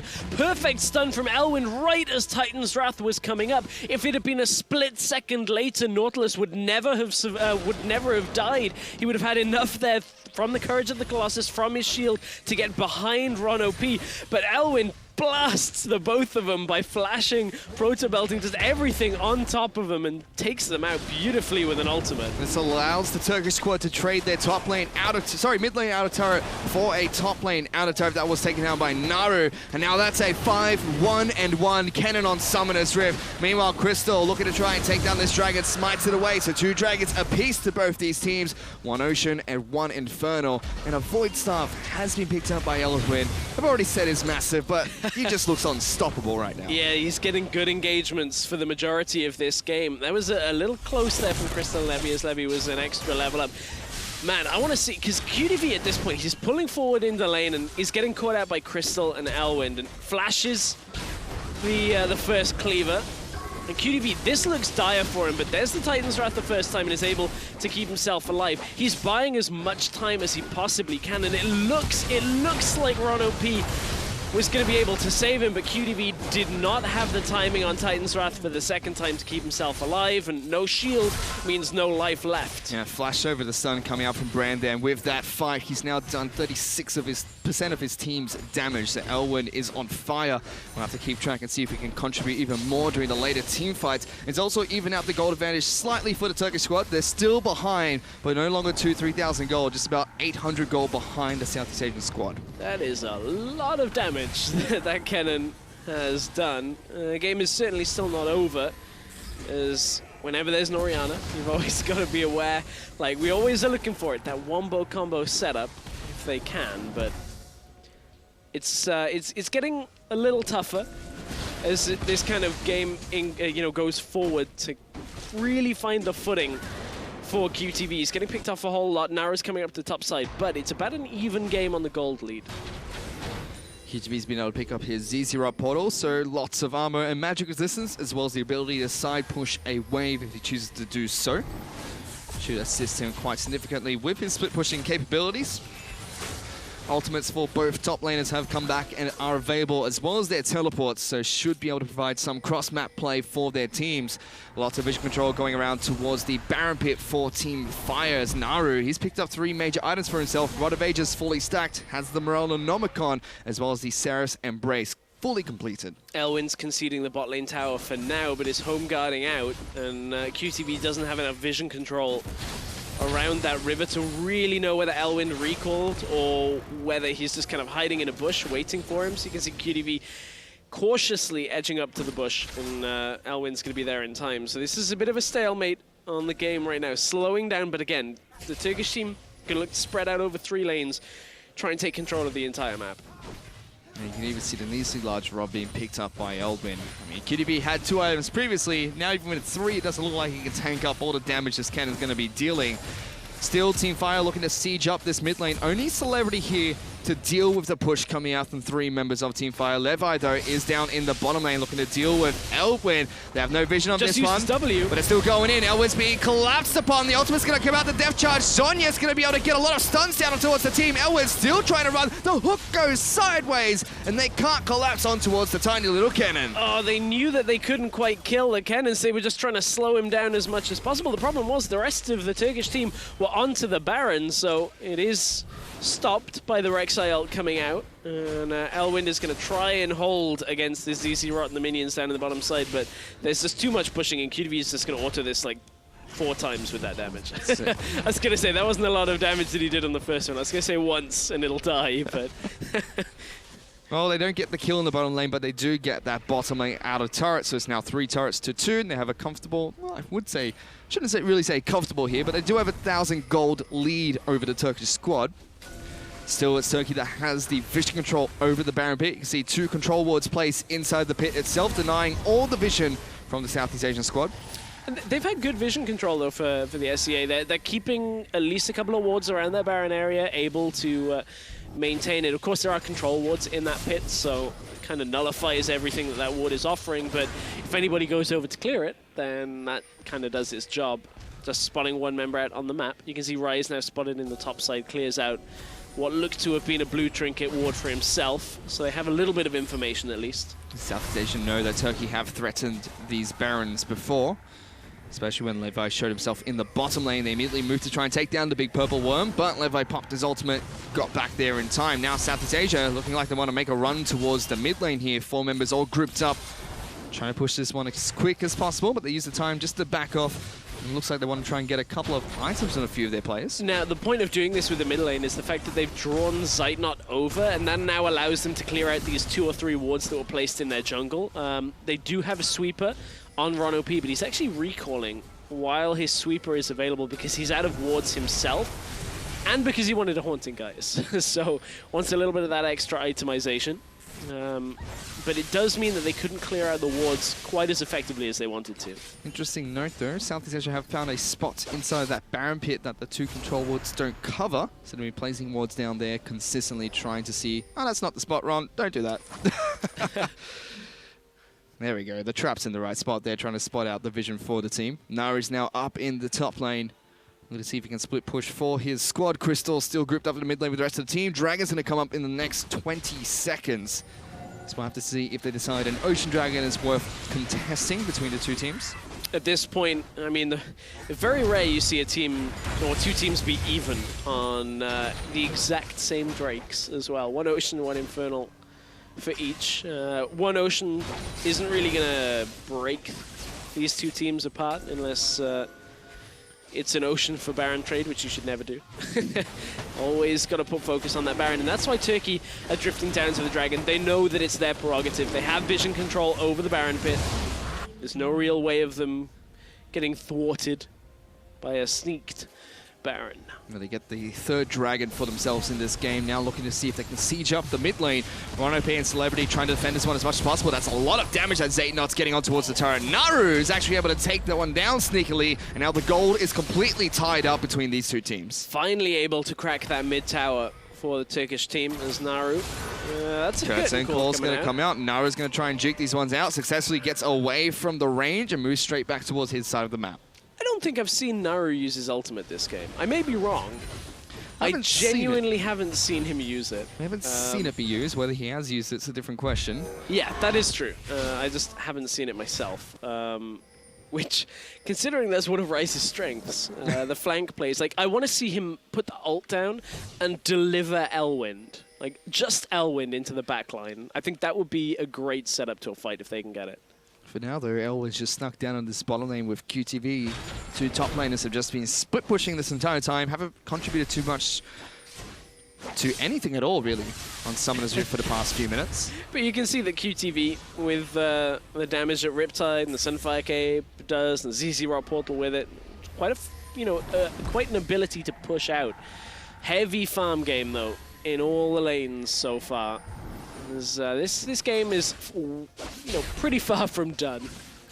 Seems like Southeast Asia have taken back vision over the Baron pit and are trying to keep Crystal away from the pit itself. Scuttle Crab's going to fall to give them some invulnerable vision for a while. And in fact, Southeast Asia start up the Baron, threatening this from Turkey. I mean, the 2-man possibility is there. Oriana's auto attacks obviously are augmented by her AP, so it can do it pretty quickly, but Levy and Optimus have been rumbled on that one. Yeah, they get it to half health and does get spotted out by Crystal, who moves straight in towards the pit, puts a ward down just over the edge of the wall to try and spot out Southeast Asia. They make any movements in the river.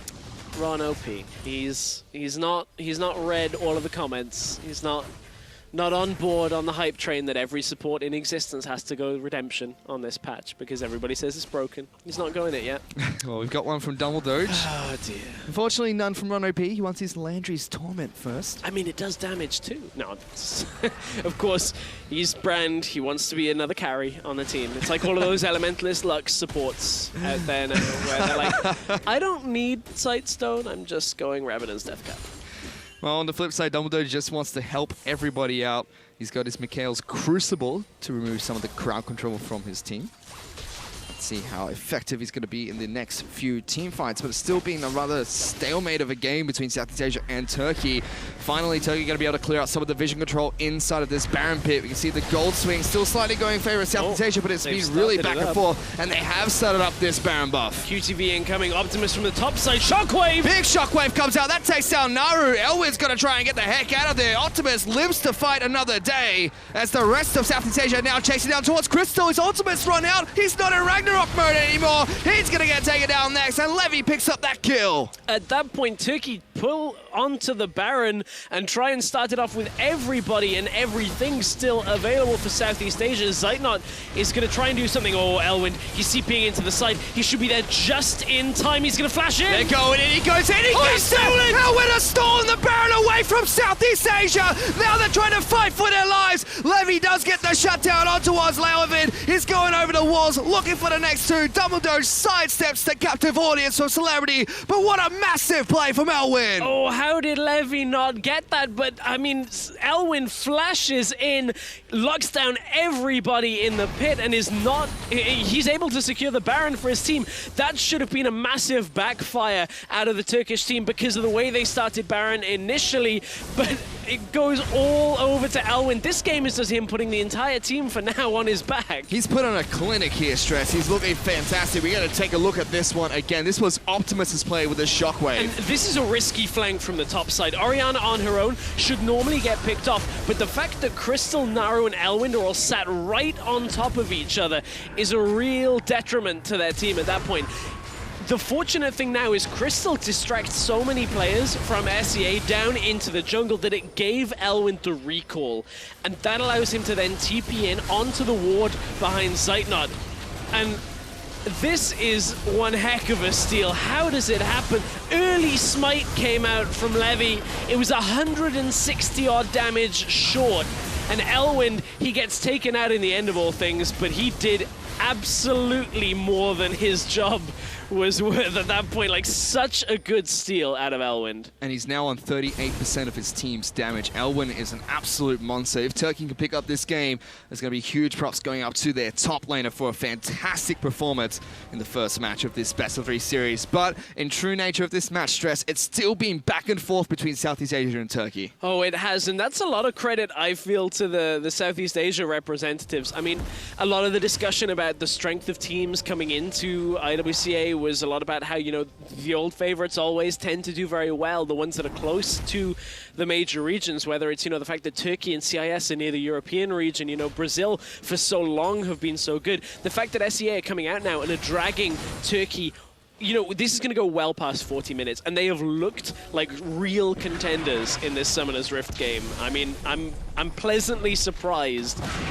that there is not as much of a difference as we thought between these teams potentially before we came into this. Well, it seems like the next objective of contention between these two teams is going to be that Elder Dragon. Zeitnot has started that one up. Crystal's now going to tank it up for his team as well. Elwin has joined the fight. He's on top of a control ward, trying to stay as back as possible. Elder Dragon down to half health. QDV trying to take this one up. The ultimate's going to come out from Jin. They knock Crystal deeper in towards the pit, trying to separate him from the rest of the team. 6,000 health on Elder Dragon. The final shot comes out from Celebrity. Doesn't connect with Zeitnot. He's at half health. So is Crystal, though. He's going to try and get the heck out of here. As QDV looks like he wants to go in. Gets a nice shield from Courage of Colossus. Dragon now at half health. Southeast Asia going to start this one up. Elwin can't get into the fight. Look at Rice. He's starting to get into the backline. Maybe looking to channel here. But they get Crystal. They lock him down. He's going down. Dragon brings him in. Elwin goes in. He gets a kill. He gets the second. Now Celebrity's going to fall as well. The triple kill comes out from Elwin. Southeast Asia do get the Dragon, but they lose so many members for that one. We spoke about it earlier. The set piece delivery into the backline. Naru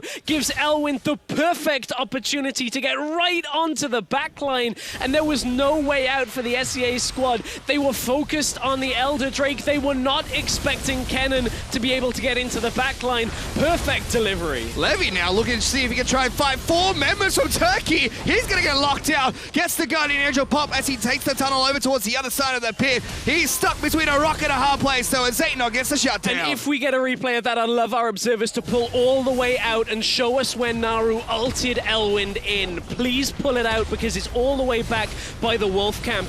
And it's such an important play because of how deep back into the jungle. Naru pulled away, and that's the inhibitor going down. It has gone from what looked to be almost certain loss by the way that they lost that Baron engagement into a Baron steal, into Elwin taking out the entire backline.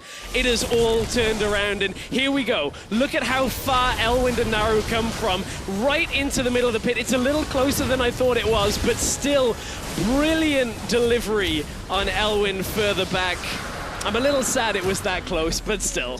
I was watching it on the minimap. Still gets Elwin into the backline. He's been a monster all game, and he's just proving to do it time and time again, making the big plays for his team, this time with the help of Naru. So, after that chaotic engagement, we see that the Elder Dragon has been picked up by Southeast Asia. That's going to last a little bit longer than it used to, whereas the Turkish team, they're now ahead in gold, 2,000 gold up over Southeast Asia, 13-11 in kills, and Baron buff's going to be coming up in 2 minutes. During this time, Southeast Asia have also lost an inhibitor.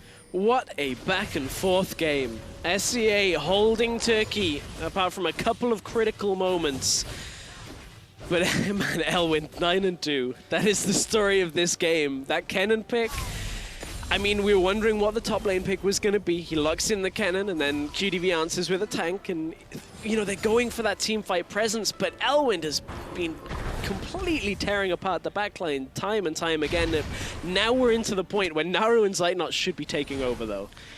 Theoretically. They're going to have to try. Elwin's got 6 items now, Stress, so his carry days are not done just yet.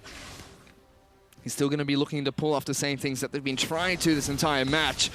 But Turkey does seem like they're in firm control of the lead for now. A minute till Baron spawns, sorry. We'll have to see if they're able to set up successfully for this objective. QTV is going to go back to base. He's also on 6 items on Summoner's Rift, as Guardian Angel is his final item of choice. Whew, that's a very tanky Nautilus and a very high damage Kennen right now. I'm looking forward to seeing how long it takes QTV to die here in the entire team fight, if he ever does, because with that GA, oh, Naru! He's been caught, locked down, the Curta Core comes out, not going to connect, the Optimus takes a lot of damage. Naru! He outclasses him right there and then sidesteps absolutely everything and smashes Optimus into the ground. Optimus did not have his cleanse available. If you peer right into the screen, you'll see it's about to come up.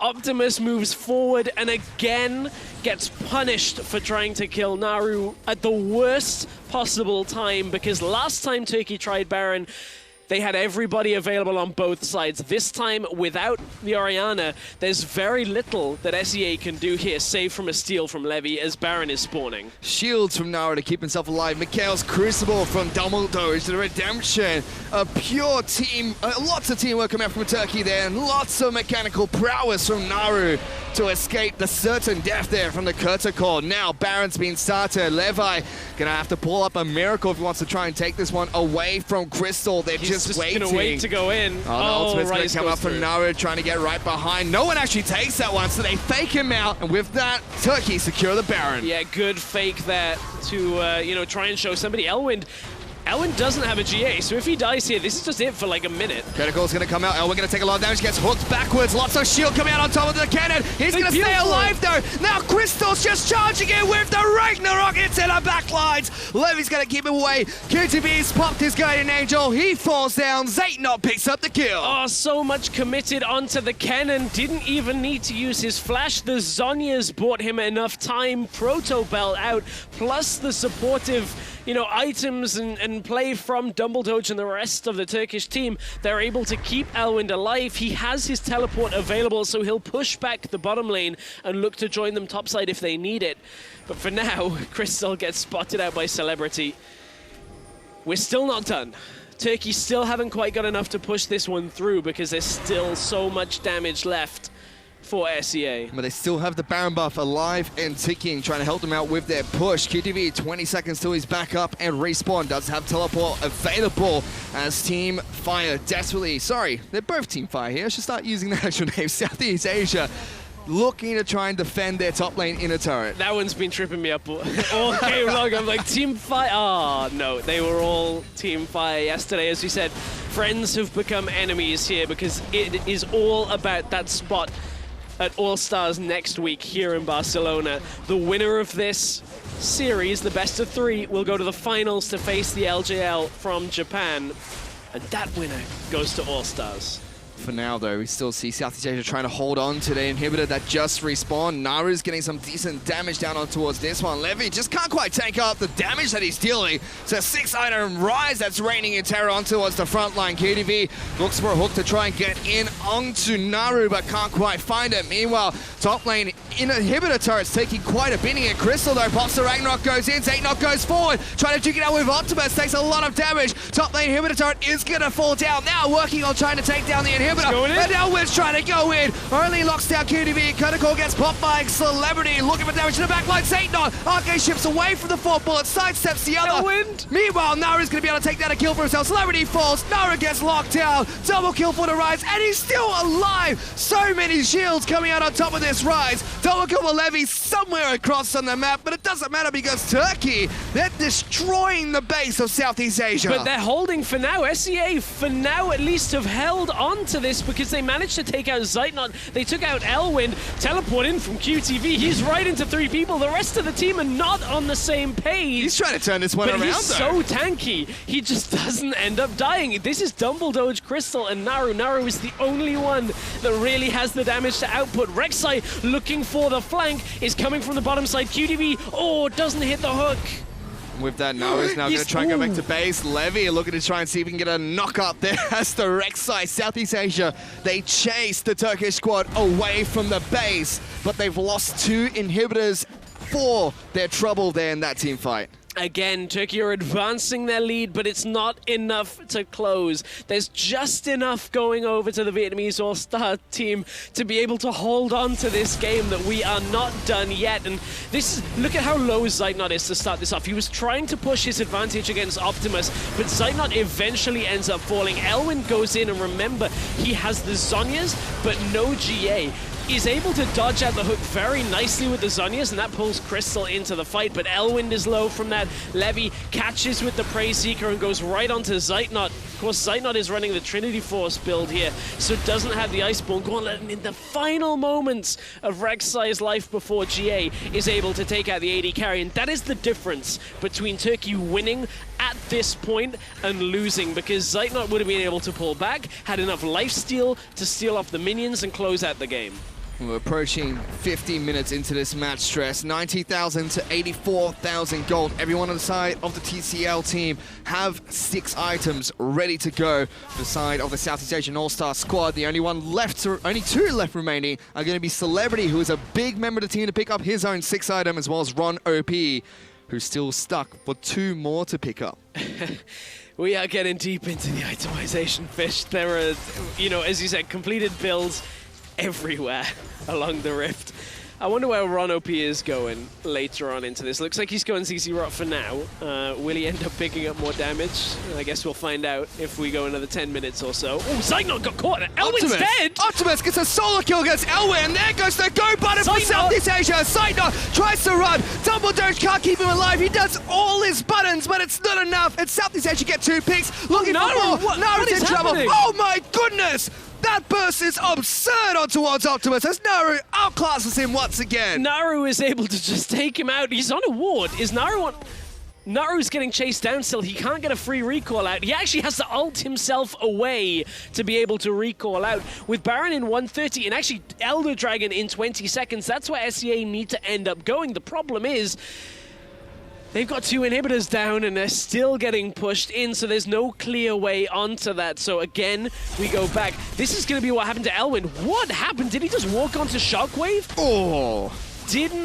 Either didn't have Zhonyas or wasn't able to get it in time because he didn't have Flash, and Protobelt wouldn't have taken him far enough away from the animation unless he went out of it back into the lane. Naru was able to dodge out, but Optimus gets 3-shot. What was that damage? That was insane. 1 spell rotation from Naru is able to eliminate Optimus from Summoner's Rift. He's gonna respawn here, but like you said, Elder Dragon's back up. Optimus got 3-shot in the last hit. He was at 2/3 of his health left. That was ridiculous. He had Sonya's Hourglass available. Thought he didn't need to. I had no idea he was going to 3-shot there as well. For now, though, both these teams are going to try and contest for the Elder Dragon. Still 2 inhibitors down for Southeast Asia, but they have 2 ZZ Rock portals trying to hold the fort. Dragon's getting low. Coda Call comes out. Xatenot's been caught out, gets a lot of shields, but they're on top of him. He has to try and flash away. Elder Dragon, 3,000 health. Resets a little bit here, but will pick up the fight once again. Crystal trying to run out of the pit. Xatenot way too low to continue this fight, but both teams look like they want to really back out. They've kept it low enough here. The honey, the fruit is there to take, but nobody wants it. They're focused on the dragon. We're 50-50 smiting. Let's see who can get it. They go for the smite. It will be Southeast Asia picks it up. Crystal now called out. Here's a Guardian Angel, but he's been left for dead because Turkey has to run away from Southeast Asia. They get a kill. Optimus takes him down. No way out. It was a 50-50 situation, and Levy, he missed the smite on Baron, but this might have turned the game around again in favor of SCA. Xatenot is desperately trying to kite back, but he's caught out completely. Once again, Ron OP flashing forward, gets the stun down. Now Southeast Asia, they're pushing for the base. Hang on, we're into a base race. Rice is going in. Elwin's gone in. This is a base race. SCA potentially have to recall. Let's see what's going to happen. You can already see recalls coming out from Optimus. Inhibitor is going to fall. Elwin's going up to the top as well. They're working on the mid lane. Inhibitor turret. They're onto the Nexus. They're onto the Nexus. They're on top of Optimus. He's Sonya Outclass to keep himself alive. They're trying to keep himself alive as long as possible. Elwin goes for the Sonya as well. Turret incredibly low. Ron OP's in amongst it. Elwin falls. Naru, he's going to take down one. Levi's trying to duke it out with him. They're onto the base as well. Let's see who can take down the base here. Naru's kiting. Levi gets it. Levi takes down the base. SCA, they're onto the turrets. It's only double dodge. Oh They've my done goodness. Southeast Asia, they've won the base race here. They're going to be able to take down the Nexus. They're looking for double dodge first, but it will be a Southeast Asia victory. What a ridiculously back and forth game. What even happened? We had everything. This game had everything. It had Baron steals, Dragon steals, cannon delivery systems, a base race. SCA, they just held on and took out Turkey. My goodness. It was a back and forth game right from the very start. You know, it was back and forth, a little bit of a low moment at the start of the match, but still, what a fantastic finish. And the best part about this, Stress, it's the first game of a best-of-3 series on different modes that we have here between these two teams. Oh man, that was an intense game. I mean, credit to SCA for holding that, and then they get the steal. Levy makes up for the Baron, smite steal from Turkey earlier. They get the Dragon, take the fight. Xatenot got caught out. I don't know why he was around 4 people, and then suddenly you end up in a base race. Elwind, his Zhonya's, his ult got Zhonya's by Optimus, and even though Optimus died, it was enough time. You can see, like, the players don't even know what happened at the end of that game. You can see Southeast Asian players, they've got their hands on their head here, and they're the team that were victorious in this match. They know how close that really was, Stress. It was a nail-biter all the way to the finish. Whew, I'm tired after that. That was that end to that game. I was not quite expecting quite that much action at the end, but man, that was insane. Well, these two teams definitely did step up coming into that match, Stress. I mean, one thing we really wanted to talk about going into that game was the top lane. It proved to be the case because Elwin was on fire for the majority of that match, even all the way to the base race. Yeah, all the way through. Like, Elwin was a critical part, and then suddenly Naru takes over with the damage later on, delivering Elwind in as well. Like, Elwind didn't quite have enough to finish off the Nexus at the end. Some crazy, crazy stuff, but those damage stats from Elwind were ridiculous. Like 38% of his team's damage. Crazy. Yeah, it certainly was, but with that, Vietnam has taken game 1, in this best of 3 against Turkey. Let's head over to the analyst to take a look at how it happened. Wow. Thank you very much, Mr. Anchovy. That was... Wow. Wow. Right? Wow. Yeah. We were so... Okay, we prep a segment. We're like, what do we want to talk about? What do you think is interesting? Like, oh, yeah, look at all those cannon plays. No, apparently it's base race. It's base race time all the time, and it was insane. But I do want to kind of quickly start, because like that game took so many different turns. Originally, like Southeast Asia, just if you go back to the first gank, like they took a bad game. They thought that they had initial back. Okay, here's the important thing. So they're on blue buff. So Southeast Asia know that Turkey are on the top side of the map because you know that the mid laner and the jungler have pulled it, and they know that they have a back advantage, and they choose to opt into this gank, knowing that it's possibly a 2v3, if not a 2v2, and just straight out lose to a no back Kennen damage. And it's like, it's repeated bad calls like this. You look at like the fact that Kennen was smited after the Baron went down, when they lose the Baron, like, and then to completely turn it on its head over an Elder Drake boggles my mind. And one person that we have to point out in this game is Elwind. You know, unfortunately, it's not a victory lap that he gets to take after all of those insane plays, but this man was everywhere that his team needed him to be, and part of the reason that Turkey were able to get the lead that they had for the majority of the late game was these insane plays. Yeah, I mean, Elwind was legitimately a hero for these guys. The amount of work that he was doing. Firstly, he had a Rise to help him get into a lot of big plays. He had the, I guess, the pressure as well from his jungler going towards his side of the map, and it all starts as a result of this first replay we just watched, but because he got so large, he was able to make the ridiculous moves that he did as the game progressed. Now moving, as we start to look more towards the base race, more towards that post-end game moments, do you think it was right for them to go for the base race? Was that the last option? Could they have held the base? Could they have extended the game? Or was it really that all or nothing choice? At that point, there was no other... I think I wouldn't even have thought of that choice. I think that was like the best thing they could do when their Ezreal got caught. I think if Ezreal didn't get caught there, it would have been fine. They would have been able to stall, but once Ezreal died, there was no other hope. And this is the thing, we kept talking about how, you know, Turkey look the best in this tournament. They look the most advanced, they're the smartest team, they seem to have the best mechanics. And then for anytime there's a base race scenario, like, you messed up somewhere. Anytime both teams have messed up and things have gone terribly, terribly wrong. Now comes the time where we look, as we take a look at the base race, to how these final moments unfolded and judged. Were their auto attacks miss? After this Elder Dragon, once we get to the base race portion, what went down? The first thing you have to actually address as we're looking at the Elder Dragon fight is the fact that it may have been a 50-50 smite, but they've got a Jhin. So there is no such thing as a 50-50 smite, much like a Kalista, when you've got a timed crit with the smite. There's this big differential there, and so by going for this, Turkey are actually making a huge risk. And as a result of this risk, a lot of craziness does unfold. Pretty insane fight. We see his members start getting burnt down. Of course, this is the instance where Southeast Asia are absolutely in the driver's seat. But the nail in the coffin, like Mithy was saying, is really when Zeitnot gets caught out. There's no reason for Ezreal to... There's no reason for him to be there. Look at that brand. Q, flash, E, mid-air, bam! He did it twice this game. It's so sick. I wish I could do that. Actually amazing. And I mean, after this point, Naru, they decide that they're going to make the all-in decision with Elwind, but they are against an Elder Dragon buffed Jhin. And interestingly enough, you have to look at C's assignments. Who they send back and why is very curious. They get rid of the GA tank in Rek'Sai because he can still do damage. He's not just going to stun them up like the Nautilus, who can tank the turrets, and coming back and playing a big part in this. Yeah, chain of good Zhonya's here, both dodging out the Kennen ultimate ticks and then dodging out the Orianna's ult as well. Simply just not enough here in those last skirmishes.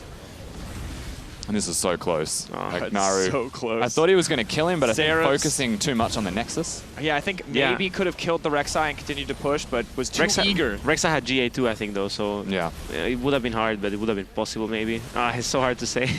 We'll have to watch it like 50 times in slow motion. They probably will if they end up losing, but there's still hope. There's still hope. Absolutely. So as we, look at that, as we've now recapped the game, Assassin's Mode is up next. Do you guys think that this will be the 2-0 for Southeast Asia, or do you think Turkey's going to take us to the full best of 3? I mean, that is where that we expect Southeast Asia to really shine. When you're in these very chaotic, heavy skirmishes, it's repeatedly where they were doing well. If you kind of eliminate more of the macro game from Turkey, but even at that point, I'm like, did Turkey really have a macro game there, or was it Elwind just styling on people? Well, there is a macro game, but I feel like in this tournament specifically, Rek'Sai is such a strong champion because you can always check for Nash, you can always check for the Elder Drake, you can always check for everything, and everyone's macro, at the end of the day, they're not a team, right? They're not a full complete team, so everyone's macro is not complete, perfectly crisp, and that means that Rek'Sai is going to find those opportunities to go there and just shoot one Q, check if it's up, check if it's not up, check if they're doing it, force a smite battle, and then the game just becomes a mess. You can't stop that. Absolutely. Well, they're not going to have that reliable safety of the Rek'Sai as we shift our attention to Assassin's Mode in our next game. But we're going to take a quick break. When we come back, it is, of course, Assassin's Mode. All the AD and AP you could ever ask for. We'll see if Turkey can bring it back, or if Vietnam will close it out with a crisp 2-0.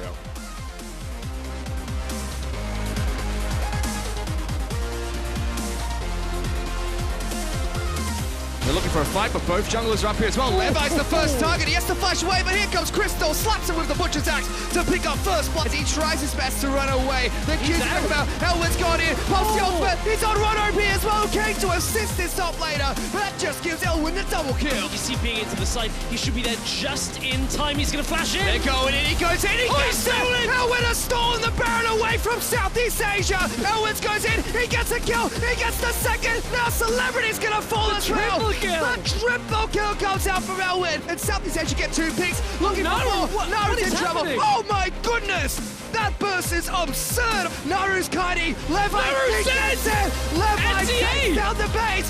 SCA, they're onto the turrets. It's only double doge. Oh They've my done it. goodness.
Welcome back to the IWCA, where Turkey and the Vietnamese All-Stars are about to test their might in Assassin's Mode. Just a quick reminder for you guys at home, the rules for Assassin's Mode are Assassins only AP or AD, or attack speed items. Yes, we saw one Assassin's Mode earlier. It was a bit chaotic. A lot of fun stuff in the series that the LJL would eventually win. Man, I mean, we told you that there'd be mayhem.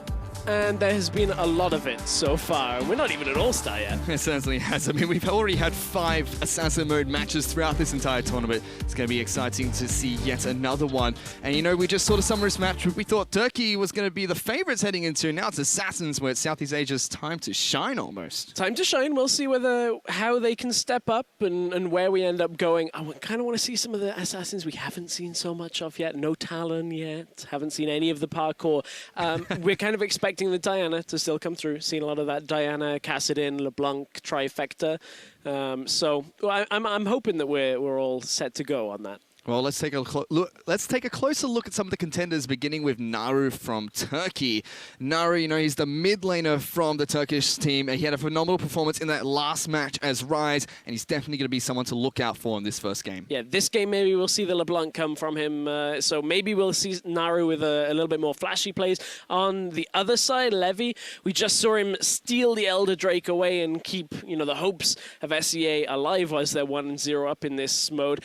He played Kha'Zix against the LCL and had a pretty good job. Pretty good game. 13 kills is all right. Yeah, he definitely did. Levi's been a star performer for the Southeast Asian squad, and I believe we're going to be able to get into that match very shortly between Turkey as well as Southeast Asia. It's the second match of this best-of-3 series here, Stress. I mean, we saw it earlier. Comebacks are possible. We saw the LGDL qualify for the finals through the second and third match alone, Assassin's Mode as well as the 1v1s later on, and we are into Champion Select for Southeast Asia taking on Turkey. We're literally in Champion Select right here. Get to survey everything as it's happening. So we got a couple of lock-ins already. The Kha'Zix is locked for Levy. Isn't quite locked for Crystal, though. I mean, the other options are the Rengar. Maybe we see something like the Yi. But the Kha'Zix has had the best win. That's why he's S tier. Fish. They've been making fun of me. The entire event for putting Kha'Zix as S tier. Now who's laughing? Well, we've seen it, you know, do really well for Odi in his one-on-one matchup. Was able to pick up a win with Rengar there.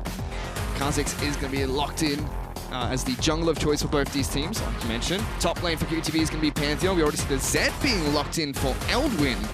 Champion we don't see too often, has been played once or twice so far. Southeast Asia do lock in Nocturne as well as Ari for their bottom lane combo. Still waiting to see what the bottom lane for the Turkish squad is going to be. Yeah, right now we've seen a lot of the AD carry Aries come through. I use those terms loosely.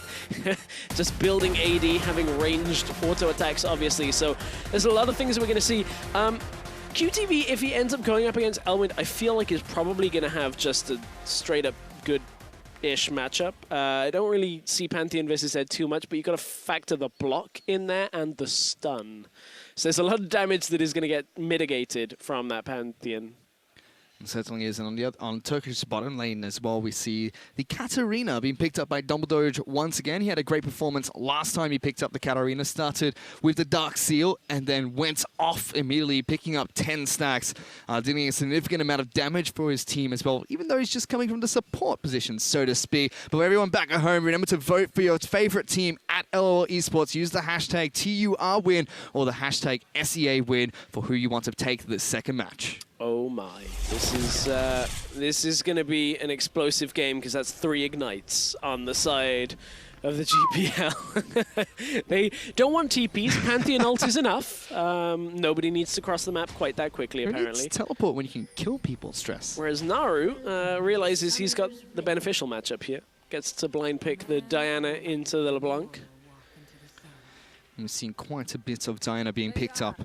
We thought Naru was going to be the one that could potentially play LeBlanc in the Summoner's Rift match, but it was Turkey that banned it away, and Optimus has locked it in as his assassin of choice in this match. I just wanted to see Naru on LeBlanc. It's been a long time. Pulse and I used to cast him in the... before Riot had Challenger Series, in like online tournaments. We used to cast him every week. I'd always play LeBlanc and always smash people, and I just really wanted to see that again. And someone who's no stranger to that LeBlanc is Optimus. Played it so many times in the GPL over a number of years here. As we take a look at the Keystone Masteries, it's just Thunderlords all across the map, Stress.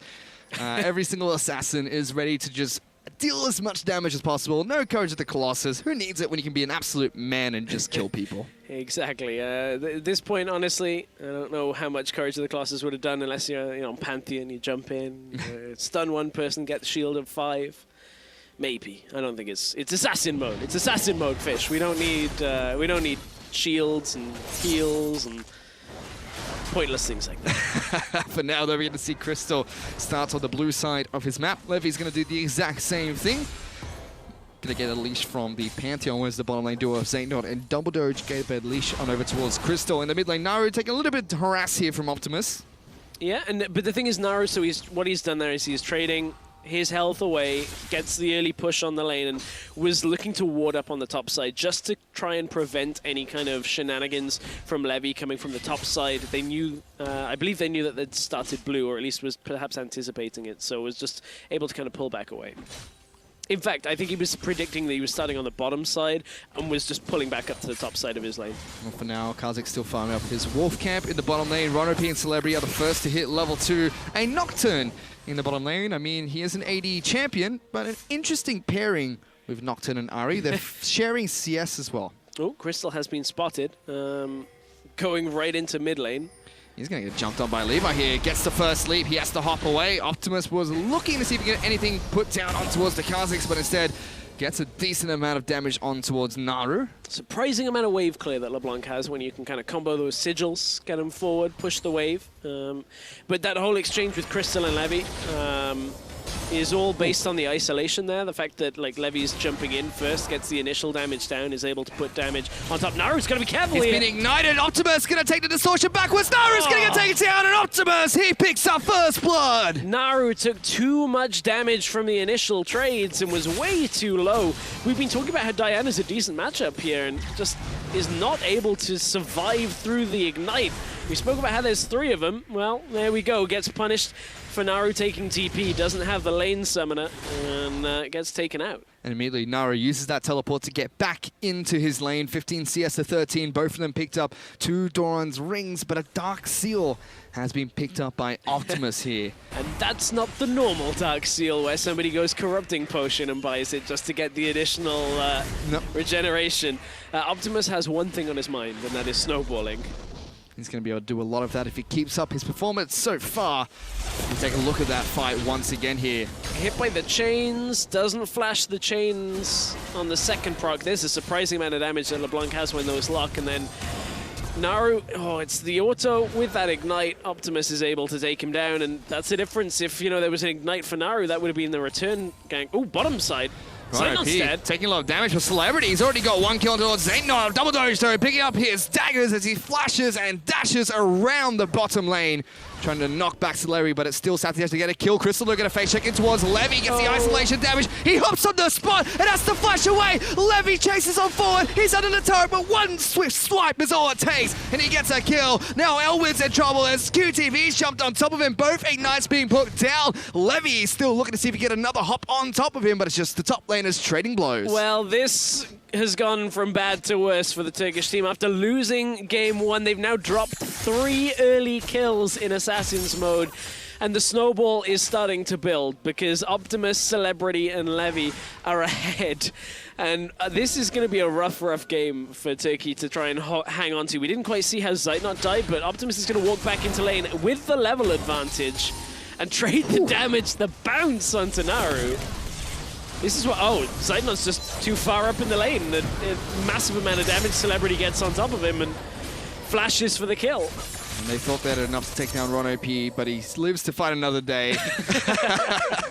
And we have a couple of members from the Southeast Asian staff celebrating right there after the kills that the GPL team have picked up. It's now 1,500 gold in Southeast Asia's favor. Significant lead at this point. I mean, the extra experience. I mean, LeBlanc is now level 6, so has ability, you know, to use the ultimate here, has access to it. So we'll see whether Optimus looks for another kill because his ignite's nearly back up.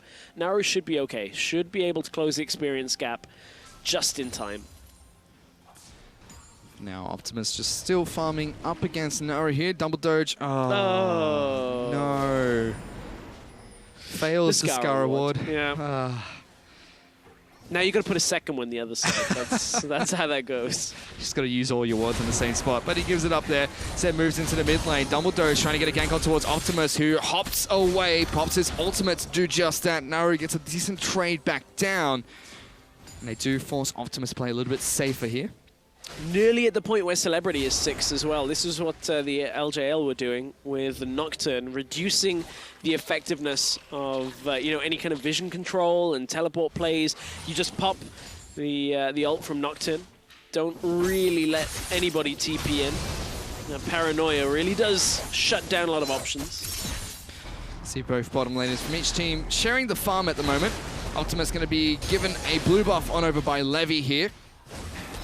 So we'll be able to sustain his mana quite well in this mid lane. Instead, Crystal decides not to give it to Naru. He takes it for himself, hits a level 6. I think Crystal's saying that, well, Naru, you're just going to give it over soon at this point. So Ignite's back up. Optimus is probably going to kill you again, so I'm not giving you a blue buff just for that transfer. Oh, Levy snuck his way into the top lane. Tri-brush. QTV was able to deny a ward up in the top lane there by the scrying plant that got hit by Levy earlier. Crystal is waiting in the bottom lane as well to try and see if the Southeast Asian team overextend or commit in any way. So both Kazakhs have evolved Q first, as seems to have become the norm. That 60% cooldown on Q coming back mid lane. Hang on. Grand Skyfall though, straight on top of Naru. He's going to dash away from it. He's now closer towards the Southeast Asian jungle. Optimus going to miss the double change. QTV's going to try and jump over. Optimus taking a lot of damage. So Naru might be able to take it down. Crystal's joined this one. It's now QTV. Let's take it down. Levy's gone in. He's got 1 kill. Crystal's now the next target, taking a lot of damage, but Satanov flashes forward with the charm. Here comes TCL Nocturne. get 2 kills there. No, they backed themselves away. That was a little bit of a misplay at first by Optimus, but it backfires. Naru dies, but 2 of the GPL squad end up falling as well. That was a little unfortunate from Optimus. Went for the Mimic, didn't quite get it. Both chains missed. Missing a very important spell there. Levy is able to get a consolation prize of a kill, but does get taken down after as well. So Naru's decision here, as soon as the Pantheon ult comes through, Naru's like, oh, okay, I've only got 1 real way to go. Goes on to the target that had the mark available, so has another jump to get onto Optimus and tries again to get there, but Optimus just too much mobility. QTV couldn't get himself out of that situation, but Levy jumps right in, ending up going a little too far because the flash charm is enough from Zeit not to be able to take him out. And it's going to be Turkey to pick up 2 kills for 1 there. LeBlanc just throwing her clone down into the bottom lane, trying to deceive Zaytnot on his Ahri. Who hasn't gone AD. Getting some AD from the rest of the team by the looks of it. The Kazakhs, of course, the Zed, of course, and that cat that goes kind of both. Wow. That was a near instant stun coming out from QTV there, as soon as Crystal appeared from his ultimate. Celebrity now making his way all the way from the bottom lane up top. Does have Paranoia available if he wants to get the jump down on towards Elwin. QTV moving a little bit aggressive forward, but there is Crystal close by. Naru lands a chain on towards Naru. Pops the ultimate as well, but we're top. looking top lane because they're going for a fight. QTV is getting jumped on. Here comes Celebrities in amongst it. Crystal gets a lot of damage down, but it's going to be the ultimate from the Zed that pops to pick up the kill. Now they're looking at Celebrity, trying to see if they can get a second kill here, but he does get back to the safety of his turret. Was wondering if Pantheon's passive with the block would have done anything to have helped him in the matchup. Turns out no, Zed ult just goes straight through him, and despite Celebrity being there, that Nocturne just couldn't really turn the tide of the 2v2, and Crystal just brings the damage as well. It's now 4-3. Still in favor of the Southeast Asian squad, but Turkey have held on quite nicely and even up the gold lead quite significantly. It's only a kill's worth of gold in favor of Southeast Asia now. Optimus in the mid lane has picked up a Negatron cloak, so is Naru. But we take a look at the top lane fight once again. So, Elwin, does he just ult in? Yeah, there was no block on a lot of that, and pop! Ends up falling. Celebrity has to back out too. Nice, clean and simple coming out from the Turkey Turkey All-Star squad. Naru now taking a lot of damage. It's an ultimate coming from Optimus. Here comes Levy, jumps in. He tries to go back in for a bit of damage for his own, but Levy picks up the kill. And Levy, we talked about his last game on Kha'Zix. This game is going much the same way, and Naru is really struggling on this Diana. He's getting focused so hard. But wait, Dumble Doge is here. Optimus has got to be careful. Crystal's going to jump on top of it. Here comes the Doge as Zaynot dashes forward. Dumble Doge does get the kill. Levy's now in trouble as QTV's going to jump in, but they're spinning around. Crystal's dealing a lot of damage. He gets the double kill as well, and that's 3 members of Southeast Asia getting taken down. Oh, they came in one by one into the middle lane, and QTV didn't really want to take that ultimate in the end of all things. It looked like this game was going to go so well for SEA, but a couple of just risky engages. Hang on, Ron OP's here this time. Looking for a fight, Dumble Doge. He's been exhausted. He's trying to hot skip and jump, but it's not enough. Ron OP dashes for one last time, even gets the flash out of Dumble Doge to pick up the kill. Macro game on the top side, though, as Elwind's pushing down the tower.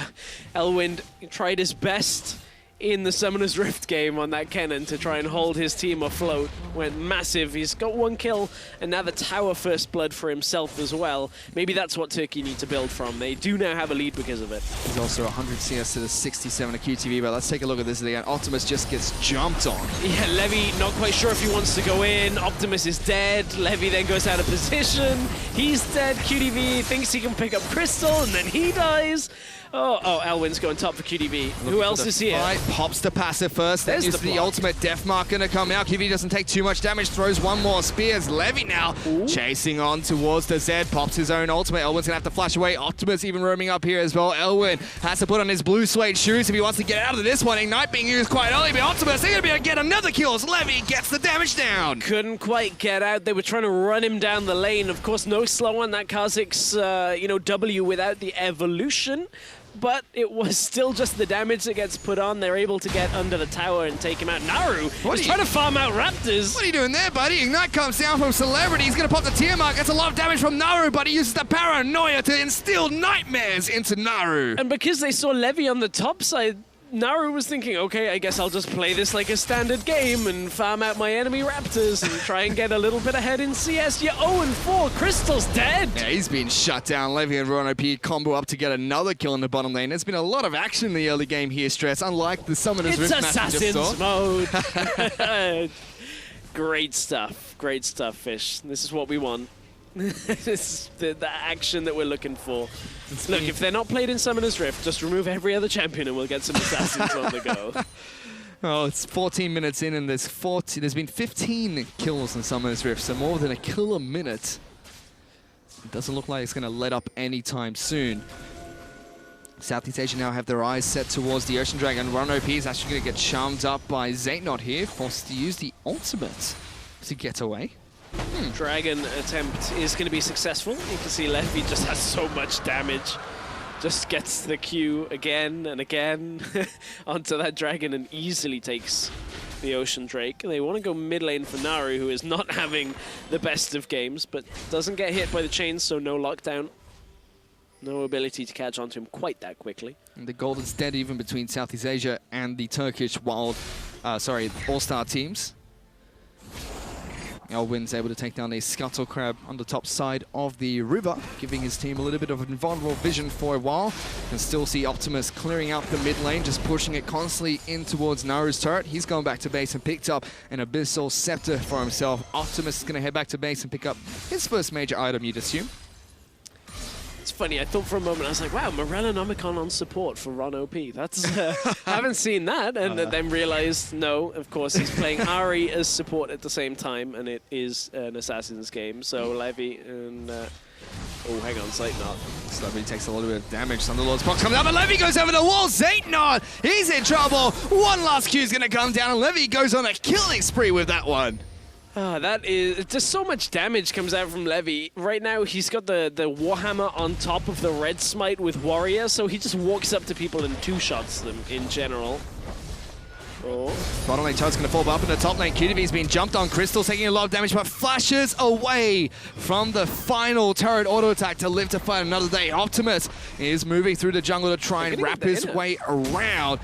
Pops the explosive flower, trying to get closer. Elwin's going to stick around, doesn't have Deathmark to deal with this. LeBlanc going to pop his shadows. Optimus gets juked out. The Q will come through. Elwin's now trying to run away, and Optimus will not be able to catch up to the Z. Oh, well played, Elwin. Was, you know, trying to bait out that W, got Optimus to dash forward with the distortion, and then after that, then goes to a shadow. Yeah, nice attempt at the prediction from Optimus, but not quite at the right time.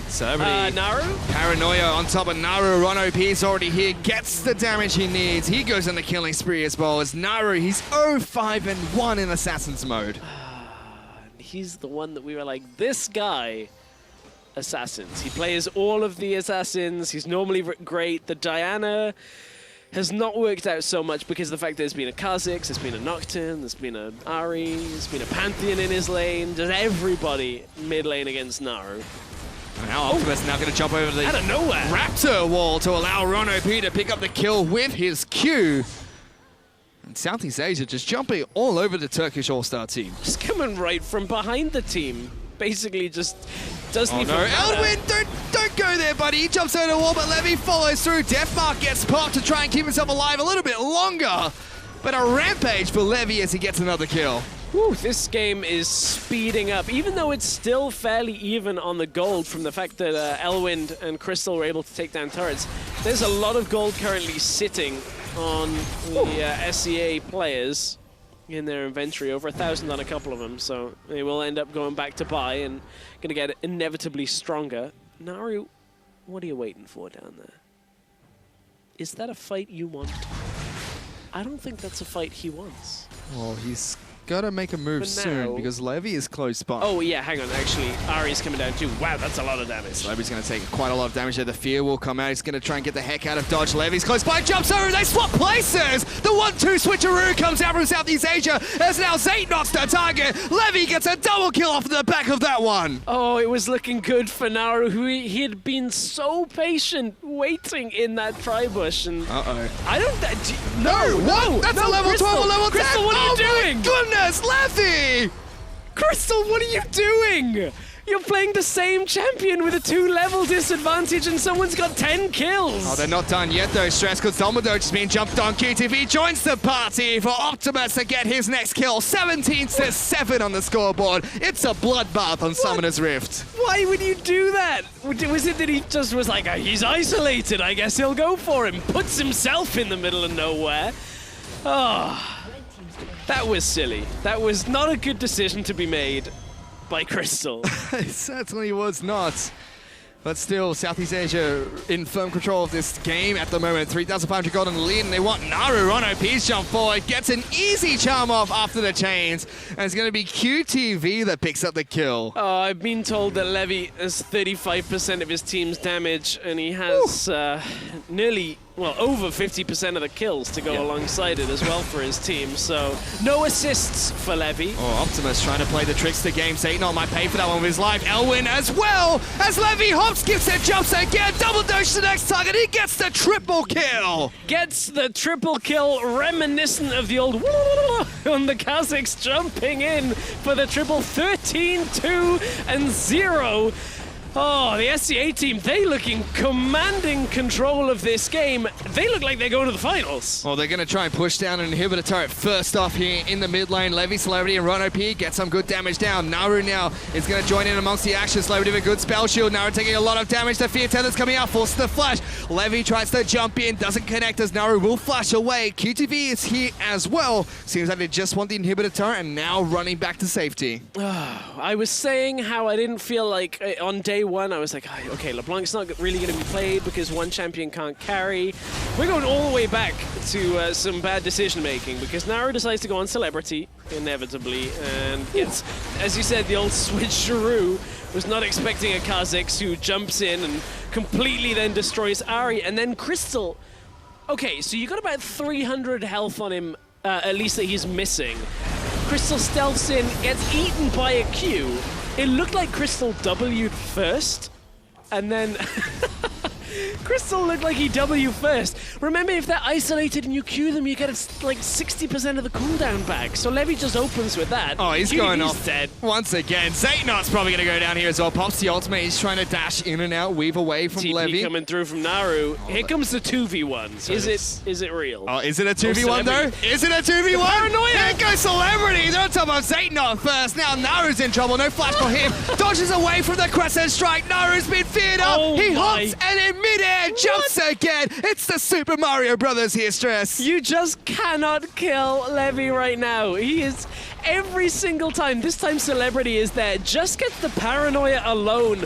Jukes the entirety of the TCL, and Matt, this is done. Levy is strong enough to just take everything. He's done twice the amount of damage in comparison to anyone from the other team here, Stress. He's a monster. They pick up the Mountain Dragon as well on top of that. They're 10,000 gold in the lead, and they're definitely looking like the team to go into the finals here against JCL's Japan's team.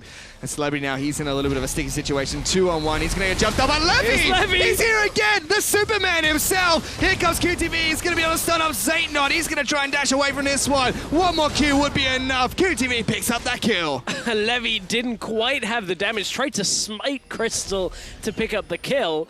Ron OP's right in the back line. He could kill Crystal, Well, let's see what's going to happen. Almost. Nearly. Gets him down to a sliver of health. QTD now in a little bit of trouble. He's going to jump on top of Naru, but it's just too many members of the Turkish All-Star squad. He gets cut down. They're getting a little silly.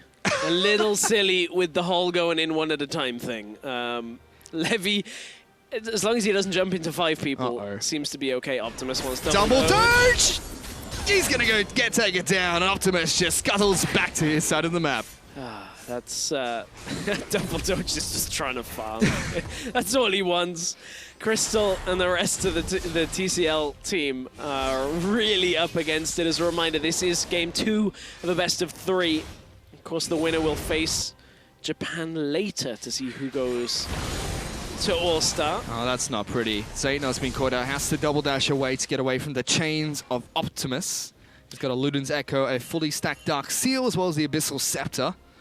And you know, considering the performance recently of the CIS region with Albus Nox Luna at World. Hello. Optimus goes back in. Crystal's going to take a lot of damage. Ron OP is looking for this one. Dashes on forward. Crystal goes back in. Exhaust come down. QTV now in amongst the action. Stuns up Naru. But there goes Double Doge over the wall. Paranoia's come through. Levy's in amongst the fight as well. Doge the first to fall. Levy's got the reset but decides not to go in. Across the map though, we have Celebrity. Well, he just kills him. He's taken down Eldwin. Takes him out. They were chasing each other in the bottom lane for a very long time, but this is just wrapping up now. They are just so far ahead.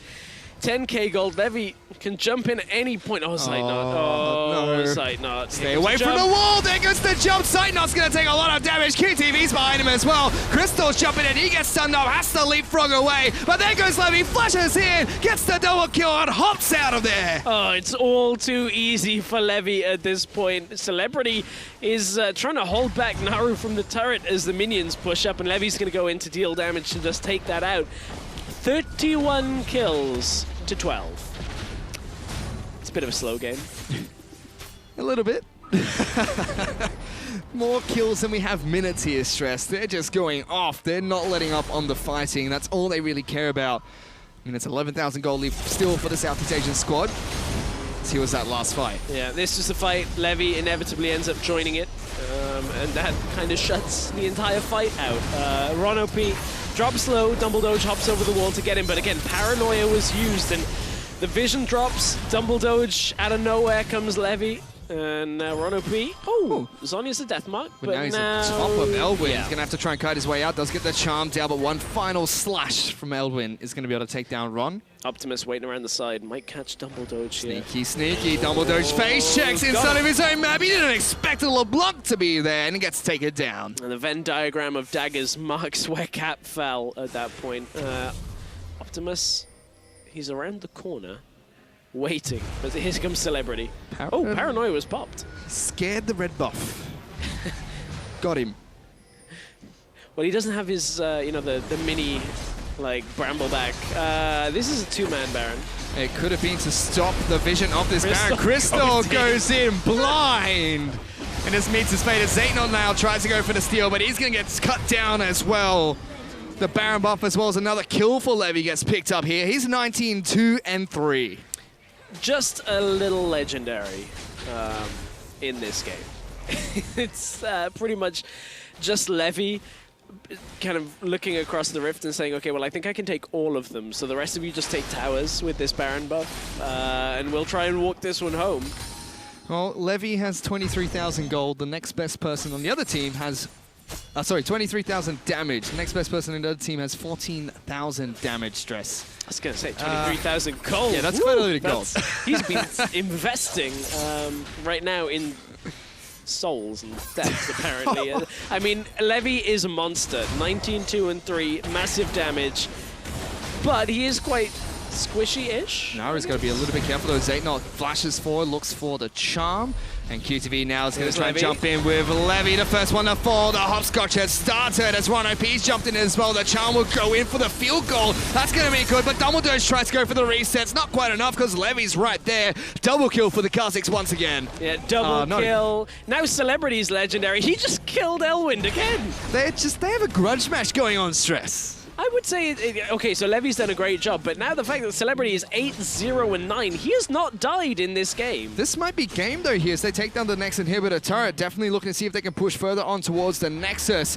Only Crystal here trying to stop this one. This is it. Paranoia is actually going to come out there looking for Crystal. He's going to jump away closer towards the Southeast Asian side of the map. Optimus jumps in. The flash will go straight into Team Fire's wall. And so now looking to see if they can end the game. Zaytnot gets onto the fountain before he dies. The final Nexus turret has fallen. Optimus is getting the auto attacks down. They're going to be able to try and end this one. Naru's back up. The Baron buff minions are here as well. Diana's gone in. Dumbledore's trying to do what he can. Celebrity's going to be able to pick up that first kill. Levy goes back in, but it's a double for Celebrity. And it will be the Nexus that falls. Southeast Asia's Wildcard All-Star team will be heading into the grand finals against the JCL squad.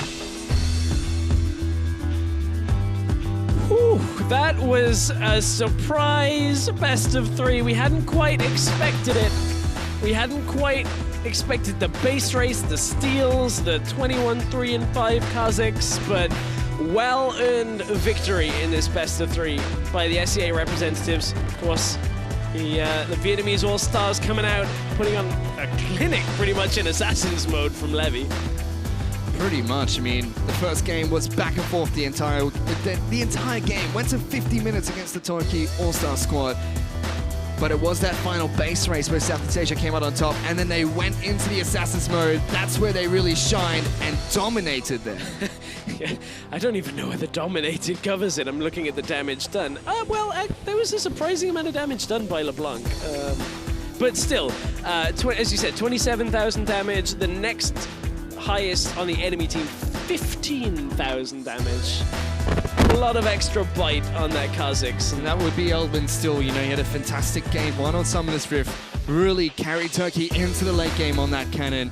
Just couldn't quite replicate it in Assassin's mode. Couldn't quite replicate it. But that's the thing about All-Star is if you're good at one mode, it's not enough. I would have liked to have seen a 1v1 shootout. That was very fun earlier in the day with it being decided. But still, if you know you can do well at Summoner's Rift, just if you can't do well at Assassins, that also you have to take into account that. Well, with that, the Vietnamese All-Star squad has sealed their final spot here at IWCA. Let's head over to the analyst desk to take a closer look at how it went down. Thank you very much, Fish, you veritable Hugh Hefner doppelganger. I thought he was budget Frostgearin. He's also potentially budget Frostgearin. It's a fresh smoking jacket. But enough about Fish and his style preferences. That's all I want. I want Mithy to laugh. So obviously, this is one giant Kazakhs highlight reel. But before we get to our inevitable one giant Kazakhs highlight reel, let's talk a little bit about the early game. Starting on the side of Southeast Asia, once again, we see LeBlanc versus Diana. And for all of this tournament, it has been kind of Diana favored. She's been free to farm out. This was a little different. This one was close, though. I think Optimus went like to the exact limit here because you see Naru flash auto attack and cancels the auto attack with the W with the distortion back, and then gets a kill, gets a dangerous game, survives. That was pretty. But this is also sweet. what you were talking about earlier, that you didn't necessarily think it was inherent LeBlanc weaknesses, but kind of inherent player weaknesses of not playing that matchup correctly, as well as itemizing LeBlanc into the support position versus the mid position. Yeah, but I think that Naru played it bad this time, you know. So it goes both ways. Like I do think the matchup is like LeBlanc favored early game, and then Diana obviously at level 6 is like one shot nearly LeBlanc. Brutal. But yeah, I don't know. I still think LeBlanc has the edge in the matchup. Well, as we moved more into the mid game, Southeast Asia, we were critical of them for being maybe over aggressive in situations where they didn't need to be, taking fights that they didn't need to take, and that was the story in this next fight in the mid lane. Really interesting one. Rusty, why don't you run us through this? Yeah, again, we saw this in the first gank of last game on Summoner's Rift, but they get everything they can, right? The gank's good, it's successful. This is the point where you consolidate. You can maybe push the wave, but you need to know where they are before you say we push the wave in recall. Making this mistake and going forwards when you can see Crystal is actually asking to die and giving opportunities that shouldn't be there for the Turkish team to come back into it. And initially, it looks good. Like, their savior, Dumble Doge, pulling out the Katarina. You're like, okay, Turkey are back in this. No. No. Kazakhs. Yeah. Okay, well, I mean, on the subject of Kazakhs, why don't we just take a chance to look at it? Because Levy absolutely crushed out this game, and this man deserves some praise, deserves some attention here on the desk, because a lot of these plays are absolutely phenomenal. Yeah, this particular one here, being able to assassinate everybody, working with Celebrity, who does most of the work in that particular one, but look at the damage that he's doing. It's actually absurd. And once we get the Kazakhs 1v1, the thing you have to note is whoever uses the invisibility first generally is the one that loses the matchup, aka Crystal this time around, because he jumps in, doesn't get the Q bonus damage. It doesn't get to land the Q first, so Kazakh Q's first, gets the cooldown first, and wins it out, but it just continues to be so good. Does the invisibility reduce the damage it takes still? No longer does that, luckily for everyone. But today I learned something, right? But make sure that you can't actually cast the Q on him. Does stop you from auto-casting the Q once you're in range. So still some of those insane Kazakhs outplay opportunities, although we rarely do see Kazakhs versus Kazakhs, kind of exclusive to this assassin mode.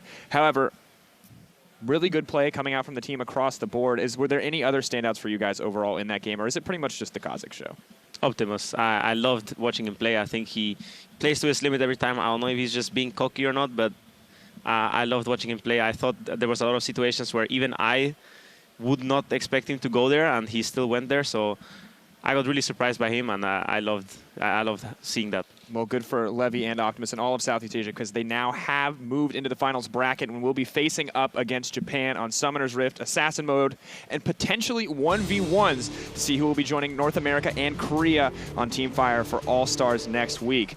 From these impressions you guys have so far, initial thoughts on who's going to take it? I mean, the two teams that are able to play on the Korean server have made it into the finals. Yep.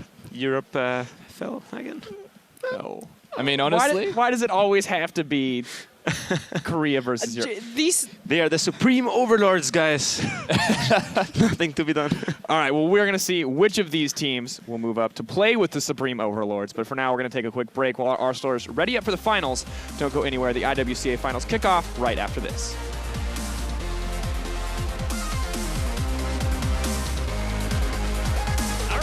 He's been ignited. Optimus going to take the distortion backwards. Nara's going to take it down, and Optimus, he picks up first blood. That's good if he's going to jump in, but they're spinning around. Crystal's dealing a lot of damage. He gets the double kill. He's going to try and get the heck out of dodge. Levy's close by, jumps over, they swap places. The 1-2 switcheroo comes out from Southeast Asia. There's now Zaytnos the target. Levy gets a double kill off the back of that one. A win as well, as Levy hops, skips, and jumps again. Double dodge to the next target. He gets the triple kill.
Welcome to the IWCA Finals, live from Barcelona. Japan and Vietnam will be facing off to decide who will join Team Fire next week alongside North America and Korea. Of course, switched it up again. We brought Pulse back, and we thought stress.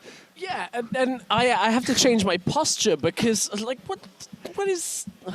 Pulse has He grown. gets a box. First time ever. He gets a box at a certain I've always threshold. been this tall guy. If It's you're just the camera angles. This time we have a jib here, so you can see my actual height on the desk. Okay, all right. Well, we'll pretend for the sake of your pride there. So looking, of course, at these teams, we did just see Southeast Asia play. They are fresh, and I'm curious, guys, coming into this matchup, do you think fatigue is going to play any factor here? Ooh, I don't know necessarily on this one. I mean, SEA are only just coming off 2 games, so maybe for Japan you're talking about it's been a little while, but they've been able to watch fairly easily, noting down exactly what SEA. I'm going to say Miffy is the best person to answer this. I think it's more the opposite. I think, well, the fact that they are probably sitting down in the same place as they've been playing before, and they've only played 2 games, I think they're going to be very warmed up coming into the next games. Well, it's going to look good. Of course, one thing we did see is that they absolutely dominated in the Assassins mode. But Levi dominated. Levi absolutely dominated. And we gave some credit to Optimus as well. But Summoner's Rift looked really shaky here for Southeast Asia. And this feels, for 2 teams that have been strong mechanically, this feels like the all-important match to win. Both teams have been shaky. Japan lost the Summoner's Rift, and Southeast Asia barely won. So I don't know what we're going to see.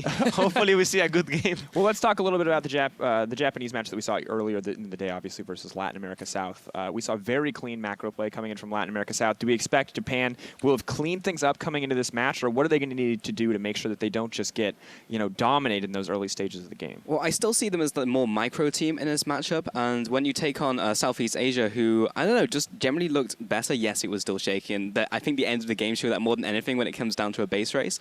I think it's just very difficult to tell until we get onto the Rift and see the first few minutes to see how they start playing. I think it's just hard to call this one. I think we're likely to see a similar thing to earlier in the first series today, where I think Japan are probably going to lose the first game. And then as good as SEA seemed in the Assassins mode, I think it was more that Turkey were like, we just played a 50-minute game, and Naru just was struggling in the Diana LeBlanc matchup, and it just snowballed so heavily. Yeah, it could be that. But regarding Summoner's Rift, it's a lot more broad and complex than this Assassin's game, since there's a lot more champions to pick. So I think draft is also going to be a very strong part of what enables each team and what teams plays to their strengths and to their weaknesses better than the other. Well, let's talk a little bit about those strengths and the weaknesses. Optimus for Saros in the mid lane feels relatively balanced. Is there any matchup across the board that feels really out of whack where we might see a huge disparity here? Maybe in the bot lane again. Like, you always look at Hereti and say maybe that's a potential thing you can exploit in the bottom lane. But I feel like that was the case playing in the semi-finals, and it wasn't exploited as much as we could have seen. So in this matchup, it may even be better. And generally, in the way that this is going to play out as well, if we expect Japan to lose the first game, we head into Assassins, it becomes another fiesta, we get to 1v1s, and then Japan win once again on micro mechanics, then that could be the way they win. But I'm not sure if it's glaring enough that, oh, they're going to drop the first, but then lose Assassins because of it. I still have a few concerns over QTV. Just some of the decisions are a little suspect at times, but if he's on a tank and they can get him out of the laning phase, he generally does okay. So that's the playstyle they've been playing for. If they can get to that point, they should be okay. Now, I'm curious, we spoke at the start of the tournament, right? We kind of expected Lee Sin to remain the top jungler, but Rek'Sai has come out as kind of the surprise pick, especially as we mentioned, for these unorganized team. Do we see that rise in draft priority? Is he now or she rather, the end-all, be-all jungler for priority picks? Still feels like Lee Sin will be pick or ban because it can, in a certain way, do most of the things Rek'Sai can do, and at the same time has more damage, more mobility, more just overall is a better champion right now than Rek'Sai is. So when we spoke earlier, is it just Rek'Sai and the fact that you have the safety of the ability to check bushes that makes Rek'Sai so effective in a match like this? Or is Lee Sin just better across the board? Lee Sin is better across the board, but when we compare Rek'Sai to the other junglers like Elise, Olaf, Hecarim maybe, it just feels like in a competitive environment where junglers don't snowball as much, or say Kha'Zix too, I mean, thinking about Levi right now. It just feels like when junglers are not able to snowball so much because all the other lanes play a bit safer and they don't just give free kills away, where junglers are able to get a kill, get another kill, and just be ahead in XP than every other lane, you know? When this doesn't happen, it just feels like a tank jungler which is safe and can provide CC for the team and engage, a knock-up, at the same time vision, and it's just an overall better pick for this kind of situations. Makes complete sense. Now, as we get ready for the game, as the players get geared up here, I want some predictions coming out. Who is going to join the North America and Korea next week on Team Fire? I'm going 2-1 for Japan off this one. I think they're going to lose Summoner's Rift and then bounce back like they did earlier. I've been going back and forth, Southeast Asia. I was just like, oh, my head's telling me that they will win this game, but my heart says Japan. But after like having this discussion, I kind of feel like Japan will go 2-1 as well. Mithy? I loved watching Vietnam play on the Assassin's mode, and I'm just gonna go ahead and be like, yeah, I basically love them now, so I'm just gonna go ahead and go with them. You watch the Kazakhs do enough jump cues and you get impressed. All right, well, that's fair. So we've got 2 in the favor of Japan, 1 in the favor of Southeast Asia. We will see how it unfolds, but the players are ready, so let's get into it and send it over to our casters. Thank you very much, Tifa Sutherland. G'day, mates. I'm Max Atlas Anderson. I am claiming the caster desk with Andy Vedius Day and Zach Rusty Pie, the New South Welshman flanking the Welshman. I'm sure there's a joke here somewhere. 1 Welshman and 2 Aussies walk into a casting desk. We've got it. Yeah, you already said the joke. A little bit lost. But we're here for the IWCA final, and it's all come down to this. I wasn't expecting these 2 teams to be the ones in it either. No, I certainly wasn't expecting Southeast Asia to make it this far. I thought that we were going to have a Japanese versus Turkey final, but it seems that Japanese looking a little bit shaky, whereas Southeast Asia, yes, it was quite a back and forth game, but they definitely were able to close out that first Summoner's Rift and have a pretty dominant assassin performance. They most certainly did. But let's get a rundown of our All-Stars hitting the Rift. On the blue side, representing Southeast Asia, the Vietnamese All-Stars. In the top lane, it will be QTV. In the jungle, it will be Levy. In the mid lane, it will be Optimus, AD Carry Celebrity, and Ron OP in the support position. Meanwhile, facing off against them on the red side are the All-Stars representing Japan. In the top lane, it is Evie. In the jungle is Tussle. Their mid lane is Saros, and their bottom lane is Hereti on AD Carry, and their support Dara. And you have to remember both of these teams may be unexpected to get here, but they're also very strong individual mechanical players, and that's the biggest thing we have to hit. The 1v1 prowess that they may all have, the assassin capabilities that they all have, sets them perhaps one step above their opponents to get here. So we're basically hoping for a Summoner's Rift victory by one team, and then the Assassin Mode victory by the other, so that we can see this 1v1, because that is going to be hard. Definitely what we want. We want all 3 games. We want as much action as possible, and I just want to see as much League of Legends as we can. Yeah, and how this all started off, of course, Japan coming out very, very strong. Of course, it was a 3-game series that time around. Southeast Asia very, very clean against Turkey, which was unexpected. And Levy would be riding the hugest high right now. Like, just completely ridiculous. Do you have a feeling that that could help, you know, snowball things off here for Southeast Asia? Yeah, I think we have to just highlight the momentum that Southeast Asia will actually have coming into this first game. It may have been assassin mode, so it's not exactly the same champions, but that feeling of confidence that you get from just getting a win in general could be enough to get them starting on the right foot, which is exactly what you need in a Summoner's Rift game, where everybody's playing really calm and slowly. Yeah, exactly right. And you expecting more tanks towards the top side of the map. We saw a cannon. That was fantastic. That was super fun. Good. I'm really happy that we actually got to see a cannon, because it's just nice to see that Courage of the Colossus isn't the only thing that you can run in the top half of the map. Exactly right. But let's get into Champ Select for this Summoner's Rift game. First off, it is going to be Cassiopeia banned away alongside Olaf, and Rek'Sai is going to be removed from the Rift. So just remember, ladies and gentlemen, that because Japan were the higher seed coming in, they did go 4-0 during the group stages, whereas Southeast Asia went 3-1. They got choice of sides, and they've actually elected to go for the red side for some reason. Interesting. Yeah, and to me, I guess the last pick seems to be more important for them, giving Seros something like a counter pick to Optimus, who has looked fantastic in that middle lane. I wonder whether or not it is for Seros or whether or not it's going to be for Dara, because talking to Mithy a lot, he has said the importance of getting that counter pick support and making sure that you have that powerful bottom lane. Yeah, and even one step further, they've been highlighted as perhaps the weakest lane out of all of the LJL sides, so getting a strong 2v2 could be quite important. Well, Lee Sin going to be the final ban there by Southeast Asia. Interestingly, because I could imagine that Levy probably would like to play the champion. Quite good on that one. Now, Japan have left Kazakhs open. Obviously, that was an Assassin's mode, but the possibility of it coming out onto Summoner's Rift isn't completely impossible. Not when there's a Rek'Sai, Olaf, and Lee Sin already off the board, so there's definitely a higher probability. We'll be diving into the secondary jungle options as Syndra is going to hit the bench once again. We'll get into first picks here for QTV. Poppy going to be locked away, but Trundle is still up here for Japan to grab if they'd like to. I feel like that we may very well see a resurgence of the Maokai later on in the draft. We did see it coming out earlier on in the tournament with honestly some very powerful success, but you could also go for a similar approach to which we saw earlier on in the day from Turkey, which is go for that cannon. You can be very aggressive up against the Poppy if you want. But I in think terms the of Tahm Kench needs to happen. Of course, the Tahm Kench. Evie's one of his well-known champions. He has an insane Tahm Kench, as his fans like to call it. And we saw it in their first game on Summoner's Rift as well. He just went completely to town on the Oceanic squad. I was definitely crying a little bit backstage. However, he looked brilliant. Ash is going to be locked in alongside him here as well. Yeah, and again, the beauty of that Kench is the flexibility of it, potentially going towards that support role. So whilst it's a strong top laner for Evie, it can be flexed to get a favorable matchup. However, he knows it's into the Poppy, and so they may switch to something like the Tahm Kench if there's an engage tool where he has to be a supportive character. And so by taking the Ashe for themselves, they alleviate one of those pain points they could experience. I like it. Flex picks across the board. But the Jhin is going to be locked away. It's exactly what Southeast Asia want to lock in next. Looks like Elise could be the opportunity here for Levy, which would be disappointing. It certainly would be, but however, it does fit into the style of early aggressive, high ganking pressure jungler. And when you think about all of the junglers that have been taken off the board, it does make sense that Levy would want to go towards that. Then we need to start thinking about what other junglers are actually left available that you can go towards, because there are so many top-tier junglers gone that you do have to wonder what's really left. I mean, thinking about it, you could maybe go for... Ivern is still available. That's very true. That's a good point. Italy has someone that's fallen off in favor, but she could maybe come back here. Skarner is another one I've heard talks about. Maybe it's largely dependent on what Tussle still has left in the bag. Zac is available as well. Yeah, actually, Zac's a big one.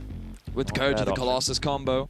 Hecarim is also there. Oh yeah, of course. This was actually something that Mithy brought out very early on in the tournament, saying that there is a resurgence in the Hecarim again, because you can go for just rush the Trinity Force with Courage of the Colossus. Not only are you super tanky, but you have massive amounts of damage. Yeah, it's fantastic. But there's the Nautilus lock-in once again. We saw Dara and Evie actually flex these two at the same time. I mean, they can switch all the way around if they'd like to, and there's the Hecarim locked away. Seros actually has it in his hands at the moment. The Clippity Clop has been known to head down the mid lane, but with no home guards, probably not going to be in Tussle. Going to be grabbing that one, leaving that counter pick for Seros. Yeah, and whilst the continuation of the flex is there on the LJL side, you look at C's team composition, and they have a fair amount of pick between an Elise and a Jhin already there. Yeah. The Thresh hover, actually something I would like to see, simply because it is super strong now with the Courage of the Colossus masteries, and the availability is there, but I wouldn't expect Celebrity to hover it when Ron can.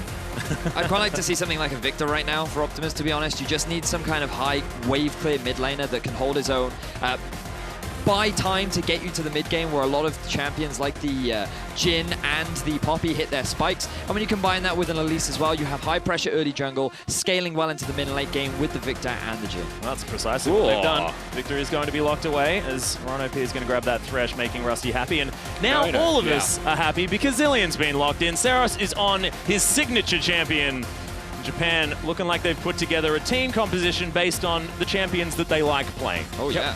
I was happy for a very different reason, Atlas. It was not the Thresh. Yeah. It was definitely the Zillion. Of course, his signature champion, historically his best champion in every single wildcard event that he goes to. And it seems to be timeless for this player that he can still play the Zillion. Thank you for laughing. That's fantastic. No one else will. Yeah. And when you look at the Zillion in the comp as well, it actually works very nicely with the Hecarim too, because it speeds him up incredibly quickly. Oh, God, yeah. Makes setting up for those more engagements damage very as nicely. well. And it's more peel for the Ashe as well. You are putting a lot of pressure onto Hereti, and this is going to be the big question for him, because a lot of debate has been coming out as to how well he's going to be able to perform during this tournament. He's made it this far. Now the pressure's being put on him. Can he perform? Well, we'll see. Certainly very, very soon. I'm excited to see what they are going to be able to do now that the Zillion is on the Rift one more time, because he can be delivering that experience around. And how's that going to work with the new jungle here as well? Could that maybe change the landscape here for the Hecarim play? Oh, you thought that the level 3 gank was bad. What if the jungler's level 4? Exactly. No, I think there's actually a lot you have to look at when we're talking about this. Maybe giving the Hecarim extra experience, even just going towards the top side of the map, working as a top 3-man unit and giving experience everywhere. They could be just destroying the jungle. Well, things could certainly get ridiculous, and we want you to hop over to Twitter to let us know all about it. A tweet at LOL Esports, the hashtag SEA win if you think that Southeast Asia can do it, or the hashtag JPN win if you think that Japan can take them down after their victory earlier on in the day. Southeast Asia looked brilliant in the last Assassin Mode match that we saw, and we'll see whether they can carry it through here against Seros' signature Zillion as we hop onto Summoner's Rift for the final here at IWCA. And remember, ladies and gentlemen, the winner of this will be joining Team Fire for the main All-Stars event along with North America and the other wildcard region. North America. I mean, Korea is not a wildcard region. That is, I definitely got those two confused. I feel like you've been like working on that one for so long that, oh jeez. Also, funnily enough, both being of Team Fire in this final. Yeah, just Team Makes Fire a lot of everywhere. sense. Well, Tussle wandering around, looking magnificent. That particular skin. So in terms of the early game for both these teams, I imagine that it will mainly be about farming. The bottom lane is quite an interesting matchup because you have Jhin Thresh, a matchup that we actually haven't seen for a very long time. With the introduction of Courage of the Colossus, there was discussion about whether or not we would see Thresh back in the meta. And when you know that the Nautilus is going out in either the top lane or support, you know it's either going to be Tahm Kench or Nautilus, and that makes it a little bit better to pick up that Thresh pick. Yeah, Thresh also aiding quite heavily towards the picks from laning phase. Levy should actually have this propensity towards perhaps the bottom side where he can gank and have Ron either throw the lantern to him to go in, he can hit the cocoon, or the hook or flay can even connect on top of that. Couple that with Celebrity's W to lock down, and if one piece of crowd control hits, the rest does. Well, there's actually just so much crowd control coming out of that bottom lane. Anyway, Saros going to help out with the leash. Throws a bomb on top of Tussle's head. Dara going to help just using the Titan's Wrath to tank up the blue guy for a little while. We'll see how the horse goes roaming around this jungle. Levy doing the same thing on the opposite side of the map. So none of this cheeky red buff into Krug's business, getting the level 3 extraordinarily early. We'll see what the junglers are going to do this time. Yeah, it will mean that GPL's bottom lane will get the early push. Which is always the advantage when you have melee on melee matchup, because you have the pick potential, as we were just discussing, with the Thresh. And getting that early level 2 is going to make that kill pressure so much greater. So good start for them. Meanwhile, in the mid lane. Yeah, Optimus, I believe, yep, that evens out the trade quite nicely. Level 2 going to be gained by Optimus first. A little bit of extra control. Smart ward from Ron, moving up into the river to make sure that that cheeky level 3 gank that we were just discussing didn't come out from Tussle. So they are well prepared. They can play as aggressively as they want now after just hitting that level 2. I guess the cool thing is the awareness as well from Ron in terms of timing. When to put the ward down. So when they start on the red side, it's about 20 seconds quicker than that on the blue side, knowing that he has to do an extra camp. So very well timed in particular from Ron. Well, Tussle now chucking down some wards of his own. Going to kill this horde of raptors. Try and get himself even further through this jungle route. We'll see whether he goes first as far as that gank is concerned. So in terms of early pushing, it looks like that the majority of the GPL squad are actually having the advantage, because Saras took a couple unfavorable trades early on, which forced him back underneath his turret. In the top lane, QTV just had slightly stronger wave clear, so he's also got himself the push. And this gives Levy quite a few options as to where he wants to go, but he needs to prioritize on vision, because when you're extending that far in so many different lanes, it becomes harder for him to predict where the ganks will come. Well, the pings did go down. Japan does know that Levy is waiting here, but hook's Good Hook's going to land. Fantastic layering of CC as the exhaust there. Harry Eddie, oh my goodness, he's going to die. Took him a long time. First blood. As GPL just take down the first kill. He does do well to stop Levy from getting an assist of any kind, recognizing that he was dead, making the best of a bad situation, but the timing of that gank was incredible from Levy, and the hook from Ron OP. You hit one, now he's warmed up, it could be more to follow. Yeah. I mean, I'm honestly very surprised that Dara didn't even consider to drop a ward. When you're getting pushed underneath your turret, I would have even predicted that Elise may come for a dive. Her ability to dive. Hang on, Tussle popping the ghost. Hecarim's here. Heavy looking pretty hungry here up towards the top side of the map. Decent heroic charge to create some distance there from the Tahm Kench, but Tussle does have the red buff. Rampage is going to be in there as well, but I think the Poppy's made it back to safety. No flash needed. Yeah, it's actually really hard to gank a Poppy as Hecarim in any situation simply because the W's there, but we do get to see this kill on the bottom again. So you can see Heredi, he walks up to try and get the last hit, and that was just such a smart hook from Ron OP. In all honesty, Heredi, you have to criticize him a little bit, because if he wants to get that farm, he should have moved in behind the caster creeps, so he would have had at least a protection from that front line, but didn't end up doing it, gets picked off. As you rightly said, he doesn't give the assist over to the Elise, but goal still achieved.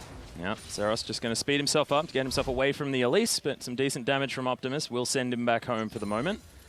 A little bit of a lead here by Optimus in the mid lane on the Victor. Now Celebrity is acting like a jungler. Because again, this is what it's all about in that bottom lane. Ron hits a hook, they follow it up with everything else that they have.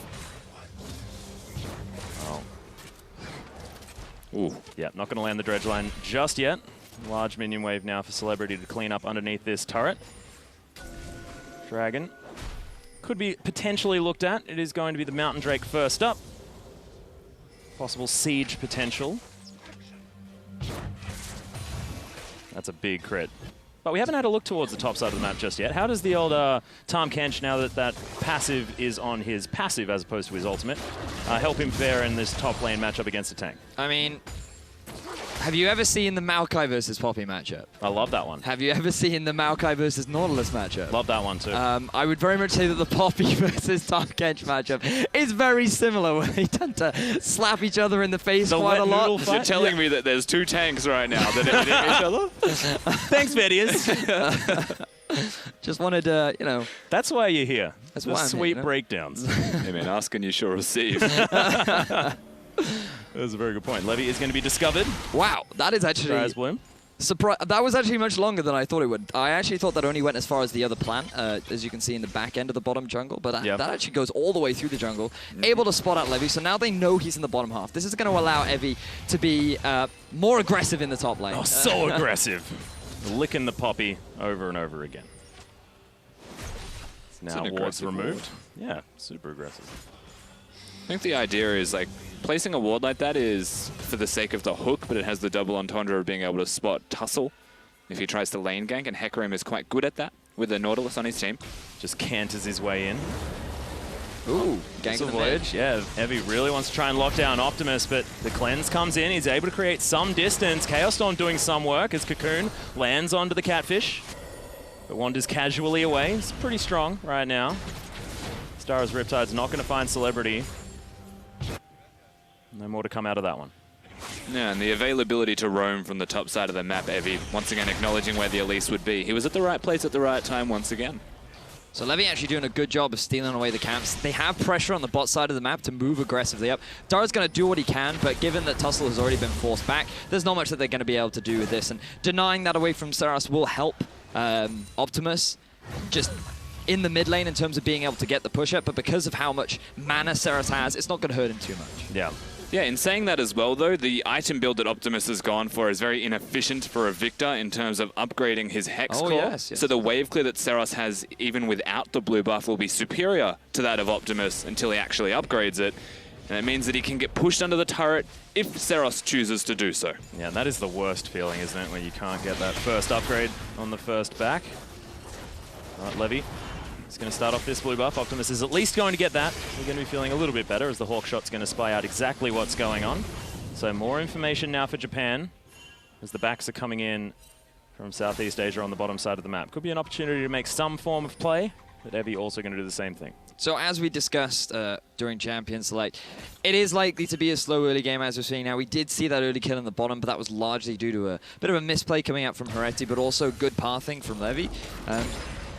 What that's resulting in is a big CS differential between the two AD carries. And we talked about how Heretti now a lot of focus is going to be put onto him because when you have Azilian as a mid laner, he's not really being that reliable damage dealer. So you're looking at Tussle to be a big damage dealer and Heretti. And with Heretti being at this big of a deficit, it does make you wonder how long it's going to take for Japan to really reach that point where they can start dealing the damage. Yeah, and there's a couple of things about this as well that accentuates it further. Evie and Tussle working together to control the top side of the map, namely with all the vision and control they're starting to place. I think the bottom side is actually where C is doing a lot more work. So the GPL team has all of their control wards and vision, so they're trying to accelerate Celebrity and Ron OP. And this is that point in the game where something's got to give. And is it going to be LJL adjusting to all the pressure that they're placing? Or is it actually just matching on the opposite side of the map and saying, Evie can kill them, it's fine, it's a gym? It's exactly that. I mean, you can even see it on the minimap right now because they have pressure in the bottom lane. Levy is then helping out the mid to make sure they have control over the bottom half of the map. Is Evie now going aggressive? Hey guys, there's a sick 1v1 going on right here as the heroic charge is used by QTV to get himself out, but doesn't have the stun. Evie just munching on him. Flash is not going to be used by the Tom Kench, but the ultimate's there from Tussle. Can he do the dive? I don't think so. There's no Elise though. Oh no, decided to look for it now as Abyssal Voyage is going to get the Tom Kench in, but QTV locks down that kill, doesn't get the stun, and Evie's just going to eat the grey health and wander out. But that's a 1-for-1. You'll take that as the Poppy. So Evie actually tried to come in and provide support for his jungler. He even flashed to get the Kasum, but it was just a little bit too late. Tussle, note that he actually hesitated a little bit on the dive because he wanted to build up his charge to get the maximum amount of damage out as he possibly could. But because he bought that time, it bought time for QTV's cooldowns as well. So the fact that QTV was able to buy time and draw 2 members up to the top half of the map is now going to enable GPL to get this first Mountain Drake. Yeah, and it is going to be spotted by the Hawkshot. However, not a whole lot they can do about it, especially with Levy able to smite that one away quite easily. Doesn't. He's going to be taken by the Jhin. Yeah, and they're just eating each other. Poppy just going to channel the ultimate because he's sick of it. Just sick of this business. Look at him. Well, it is a red buff Tahm Kench with about 17 minions. That red buff is actually doing a huge amount of work. And one thing that people have to remember about the Tahm Kench is that it's actually better to keep that stack on for as long as you can. So the reason for it is because you do more damage the more stacks that are on the target. The consume early makes a lot of sense because it removed the ability for Poppy to disengage with the ultimate. He then gets the 3 stacks, so he gets stunned up, buys enough time for Tussle to come, and this is where the indecision comes, because Evie could flash over the wall, backs away, and then Tussle decides to ult. So there's now split decision. Tussle feels that there's enough damage for him to go for the dive. He buys time with the heroic charge, but then QTV is able to get that bit of shield back, and then he just is able to get the outplay. So really good stuff from QTV to be able to get a 1-for-1, at least in that exchange. Yeah, Dangerous Game also playing a big part there. If he had got the stun afterwards with the heroic charge against the tower, could have almost made that a 2-for-0. But thankfully for Japan, they were able to come out with at least a kill. And onto their Tahm Kench as well, who they want to get as tanky and huge and unkillable as possible. Absolutely, you'd expect something along the lines of the Sunfire Cape soon for Evie, and then there's nothing QTV can even imagine doing to him. The streak does go both ways, but it also means that the Jhin, who has gone for a Ghostblade first, will be using that to run away, you would expect. Yeah, how do you feel about the Ghostblade now that it is the lethality, doesn't have the attack speed on the active anymore as well for a Jhin? We have seen a lot more of the Essence Reavers recently. Well, we might not have time for that as Tussle comes in the bot. Yeah, good dodge with the Lantern there as Celebrity gets himself out, but the fear is still there from Tussle. Box comes in, Ron OP just trying to sacrifice himself as Evie really wants to kill the Jhin. Doesn't care about this tower at all, but Ron, he's still alive. They're going for this dive, but I don't know whether it's going to work. Meanwhile, in the mid lane, Seros just gets obliterated, doesn't even ult himself, decides that, you know, the Death Chamber's where he wants to be. I mean, the dive works well enough on the bottom side of the map for the moment, as Celebrity's just saying hello. Yeah, Might try and catfish in a barrel down here at the moment, but they're just going to ignore it. As Evie knows exactly what he wants, and that's the tower. But look at the rest of the map. 4 members, Evie now. Yeah, what is this? They have taken down the tower. Good repel gets the Elise up into the sky, but Evie, he's going to fall down. It's a double kill immediately there for Levy. His Celebrity is in trouble. Tussle, oh my God, so close. Shutdown comes in as the Spider eventually falls, and I think that was a 1 trade by Southeast Asia, and they get a tower. This could not have been a better trade for the GPL. Not only do they get the tower in the top lane, they've gotten so much damage down onto the tier 1 in the mid lane. They get themselves, I believe, 3, maybe even 4 kills in the bottom lane. Just everything went so well, and it was because Japan invested so many resources and got such little gain out of it. And he didn't activate his Ghostblade. Inefficient. That's the most important part. So inefficient. Let's watch the replay of the unused Ghostblade in the bottom lane. So firstly, it was a good Lantern to get out of the Ash Arrow. Evie decides that Celebrity's not going to ult, which is why this happens. Seros, remember, doesn't use his ultimate. He just dies. I believe the duration of the stun was sufficient for that with Thunderlord damage. And this has worked out good for them on the bottom side of the map. But they don't have enough minions collectively to actually take the turret out in time for Levy to actually get in early, as he has a red buff. It certainly does. There's another Abyssal Voyage as the arrow flies through. Optimus has to cleanse immediately. Good tongue lash there as the hook lands onto the Tahm Kench, but he just doesn't care, to be perfectly frank with you. Not even with his Sunfire Cape built up just yet. He's just that tanky. Behind in farm just a bit. A Celebrity's trying to take down this red buff, and this action has abated for the moment. And I feel like the big thing we really need to talk about here is just the jungle difference between Levy and Tussle right now, because when you look at the bans that came out early on, the Rek'Sai, the Olaf, and the Lee Sin, those are very well known for being Tussle's junglers. And now that he's being forced on to Hecker him as Ron gets hooked up. Yeah, it's a hook battle right here as the box goes down as well. Dara's going to be the first one to fall, but does have the ultimate from Seros, so survives for the moment. Depth charge comes in as Dara's doing the very best that he can to continue being alive. Bombs come down, but Levy's just going to eat that one up. He just doesn't care. The wall bangs in, and Seros is going to fall down. Southeast Asia just playing out of their minds this game. Yeah, they're definitely starting to pop off here from the Southeast Asian side. Heredi does not do enough in that fight. He sits back and only throws out his W. Maybe could have went the cooldown reduction build if he decided that was the route he was going to go. However, C starting to accelerate more and more. Yeah, there's the Dark Passage to be taken by Levy. Oh, not going to land the Cocoon. There's a whole lot of buttons being used, but one flash is all that is needed from Evie. But it doesn't matter because they're getting objectives on the map, and this is what matters for GPL. Remember when we saw Japan play earlier on in the day? They didn't get their first tower until 40 minutes into the game. Objective control does not seem to be their forte, and when trying to play around this blue buff, just look at the setup. You've got an Ashe underneath the turret. You've got Evie up near his mid lane turret, and they're starting a fight. Tussle diving onto Celebrity without any form of support whatsoever, and Dara's just being left to the masses. The actual setup coming out from Japan just wasn't there, and it was a guaranteed loss before they'd even started. And remember, the biggest member of the LGL side was completely zoned by the Victor gravity field, so there was no way in for him in that fight either. 0 damage. Sums it up. Yeah, we were talking about Levy popping off, and he's done it again. Doesn't need the Kazakhs to do a heck of a lot of damage. He's going to do over 2k on the Elise at about 15 minutes into the game, which is not bad at all. And this is why we have to backtrack to pick and bans, because you have to wonder why Japan didn't put more priority on the Elise. I feel like that we were struggling to think of what junglers Tussle could go on to, and I imagine Japan was doing the same thing because they saw the Elise come out and they go, okay, let's just go. Oh no, we can't go that because that's banned. Oh, that's also banned. And now we kind of have no junglers left that are good in terms of early game pressure, and that is exactly what Tussle is known for. And in terms of the difference now, Levy is the one having all this impact, and especially in these team fights. Yeah, when we look at Tussle's impact in the team fights in particular, he's doing a lot of damage and pushing away Celebrity, stopping the ultimates and things like that, but there's not much else. Yeah, Abyssal Voyage comes in as Evie is going to trap Optimus. Rocking a hard place is an understatement here, but a fantastic gravity field and flashes to get out of the way of the onslaught of shadows. QTV just bonks him with a hammer, gets him the heck back to dodge.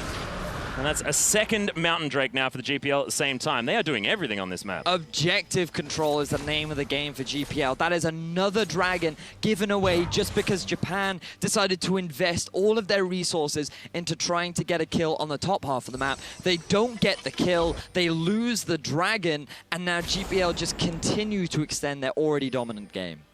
Well, you were talking about the scaling, Rusty, as Seros, he's in a heck of a lot of trouble. Does have the flash, gets himself out, lots of movement speed, so he's going to be okay.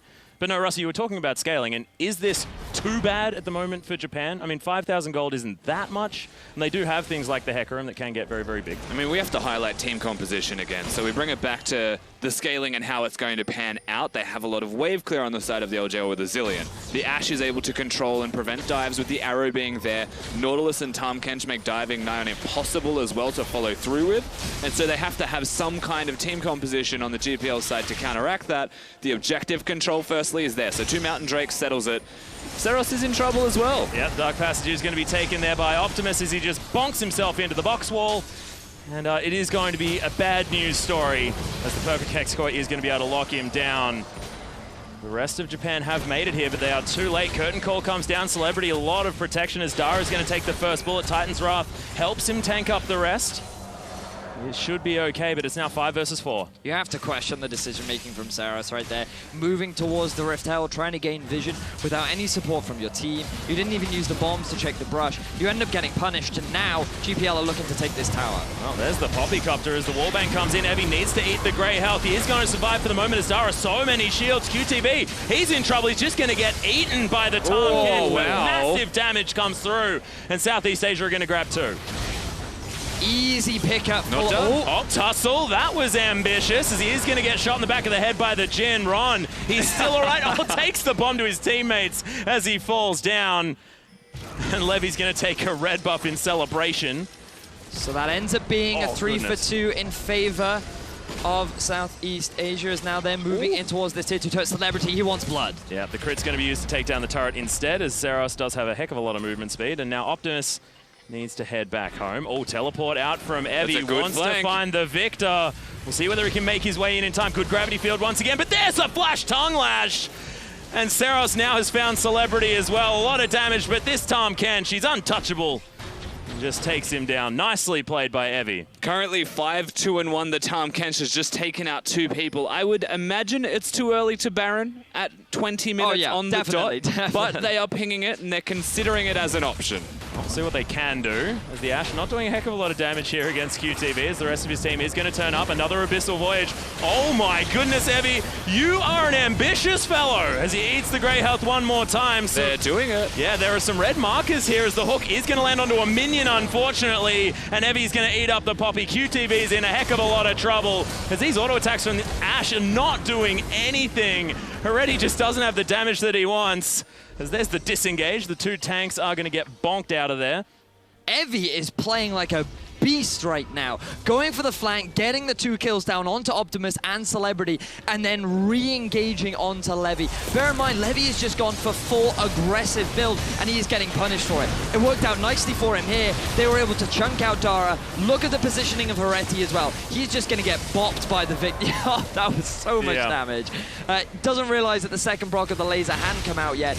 Poor mispositioning from him. Tussle with that. That was a random re-engage. I have no idea why he was going for that. He was trying to actually save Seros, who he thought was going to get stunned, but he's actually just sped himself up and got out, so an oopsie daisy. But then you get this TP from Evie, and this is where they start to turn things around in their favor.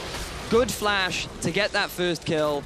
Seros was in a bit of danger, but he had his ultimate ready, so there was no real threat for him. And then this is just where the re-engage comes out from Evie. In all honesty, I thought his ultimate was up again, but no, he had used the TP earlier, uses the Abyssal Voyage, and just look at how quickly Levy drops. He had a great start to the game, but now he's gotten a bit greedy with his build, and he ends up getting punished for it. Yeah, and again, Evie's actually just too tanky. They thought that they could re-engage. You can see the shot calling from Vietnam in this situation, and that was to fight, to turn it around and to push the Tahm Kench under the turret. Doesn't take enough damage, ends up working out for them once again. Yeah, it was a fantastic hook coming out of Dara as well. That dredge line doing a whole lot of work, locking down the Spider Lady. Just couldn't hop up into the web using the repel. But Ron Pete now just going to get some vision around this Baron. 12-9, so Southeast Asia still ahead. 5,000 gold is still the lead that they hold over Japan. And in terms of team fighting, GPL are consistently coming out ahead. When you have the Victor, who's now completed his Rylai's Crypto Scepter, along with the Hex Core Mark III, he's just doing an unbelievable amount of damage. Combine that with Celebrity, who's completed 2.5 items.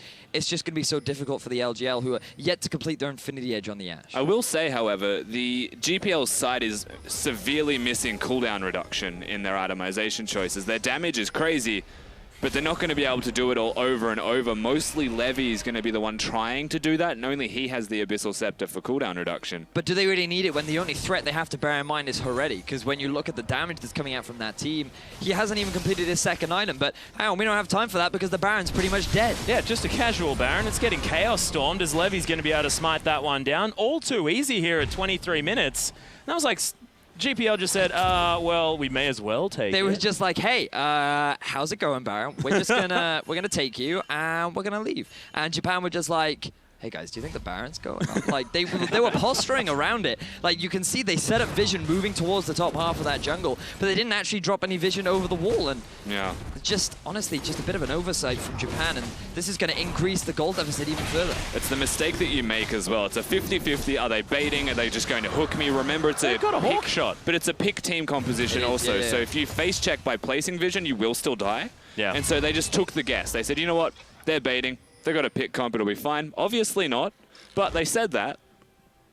Well, that is going to mean Baron on the side of the GPL, looking to now push in the bottom lane. You can see Japan are ready, as they're going to stop the backs of Evie, who's just trying to start it up one more time.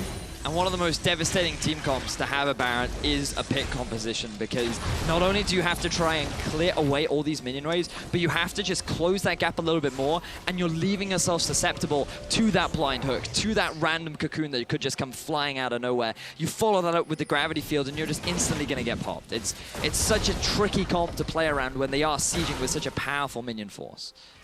Yeah, and a few cheeky pot shots there as the buckler was pegged at that turret, but at least the wave clears okay here by Japan. 25 minutes in, not necessarily going to be able to face tank these turrets just yet with the items that they do have. This Baron buff is really helping out They have at least got half the health bar. Optimus is moving up towards the top side, so may not necessarily have the man advantage that they were experiencing before, as the dredge line's not going to find it. QTV is locked out. Whoa. Celebrity's in trouble, as there's a massive flank, just spits him out onto the ground. Ron OP now in trouble as Tussle able to get the chase. Levy with the cocoon nicely lands it onto the horse, but there's the onslaught of shadows. The Thresh is in a heck of a lot of trouble, just gets bonked back into the enemy team. Oh, he's out. Flash as Dara gets the ward over, but you're not going to kill him with that. There's now QTV. I don't know how he got over there, but he did.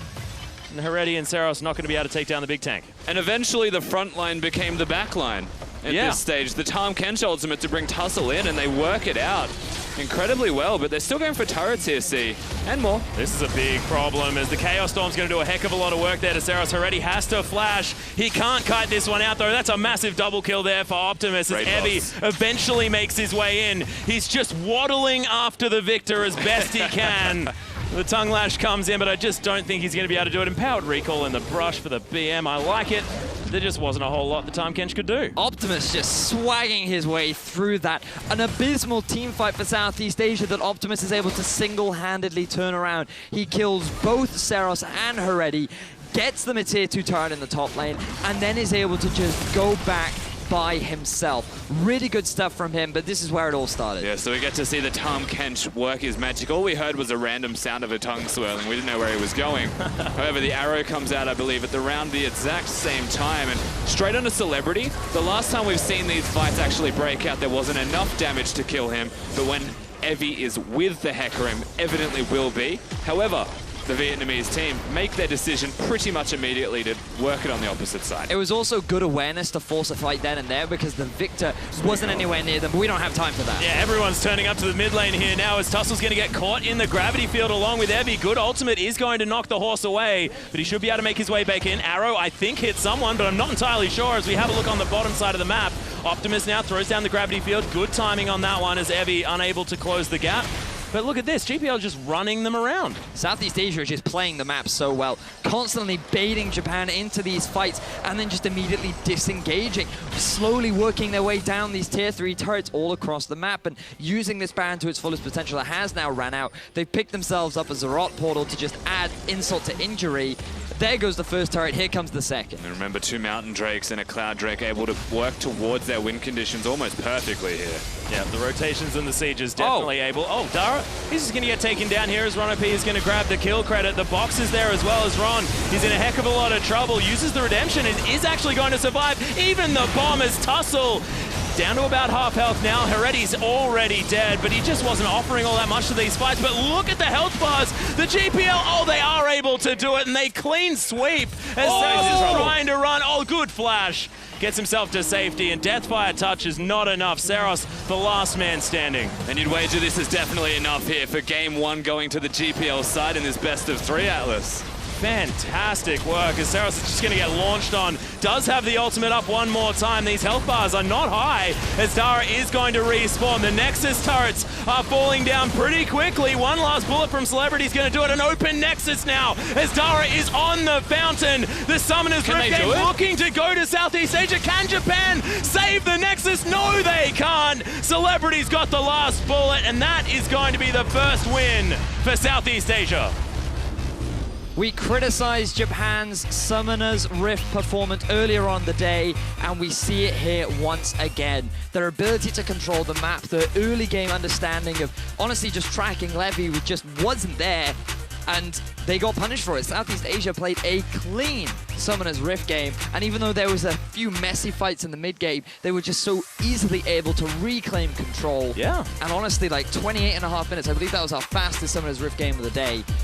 Honestly, surprisingly, I was not expecting such a clean victory from the Vietnam squad. Systematic destruction by Southeast Asia, and you have to expect it. I mean, the momentum that they would have built after their most recent victory against Turkey, a 2-0 against what was looking like the strongest team here at this tournament, is definitely going to put a bit of spring into your step, and certainly worked out for them that game. That's the thing you have to look at as well. The confidence play out of Levy early game, when he was playing against the LGL side with that gank, the fact it was successful actually starts that snowball in the right direction. They had momentum, but they accelerated that momentum even harder by having a successful moment. And we saw how much pressure was being put onto Hereti. This was the moment where he needed to shine, and after having a bad level 2 experience, to then have it transition into bad positioning, getting focused over, and just constantly being caught out.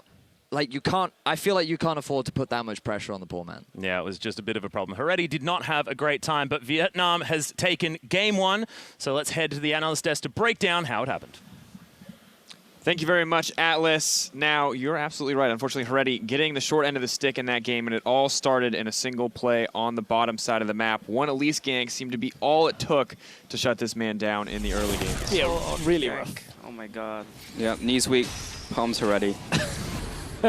Well, I mean, this was such a detrimental point in this game that Heredia ends up getting taken down, massive last hit. And, you know, the consequence of this is that we get a little later in the game. He was so far behind, 45 CS down at like 15 minutes. There was a point where I look at it and it's like 70 CS to 35 in the laning phase. Really tough. And they're playing an outlaw support, which once you get outscaled and once you get snowballed on, you're just going to chain feed and chain feed and chain feed. And I've been there. The personal experience coming from Mythy. Well, bot lane looked really rough for the LJL. Top lane was actually a huge boon for them. Once again, Evie gets his hand on this Tahm Kench, and we were kind of stunned to see him get it.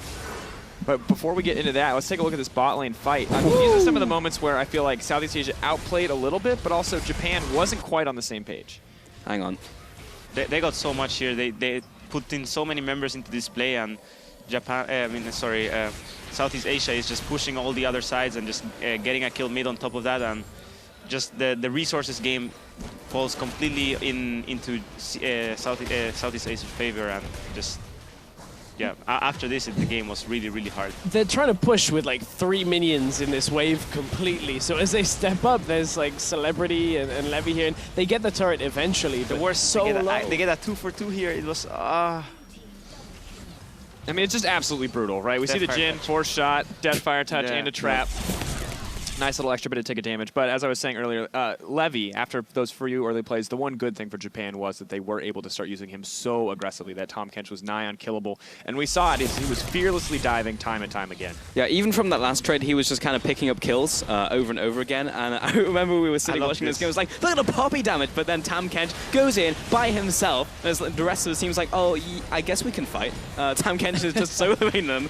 And he just tanks all of this damage. It was completely absurd. And it was just like, oh, he's not damaging them, and they're all like red stacked, and he's just like eating everyone, stunning everyone left and right, and this eventually turns in the Japanese favor just because of Evie. The best thing about this is that everyone was safe, and all they had to do is back away, but they see Tahm Kench just jumping into 5 people. They're like, oh my god, just go on, kill him, we can kill him, we can kill him, and then they just all get baited. That's a hard lesson to learn, but luckily for them, it is Assassin's mode coming up next. So there's no more Tahm Kench to worry about, at least in that, maybe in 1v1s later today, and blue side has been chosen by Southeast Asia, so they will stay on blue side for match 2. I mean, this is like going to a plan, right? Because this is what me and Stress predicted, is that there will be the last player, of course, in Summoner's Rift, and then from here on out, it's just clear blue skies. He knows what's clear blue skies for Japan. All right, I'm not quite so confident, but I guess we're going to get to find out. We're going to go to a quick break for now. South Asia is up with 1 game in the lead. See if Japan can bring it back in Assassin mode, or if they'll close it out with the 2-0.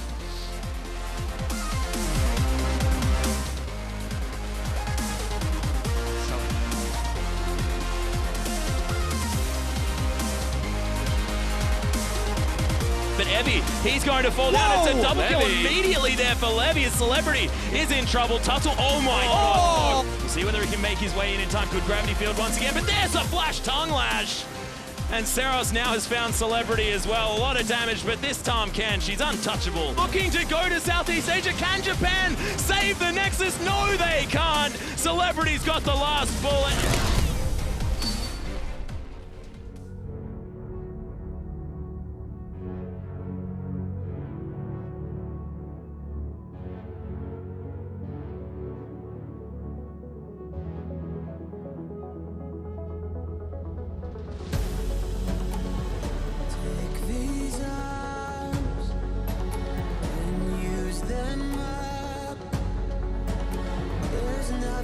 To keep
coming up, coming up.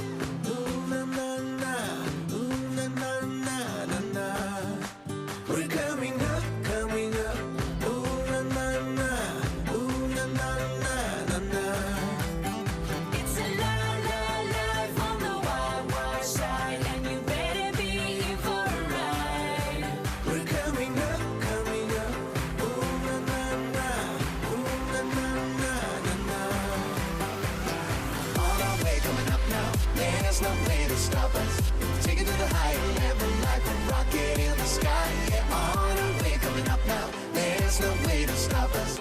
Take it to the higher level like a rocket in the sky. Yeah.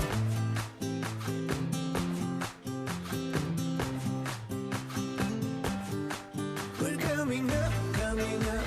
Ooh, na, na, na. Ooh, na, na, na, na, na.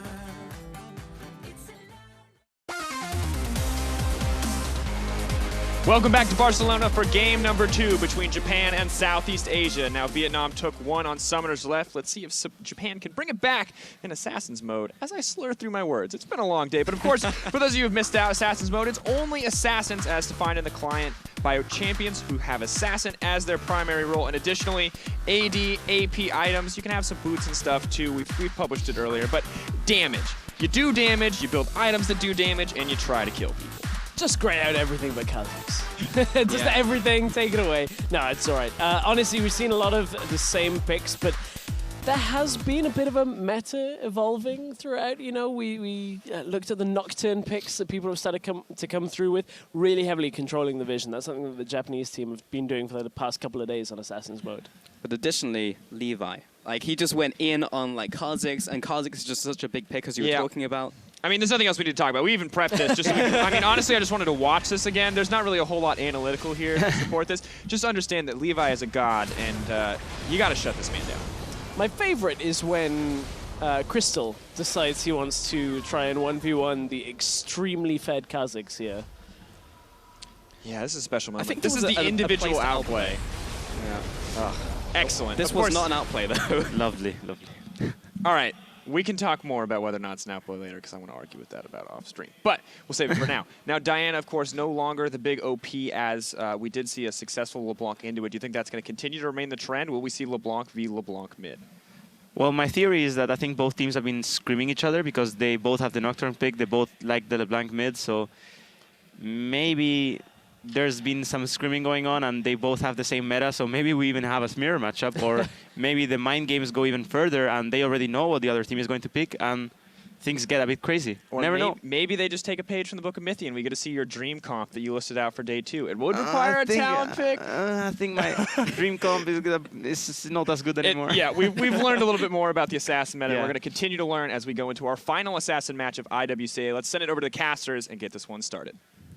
Thank you very much, Queen Lacifa, and welcome back to the caster desk. This is the first time that I have the opportunity, the pleasure, to cast an Assassin mode game. Ooh, and I am real excited. In for a treat, my friend. And I just want the Levi, whatever the heck anyone wants to call him. I just want the highlight reel, and I want it to start from level 1. God is how you can all. In fact, can we just have zoom in cam for like this entire just game? in the bottom just corner of just Levy. Levy playing Kazakhs. That's all I want. Has to pick Kazakhs first. That's the first thing we have to wait for. And I want a Nocturne mid personally.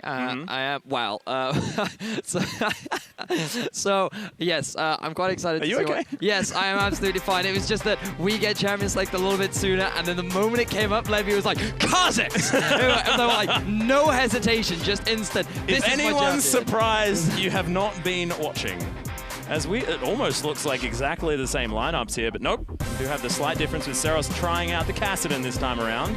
Yeah, I mean, Kassadin was picked into the Diana. Now, Diana has shown that it can be beaten by a couple of things if played against it in the right way, but Optimus has already played LeBlanc, and I'm quite all right with him continuing to play that champion because he looked incredible. The thing is, though, he hasn't quite yet locked it in, so there's still a lot of debate going on internally as to the mind games. Remember, you have no idea what your opponent is locking in. Do you want to be picking the LeBlanc? Apparently they do. Yep. But in terms of the early game, LeBlanc versus Kassadin, if this happens to be the matchup, will definitely go in the favor of LeBlanc. Very similar to LeBlanc versus Diana. But once you hit 6 and you have a little bit more mobility, once you've gone back and picked up your first item, then things start to even out a little bit, and that's when Cassidy gets to a point where we can begin the outscale versus the Magician. Yeah, exactly right. And looking down towards the bottom lane as well, we got the double ranged in the Ari LeBlanc, theoretically, which could come out. I'm excited about that, you know? I mean, there's some extra buttons you can press. There's some charms that can land. Some chains as well. Chains and charms, always a good time. But we want you to hop over onto Twitter. Vote at LOL Esports. Use that hashtag JPNWin or SEA win if you want Japan or Southeast Asia to take this victory. Of course, this is all Southeast Asia need to get themselves to the All-Star event next week. Otherwise, we're going to 1v1s, and I personally am rooting for Japan yeah, this I gotta time say, I'm a because little bit I want these biased. 1v1s so bad. I will say, though, all of the momentum lies with the SEA side. Levy has been jungler popping off. QTV still playing the Assassins. Again, they're picking all of their comfortable things, what they've always been playing the Assassin mode on, and they're here to wreck again. But now, Tussle is on something that he's comfortable on too, and Evie is a player that's been consistently performing out of his mind throughout this tournament. And when you give him a champion like Pantheon, when you have the ability to teleport, there's no saying what he's able to do. Skins. They're hurting each other. Oh, Chain's going to land here. Levy could actually catch up to Tussle here. He's cool. He's fine. Okay. I don't know why he burned oh, It's no, refillable. Actually, yeah, He's it's alright. refillable. Yeah. He's good. He's Gucci. Literally everything is fine. Got excited. Got excited. Yeah. That's okay. It's an exciting mode. Now, we have to take a second because as a... You can have as many seconds as you want. I'd love that. Cheers, man. I would actually love to talk about Nocturne, right? Because Go for it. I actually learnt about Nocturne mid from a random Korean YouTube video where this Nocturne mid main was running around one-shotting mages. And I thought, this could be really fun. I'm actually quite excited to see that. So I looked up his build, and he actually, in the past, went for very early Blade of the Ruin King into Yomu's Ghostblade, and then you go into the sword, the Drakthar, Dustblade of Drakthar, yeah. right? And the amount of burst that you have is actually unbelievable. And that build path is not at all what we've been seeing throughout this tournament. The early Hex Drinker makes a lot of sense. I can respect that. I appreciate a lot considering how many mage assassins you are, especially into an Ari LeBlanc bottom lane. However, I'd still like to see Yomu's Ghostblade come out afterwards, because even with the change to lethality, the completed item is still very efficient. You can pick up 4 swords beforehand, and that'll actually give you a surprising amount of burst. What's the important part of Nocturne when he uses his ultimate is to stay on top of the person so that you can keep up. Ghostblade makes sense in that respect, as does Black Cleaver. If you look to actually assist your team, it does enough physical damage.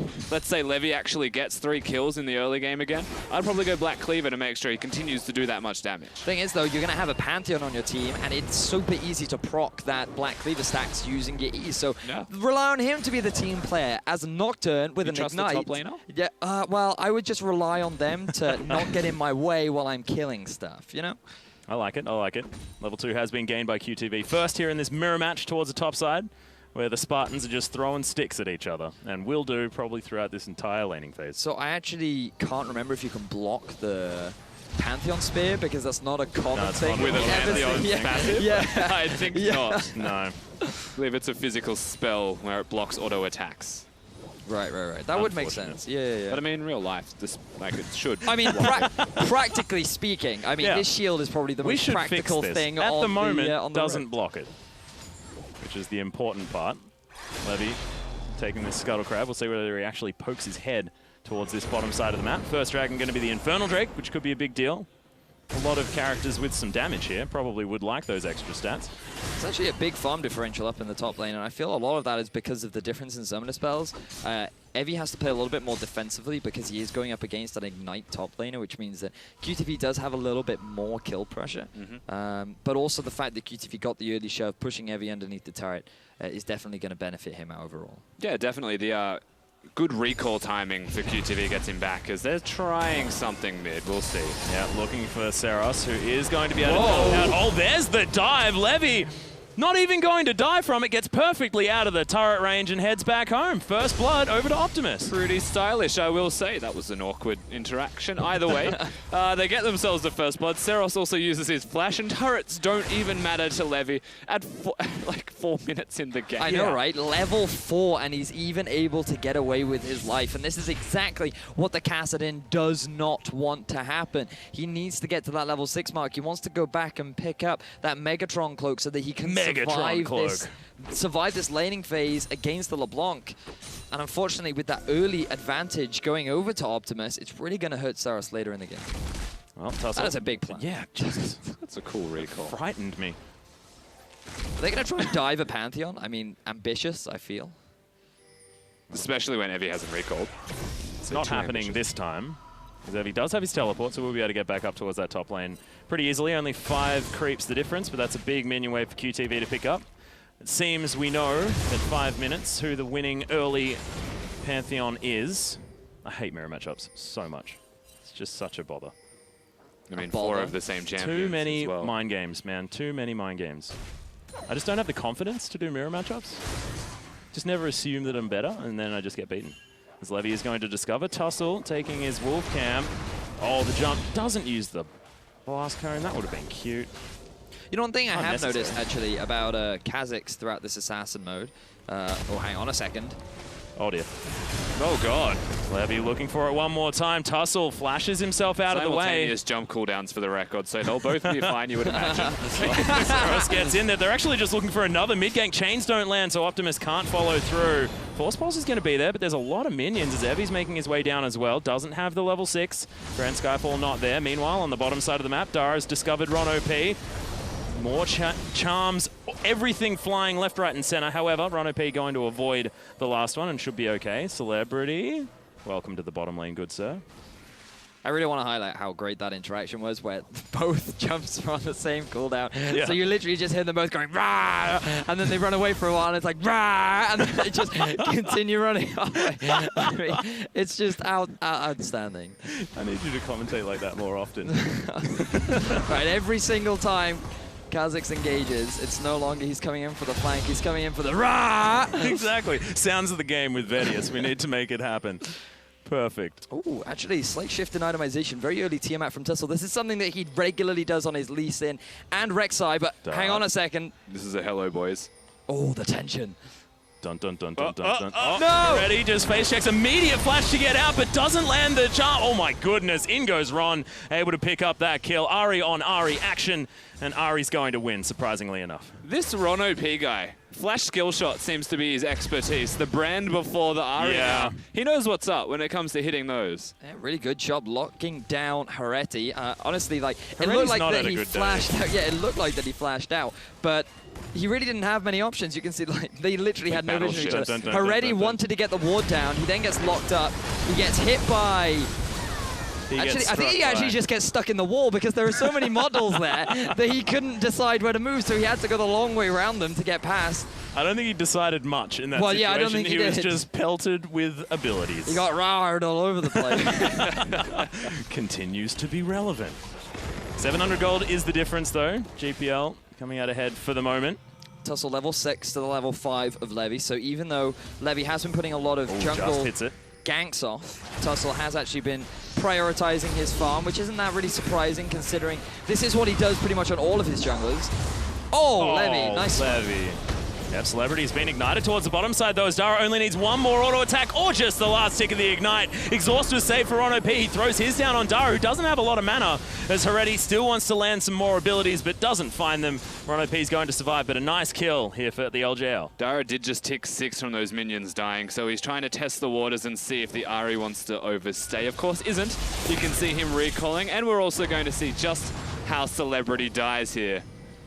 So Celebrity walks up to get the minions. I mean, that was just bad, Celebrity. Like, you should know that Dara is sitting in the brush waiting for an opportunity to strike. He wasn't able to get the spell shield to block the initial chains, and the problem is that because the chains have already attached, the spell shield will not block the second proc, so you end up still getting rooted even through that spell shield. Just honestly a big misplay there from Celebrity. Yeah, unfortunate. It was very, very close to being timed correctly, but just not quite enough. Levy does have a red buff available, and oh my goodness, we got another Mountain Drake. Sorry, another Infernal Drake. Actually, no, it's not. It's the first one. No one's actually been down there just yet. It's assassins. Yeah. It's very difficult to take objectives. You can take it. Dragon, if you're a Kha'Zix, surely. I mean, there's 2 Kha'Zix, so they could both take it. The question is who pulls the trigger first, who gets caught doing it. That's a good point. Optimus. It's happening again. Oh, goodness gracious me. Doesn't have a very long leap as Levy's just going to sink his fangs in. Or his claws. Doesn't have fangs. He's a little insect man as Dara. Oh, that's a stationary target, Ron OP. Very difficult to hit with a skill shot as there's the Darkness Celebrity is going to follow the Mimic Distortion as Dara's in trouble. Just goes back. That was cute, but you can't dodge that.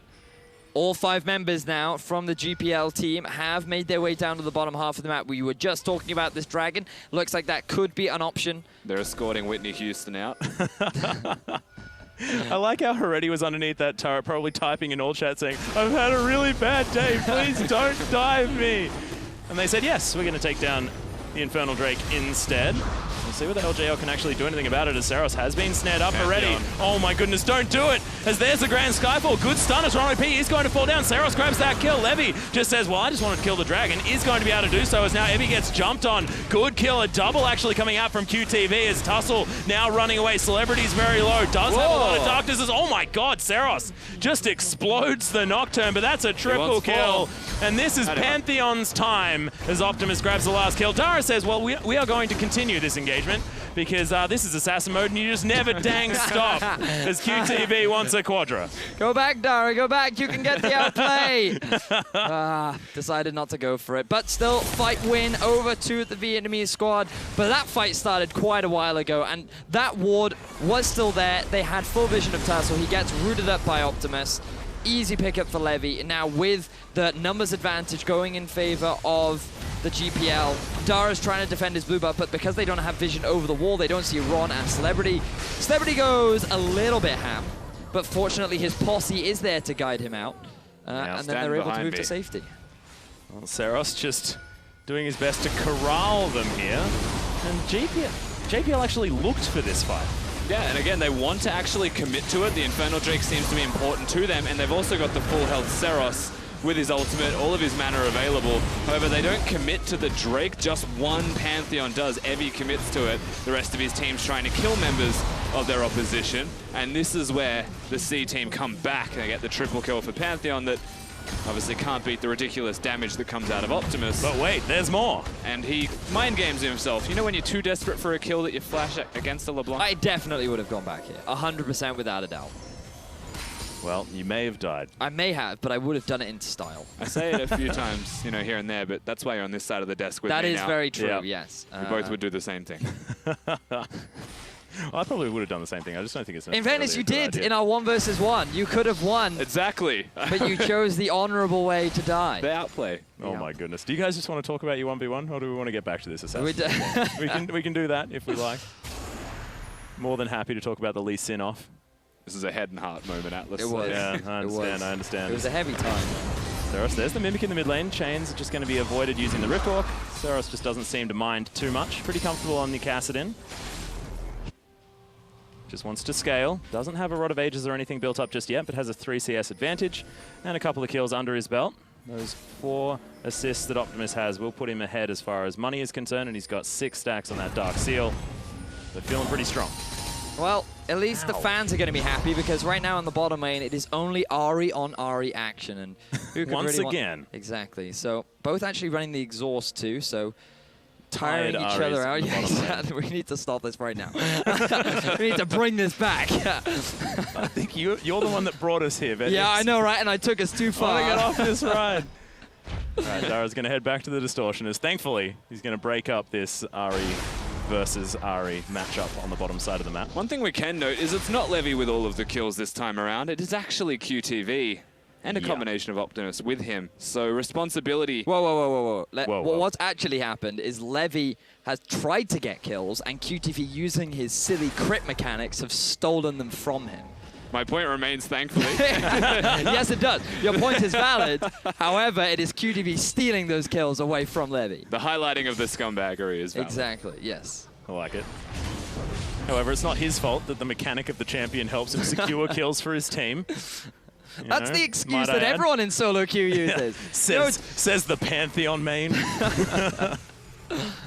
It's not me, not a Pantheon main. In goes Optimus, lands the chain. Another Riftwalk gets him out of it, as there are distortions happening everywhere. I have no idea where any of these LeBlancs are. Was that the Mimic or was that the real one? I don't know. Not anymore anyways. QTV is going to be clearing out some vision. Tussle was spotted by the Pantheon as he moves down towards the mid lane. Whoa. Oh, Optimus loses that trade pretty considerably with the Abyssal Scepter already built up now on Seros. Yep. Yeah, I think he's trying to bait Seros to go forwards. Obviously, you can see the Pantheon just to the side there. Levy's holding his hand now that he has no health, and it's still continuing. QTV holding up that shield. Just wanders past. Will do a lap and head back towards the top lane. Yet to see a tower fall from either side. Honestly, Seros holding himself well right now. He has completed that Abyssal Scepter. Oh, here we go. Yeah, he's gone into the sky. The Skyfall is going to come down, but Levy, just jumped on by Evie underneath the turret. No worries at all. That's 2 quick kills for SEA. And Seros is starting to become a big deal. Evie, of course, gets in good ultimate, capitalizing on Levy just holding his hands. And I guess in the battle of the Evies, the LJL one is superior right now. Big lightning bolt coming out from Evie to secure that kill, and honestly I felt like that it made for a real theatrical moment. We will get the replay relatively soon, and you can see it was almost like God himself had descended to smite down his foes. So Is that what God does? Just keep your eye on Evie right now, because he's gonna get in with the Grand Skyfall. He's just gonna dive onto Levy. He's not even gonna need the crit, because there's the Thunderbolt. See, that is how you want to that's how you want to execute, you know? Yeah, that's the hammer of Thor. Now disregard the LeBlanc and the Castle. That lightning bolt, let me tell you. Yeah, it's all about priorities, Rusty, priorities. Well, Celebrity's looking to gank nothing up here towards the top side of the map. Does have the darkness with him. Can get paranoid somewhere. Thinking about it, we actually haven't seen any darkness this game, if I recall correctly. I think been he's really yet to bright. Use, I think he's yet to use that one ultimate. LeBlanc kill bottom. I think it was. Oh, yes, you're very... We're probably about right. to see it anyway. We could very well do. Well, there's some darkness as Evie is going to get jumped on. That was a gang hit on the top side of the map. Disgusting to watch. Good night, sweet prince. You are going to lose your tower as retribution for giving away your life. And this will now give Southeast Asia a bit of a gold advantage. 3,000 in the lead right now. Also ahead in kills, which is looking pretty positive for them, even though Japan have not really taken their foot off the gas pedal. Every fight they can find, they're still looking for opportunities. Well, they do have the opportunity to look at this dragon if they'd like to. Mountain Drake is available. Why are you in the bottom lane taking a red buff when there are 3 members top, taking away your tier 2 turret in the top? You're not taking any objective on the rest of the map, and this just backtracks to what we were talking about during the Summoner's Rift match. Japan's prioritizations of objective just seems to be a little bit off. You mean non-existent? Yeah, kind of. Because those 2 towers just went down for free. They're trying to trade in the middle lane, but Ari obviously has wave clear. It's really hard to dive that Ari, and they will still go for a Drake. It would have been a 2 for 2 if they got the mid turret in terms of objectives. Exactly, yeah. But it doesn't actually prove to be efficient in terms of timing. They're reacting. They did the red buff. It's a bit slow. They got some good vision control, but now that vision control is effectively useless because they've already gotten themselves the Drake. So that vision can't really be used for anything other than trying to go for picks. But if they tried to force a fight at this point in time, I do feel like that Southeast Asia would be the team to come out ahead.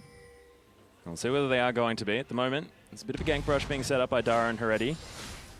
Heredi looking for revenge any way he possibly can.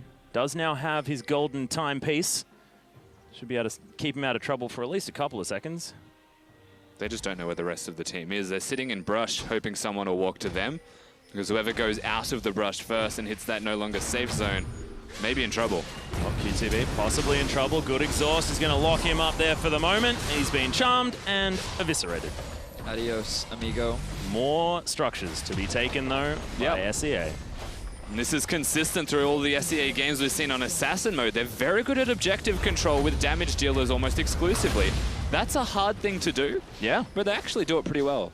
Well, it's sort of how the GPL plays a lot of the time. They like picking these damage-dealing champions, and at the moment, are most certainly using them to take down these structures over and over again. Levy and Celebrity doing very, very well. But this time, Japan have answered with a couple of towers in the mid lane themselves. But I don't think that Southeast Asia are going to be too upset about this because they literally just traded 2 towers for 2. And they have to force recalls here. And they even lost a member in the mid lane, so this is the best case scenario for them. So there are still 2 turrets left in the mid lane for the GPL squad to take down. But I think that when you have so many great split pushes, they're actually in a great position to start threatening the base of the Japanese team. Yeah, my only concern, I guess, at this point is that those middle towers are standing, and in terms of opening up the map further, they do have a lot of the side lane turrets, but until they break that middle turret, they can't look at the early barons or anything to that extent. They do need to make that turret fall, and they are still 5 assassins. You say that, however, GPL did just walk up to Baron last game, take it, and then leave. There was very little contention over the objective. Speaking of contention, there might be some over this turret right now. Yeah, looking for the siege as Dara is going to clear out those minions quite nicely. Low health is the outer turret. This just in, Saros has done 38% of his team's damage as well, which is important given the fact that, you know, he's the only champion that is unique on his team. I believe is the appropriate term there. Nicely done. Cheers, Nicely brother. done. I think that works. I think it does work. I'll Would you give you that recommend a Crikey there, Rusty? Crikey's appropriate. Yeah. Crikey's always appropriate. Bingo Saros. Get a damage down. Yeah, good charm as Heretti lands it. Oh, God, the face check. That's not what he wants. As there's the paranoia celebrity. May have bitten off a little bit more than he could chew as everyone piles on top of him. That Nocturne got severely punished. Yes, he did. But my God, Levy played that so beautifully. Notice that he actually used his stealth as Tussle walked into the brush. It was just such good decision-making from Levy, really demonstrating his proficiency on the champion. Yeah, knowing vision, I think, is what's actually separating the C team from the rest. Yeah. Is they're always sitting behind vision, knowing where theirs is, knowing where it isn't of their opponent, and picking up on that. Levy, of course, on a control ward, expects, again, an assassin to flank. That's pretty much what they do by trade. And he puts himself into the mind of the enemy. Celebrity actually just kind of dies helping him out on that journey instead of letting it just go to Levy. They do trade. Still happy about it in the 1-for-1. The great thing about this play is that it shows you the difference between Kha'Zix and Nocturne, because if Nocturne goes in and gets a kill, he's staying in. There's no way for him to get out, whereas Kha'Zix has the reset function. He can disengage if he is able to successfully outplay his opponent. Well, quote-unquote outplay, you know, like... successfully fly around the He's level 12, so he's the highest level on his team. He does have the reset with the ultimate, so that availability is always going to be there. That man's huge. Well, Ron OP is going to get jumped on, but Evie also going to get jumped on himself. Optimus is going to pick up the kill. It was all a bait in the end. Ron OP survives. Good punishment there from both Optimus and Ron OP. Ron basically being the bait, trying to lure out his opponent, and he did a good job, held on to that exhaust. Honestly, I feel like Evie just was a little bit too greedy, saw a weak opponent that he tried to take advantage of and ends up getting punished. Yeah, Heretti is mad at QTV, but misses the charm. Lands the Orb of Deception, though. He's doing a fair bit of damage. He will be able to chase down his Pantheon relatively effectively, but has to stop in the end. As Dara gets himself back into his base. Optimus heads over, but everyone's just switching positions. That's cute. Same. We were talking about that Now You See Me movie recently. I feel like it's pretty appropriate here as well. It's a good movie. I enjoyed it. Everyone popping around. It was good, but the second was the same as the first, is what we concluded. Yeah, I feel like that's just a big broadcast. I'm yet to see the second, I've got to be honest. Not great, as Saros looking for an engagement here in the mid lane, knows the charm isn't there, but the Grand Skyfall's not going to find anyone. Levy's around, and you probably don't want to mess with that guy. He's pretty strong. And they don't. Constantly hiding in every crack and crevice possible. So they don't chase any further. Of course, pretty risky if Cassidy uses his third consecutive ultimate to close distance when he's only level 12. He won't be able to get out because he's most likely out of mana in the first places. Tussle's about to kill QTV. There's no mana. Yeah, it doesn't have a lot of mana. Gets slowed down, and there is the kill. So Tussle able to at least equalize something on this map as Dara. Oh, goodness, stop it. Stop it. I'm really confused. Two LeBlancs? What? They're still the same color as the distort circle. Yeah, exactly. You know like, what? Where am I going back to? You know what confuses me?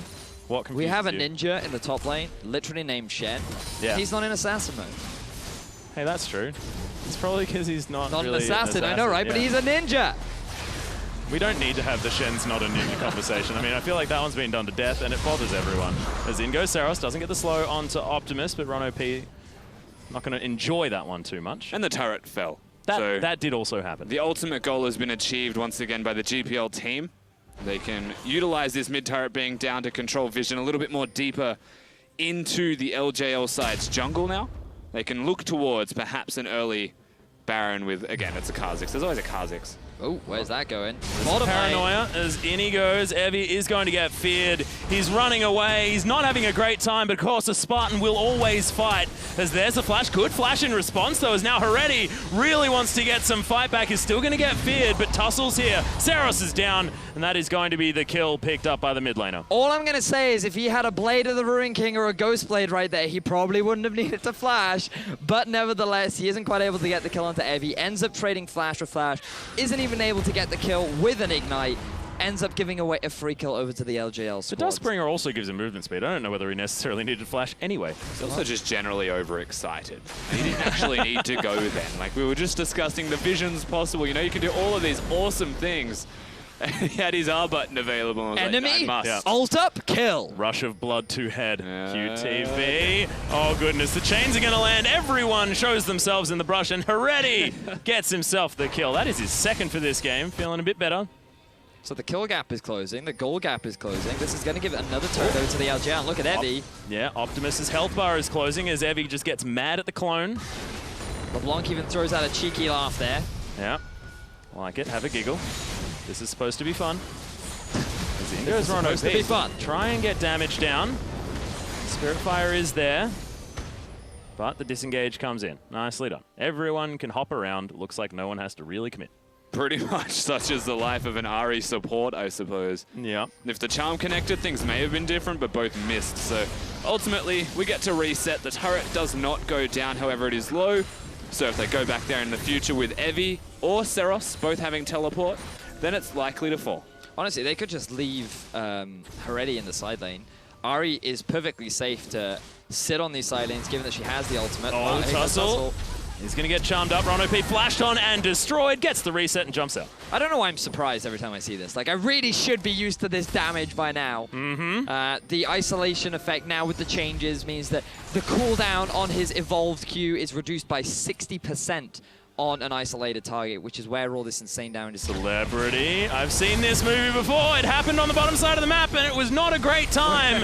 As in comes Levy. They're trying to even this one out, but a Celebrity is going to fall. Levy gets it in the end as Dara lands the chains, but he is going to get punished. The Distort pops back. The LeBlanc.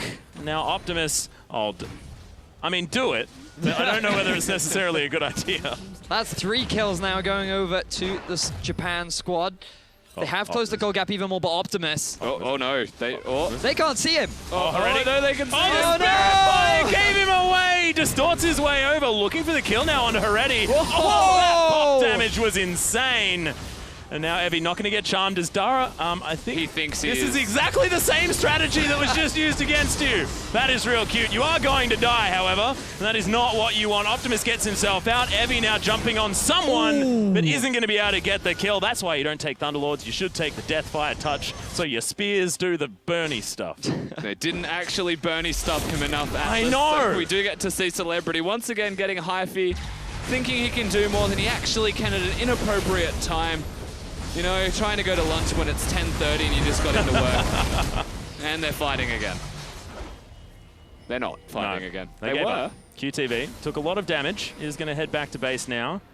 Scry's Bloom utilized just to check out all of these wards around the Baron. But GPL know exactly what's going on in that pit. No sneaky business by the LJL this time. Big minion wave was in the bottom lane. That actually just gives away to the turret. Actually really smart from the Southeast Asian squad to posture around the Baron, because if someone was moving to that bottom lane, they could have then tried to force it. But this time Japan, they're not going to fall for the same cheeky tricks. They do have a little bit more vision control around that edge. They could even use LeBlanc to jump over, clear it, and then jump back, given that she does have all of those dashes available to her. It looks like she's going to pull that one off. Oh, here goes Optimus, looking for some chains. Not going to find them. We do need to take a moment to talk about what this means for Southeast Asia as a region as well, if they can make it to the All-Star event here in Barcelona, because it has been a while. And I mean, the separation between the GPL from the LMS as well has always been a big deal, and they've wanted to prove themselves on a stage like this.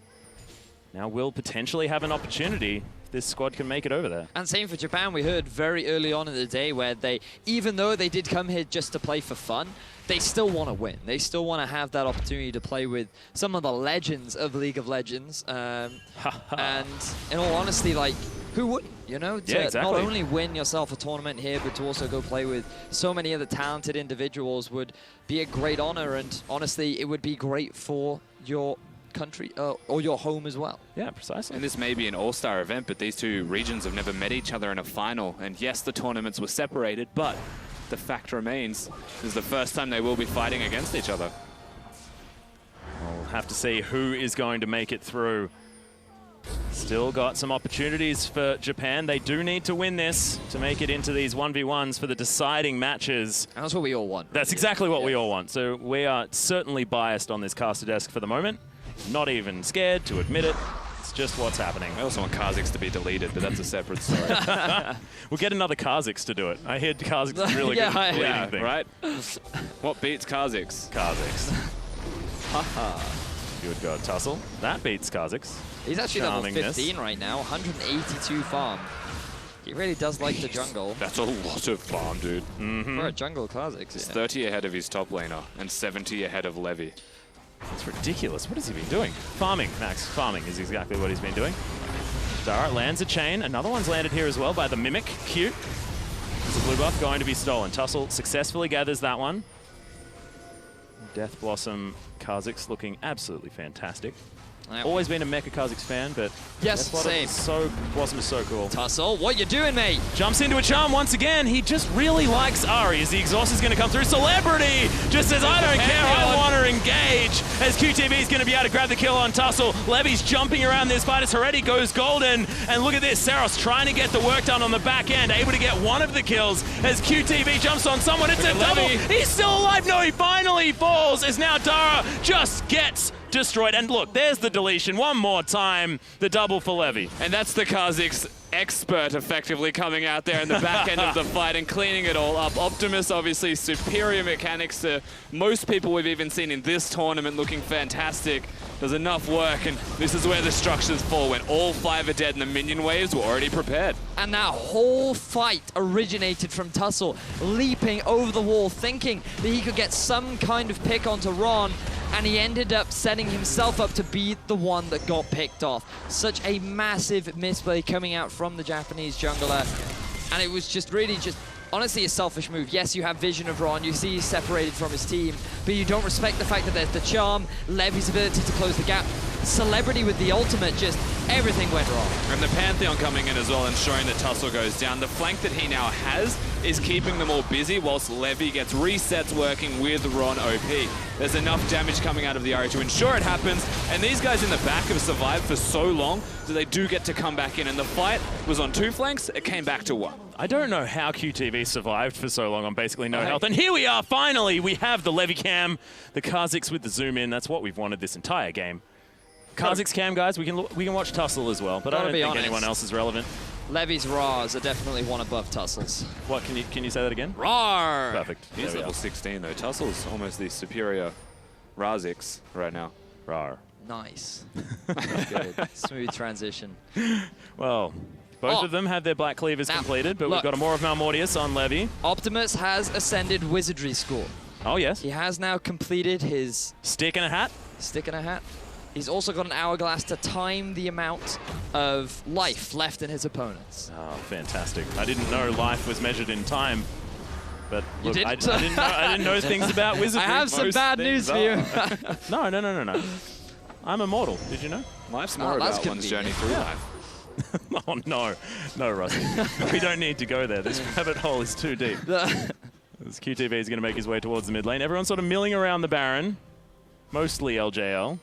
Who just don't necessarily know how to get themselves further forward. All right, hang on, wait. What is this Nocturne build? Oh my goodness, we were so close to Earth, Wind, and Fire. Continue, sorry.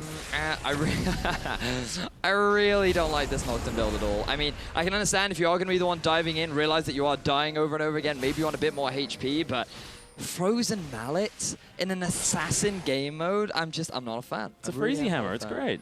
It's got a lot of weapons. It's got double hammers. Run, Tussle! Oh, goodness. The Grand Skyfall is going to find him. You can't go invisible for long enough. This Pantheon's going to be able to grab it. 7, 4, and 3 now for QTV. I feel like the song Oops, He Did It Again couldn't be more appropriate right now. Don't think that song's ever appropriate. Tussle just keeps getting caught out of position. 40-second death timer. Baron is a card that's on the table, and GPL are heading straight for it. Oh, be really big. Pantheon's There's a ulti. ward in there, exactly. Grand Skyfall going to come down. Lots of damage onto Celebrity, who mistimes the shield, but oh my god, QTV jumping on everyone. Levy's still alive, but he's low. No, he's going to get taken out by Saros. Already just gets wizard wanded by QTV. Waves his stick at them, and that's going to be a 3 for everyone. So there's 15 seconds on Tussle. I actually don't wager they can get anything more than maybe a Baron if they're lucky. I think best case scenario is they recall now and reset, get vision, and prepare to do it all one more time, because guess what? We're 5 assassins. They can't take structures for free. They actually just all take damage. Mission accomplished. As you can see Evie just coming in. He doesn't care. All he wants to do is stop the Baron. Optimus's positioning is actually fantastic in this one. What it was going to be, but then he flashes into the pit to reposition himself to then get all of his damage down. I mean, it doesn't matter how he got there. The ends is what he was trying to achieve. He gets the kills. He wins the team fight. They don't get the Baron, though. Yeah, and I would not recommend buying Evie a skydiving ticket for Christmas, because that's going to give him definite trigger situations after that. That was not a good time when he landed in that river. Oh, they're back. Round 2. Baron getting mad. Optimus. Oh, okay. Ward's going to get replaced, not going to be able to kill it. They can see exactly what's going on. Evie doesn't have teleport available anymore, but can Grand Skyfall. It is once again back off cooldown. No. We're at a time in the game now, though, where everyone's starting to hit 16. Things are starting to turn up. And by that, I mean Saros can use ultimate all the time. He can. And that's kind of the biggest deal for the LJL team. This is when we saw Kami start to turn it on massively. Yep. Lots of hops, lots of skips, lots of jumps for everyone. Oh, Baron's going to get mad at Optimus. A couple of autos there. Evie ended up actually cancelling his teleport rather than joining the fray. So big cooldown now. That's going to be unavailable. But no one on the side of Southeast Asia actually has the teleport. Saros does have it available to him. Not anymore. Teleport coming in. But that was a really early teleport. What? And he was also right there. Yeah. Maybe he was trying to ignite someone. Oh my goodness, he's going to explode. Levy gets the reset from that one. Celebrity's looking for more kills as Evie is going to fall down. It's a double kill. He's bouncing across the fight. Can he get more? There's a shutdown comes in. Hereti's able to pick up something as Celebrity gets in over to the side. It's a triple kill for Levy as he launches his way across the fight one more time. That's going to be the ace, and could it even be the game as there's an open inhibitor? You would have to imagine this could be enough to actually end the game. We'll see if they can play it out effectively. At least the inhibitor is about to fall, and that is a lot of time with the LJL team dead. Southeast Asia are looking to try and net themselves their first international Wildcard All-Stars win, and with those death timers, they could very well do it right now. Well, 5 seconds to go. Dara has to try and defend, but look at this damage. Celebrity rips through these turrets. Optimus and Levy also with a fair bit themselves as Dara looking to just try and clear out the minions. Levy's just going to get chased down. Dara just wants blood as he goes back to his distortion. That's the last tick. That'll do it. Can he do it? Celebrity, he's trying to take down the Nexus. Will they do it? Optimus, a couple more attacks. One more. And Southeast Asia will be your ASE representatives for 2016. What the heck was that? I can't believe he did that. He was just one hit away from dying, one hit away from winning the game, and he ends up doing it. Fantastic play from Optimus to take his team to the All-Star event. Absolutely fantastic. And remember, this is the Vietnamese squad. This team has been playing together for a little bit, but they didn't have the greatest showing in the earlier days. It was looking a little bit worrying, and now they are the champions here at IWCA. And you know, say what you will about Levy, he did a lot of work, but Optimus, 6-1 and 12, did the most damage in his team. You have to give him credit once again where it's very much due. I mean, he won the game. And he outright won the entire thing. He got the 50 gold that matters, Rusty. And did so with such style at the same time. I love Assassin mode, and such a well-deserved victory here by Southeast Asia.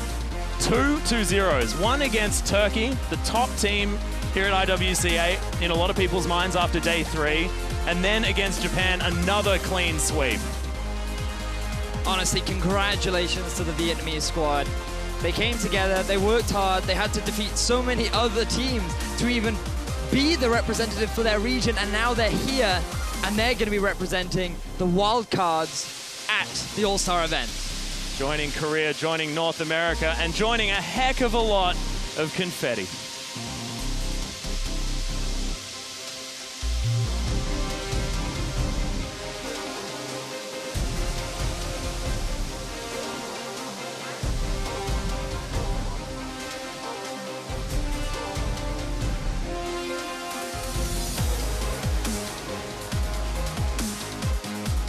And honestly, I can't think of a more deserved jungler than Levy.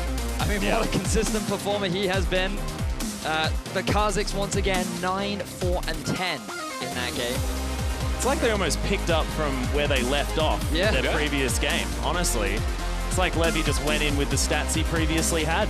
Yeah, it's like we said it coming into the last game on the regular Summoners Rift match. They had the momentum, they were warmed up and ready to go. They just continued that through the entire way. Assassins, definitely their ballpark. Yeah, it just suits as well. I mean, my experience with Southeast Asia has a lot to do with the Bangkok Titans, of course, G4, the assassin man who would play them even when they weren't in the meta, and it just really suits this team, this region, and congratulations, they'll be joining FLICKR Bjergsen on Team Fire for ASE.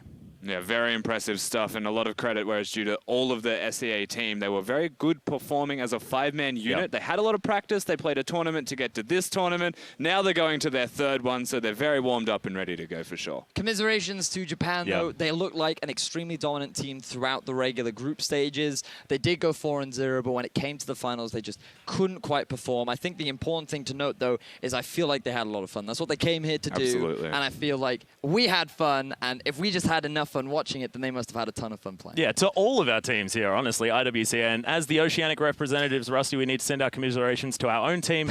And they were always like, we were crying, but they were having a giggle every single time we looked at player cam. So everyone having a brilliant time because, honestly, Assassin mode, all for one, it's all a heck of a lot of fun. But Southeast Asia are your IWCA champions. Let's hand it down to Hingers to get the reaction from the team.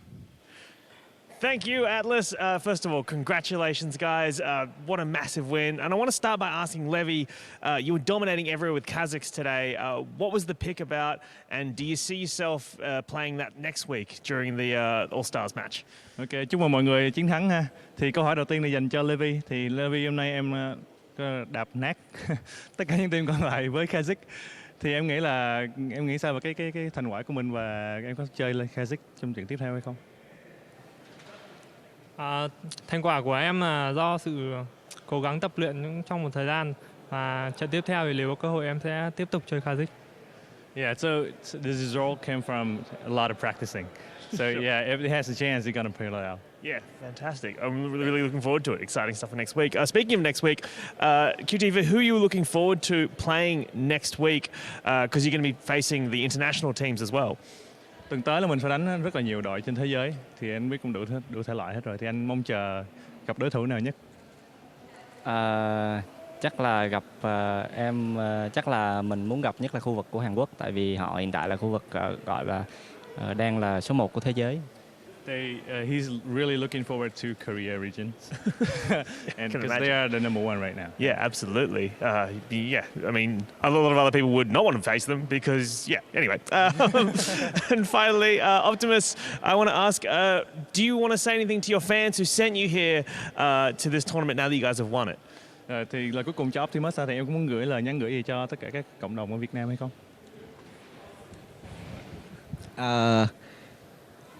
Có lẽ là mình xin dành chiến thắng này cho tất cả người hâm mộ Việt Nam cũng như là những người hâm mộ tụi mình ở trên thế giới nói chung.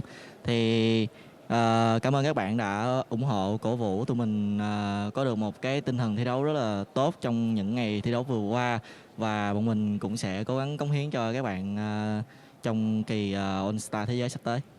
Yeah, so thank you everyone for following and supporting us so far. Thank you all the fans from Vietnam and from all over the world. Looking forward to it. Congratulations again, you guys. A well-played victory across any number of formats. It's now time for us to throw it over the analyst desk with Sifa to congratulate and break it down. Thank you very much, Hingers. It looks like the people of Vietnam made the right choice because this lineup has qualified, of course, for All-Stars next week. And I mean, what a wild ride for them to make it this far. Pretty insane. Coming in big in the group stage, we take a look back on everything that they had to do to get here. And these guys were, we weren't 100%, I wasn't 100% confident, I don't want to speak for everybody here, that they would make it this far, but they have been crushing it each and every day. Absolutely crushing it. I mean, Levy on the Assassins, even, you know, just again and again on the Kazakhs, crushing everybody. When you look at his damage over the games, the damage share, I mean, the Assassin mode inflates it all the way up to like 26.4% over all of the games, which is kind of ridiculous for a jungler. Yeah, pretty insane. Even for the Kazakhs. That guy coming in as a big carry, doing insane damage per minute as well. And I think that was just a phenomenal performance in across the tournament, but in that final game, it also felt like Optimus stepped up in a huge way. This is kind of the level of LeBlanc play I think we can expect once everyone's comfortable on the champion, because he had some crazy stuff. Or higher. Or higher. It gets better than that. It's you don't know which one is coming for you, because they're all shooting spells at you. The clones, the not clones, you find someone in your face and you think it's the right LeBlanc, you flash out, then it's not the right one. It's a pain in the ass. I mean, definitely overwhelming. And think about it, these guys had to play not only in the GPL to figure out if they would be the worthy seed to come here, and then have to beat all these other wildcard teams, and now finally they make it to the big tournament. So let's take a chance to look ahead at the matches coming up as All-Stars, bringing everyone around the world together in Barcelona. Yeah. It's gonna be a good experience, at least for me. I'm gonna have fun playing against Korea again on some of NA, and playing against There's two North Americans. Bjergsen technically has residency. Don't take that away from him. But Mithy, I mean, you've got to watch this team all week. You've gotten to see them. Of course, they are going to be paired with North America and LCK as well. Are you concerned about any of these players? Who do you think is the player to watch? Well, the one thing I know for sure is if I get to play them in the Summoner's Rift, there's a good chance we can beat them. On the other hand, if I have to play Assassin's mode, I need a sub. Of course, you can see who Mithy is going to be paired up with. It's going to be the LPL and the LMS as well. China, Taiwan, Hong Kong, and Macau backing up the EU LCS. So, you know, exciting to see how this one's going to unfold, and curious to see which team, guys, from your initial impression, do you think has the edge here? I wonder. International competition. Let's see, guys. Maybe Korea, maybe not. All right, what they're trying to say is we're all from Europe. We're all from Europe. We would love to support Europe, but yeah, it's an entirely European desk. And we still have to say Korea. We can't say Europe, unfortunately. Sorry, Mithy. It's hey, man. Korea, Vietnam, and North America. I've been playing since season 3, you know. All right. It's been a long day. Clearly, we're out of things to say about this, so you guys are just going to have to wait till next week when All-Stars kicks off. But the All-Star kicks off next Thursday at 1 p.m. Central European Time, 4 a.m. Pacific, with a special opening ceremony that you're not going to want to miss, followed by the NALCS All-Stars taking on the European LCS rivals from across the Atlantic. Mithy, are you ready? Oh, yeah, I'm ready. I can't wait to play that game. That's my favorite game of the whole week, I think. Are you ready? Do you feel comfortable going up against Aframu again? Yeah. Aframu and double lift. All right, well, with my bro Martinho. I'm more than ready. All right, well, here is a preview of what's in store next week.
Hype! So badass.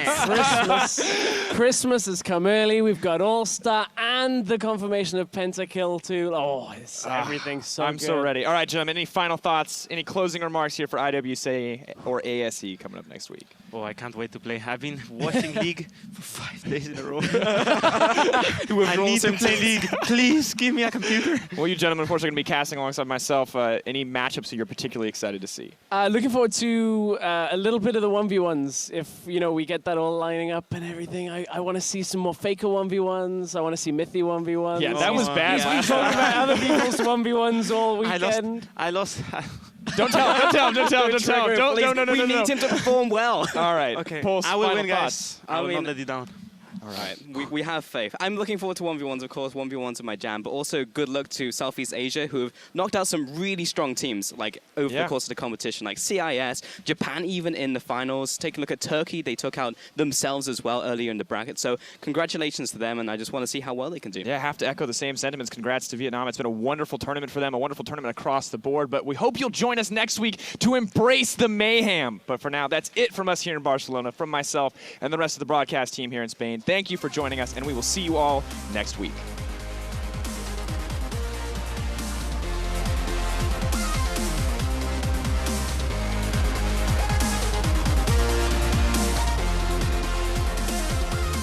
And he is solo under tower. He gets one. He gets two. Oh my goodness. But they gotta hit the Nexus. They're gonna do it. 44 and a half in, and it was a nail biter. And Wara is coming up huge. Blugo is able to stay alive even through the minion damage. He gets the level up. And now Wara's just gonna try to misdirect. He does, and in comes Tussle. Oh, they blue smite him down. Wara's got the chains, and they finish the job. That's a triple kill for Nocturne. And they might as well just give him the Quadra at this point. Boom, it's a double for Tussle. There's the Ignite, there's the Hail, there's the Auto, Helior, he's done so with the barrier! Oh, he jukes it, but not in time! Ignite, this could be the end of it, double Ignite, Exhaust is spent, but no, it turns around! Takes a lot of damage, he's gonna go for the calling, oh, he gets interrupted, no! Dashing, looking, he needs 3, but he can't get it, and that's it! Japan advance!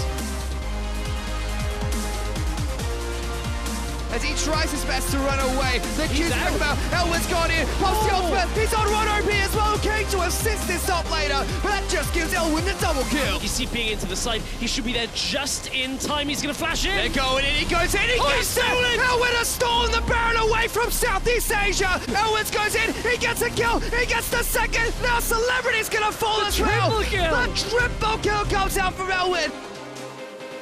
A win as well as Levy hops, gives it, jumps again, double dash to the next target, he gets the triple kill. Levy goes back in, but it's a double for Celebrity, and it will be the Nexus that falls. Looking to go to Southeast Asia, can Japan save the Nexus? No, they can't. No! Ready, just face checks, immediate flash to get out, but doesn't land the charm. Oh my goodness, in goes Ron. That'll do it. Did he do it? And Celebrity, he's trying to take down the Nexus. Will they do it, Optimus? And come on, that's one more.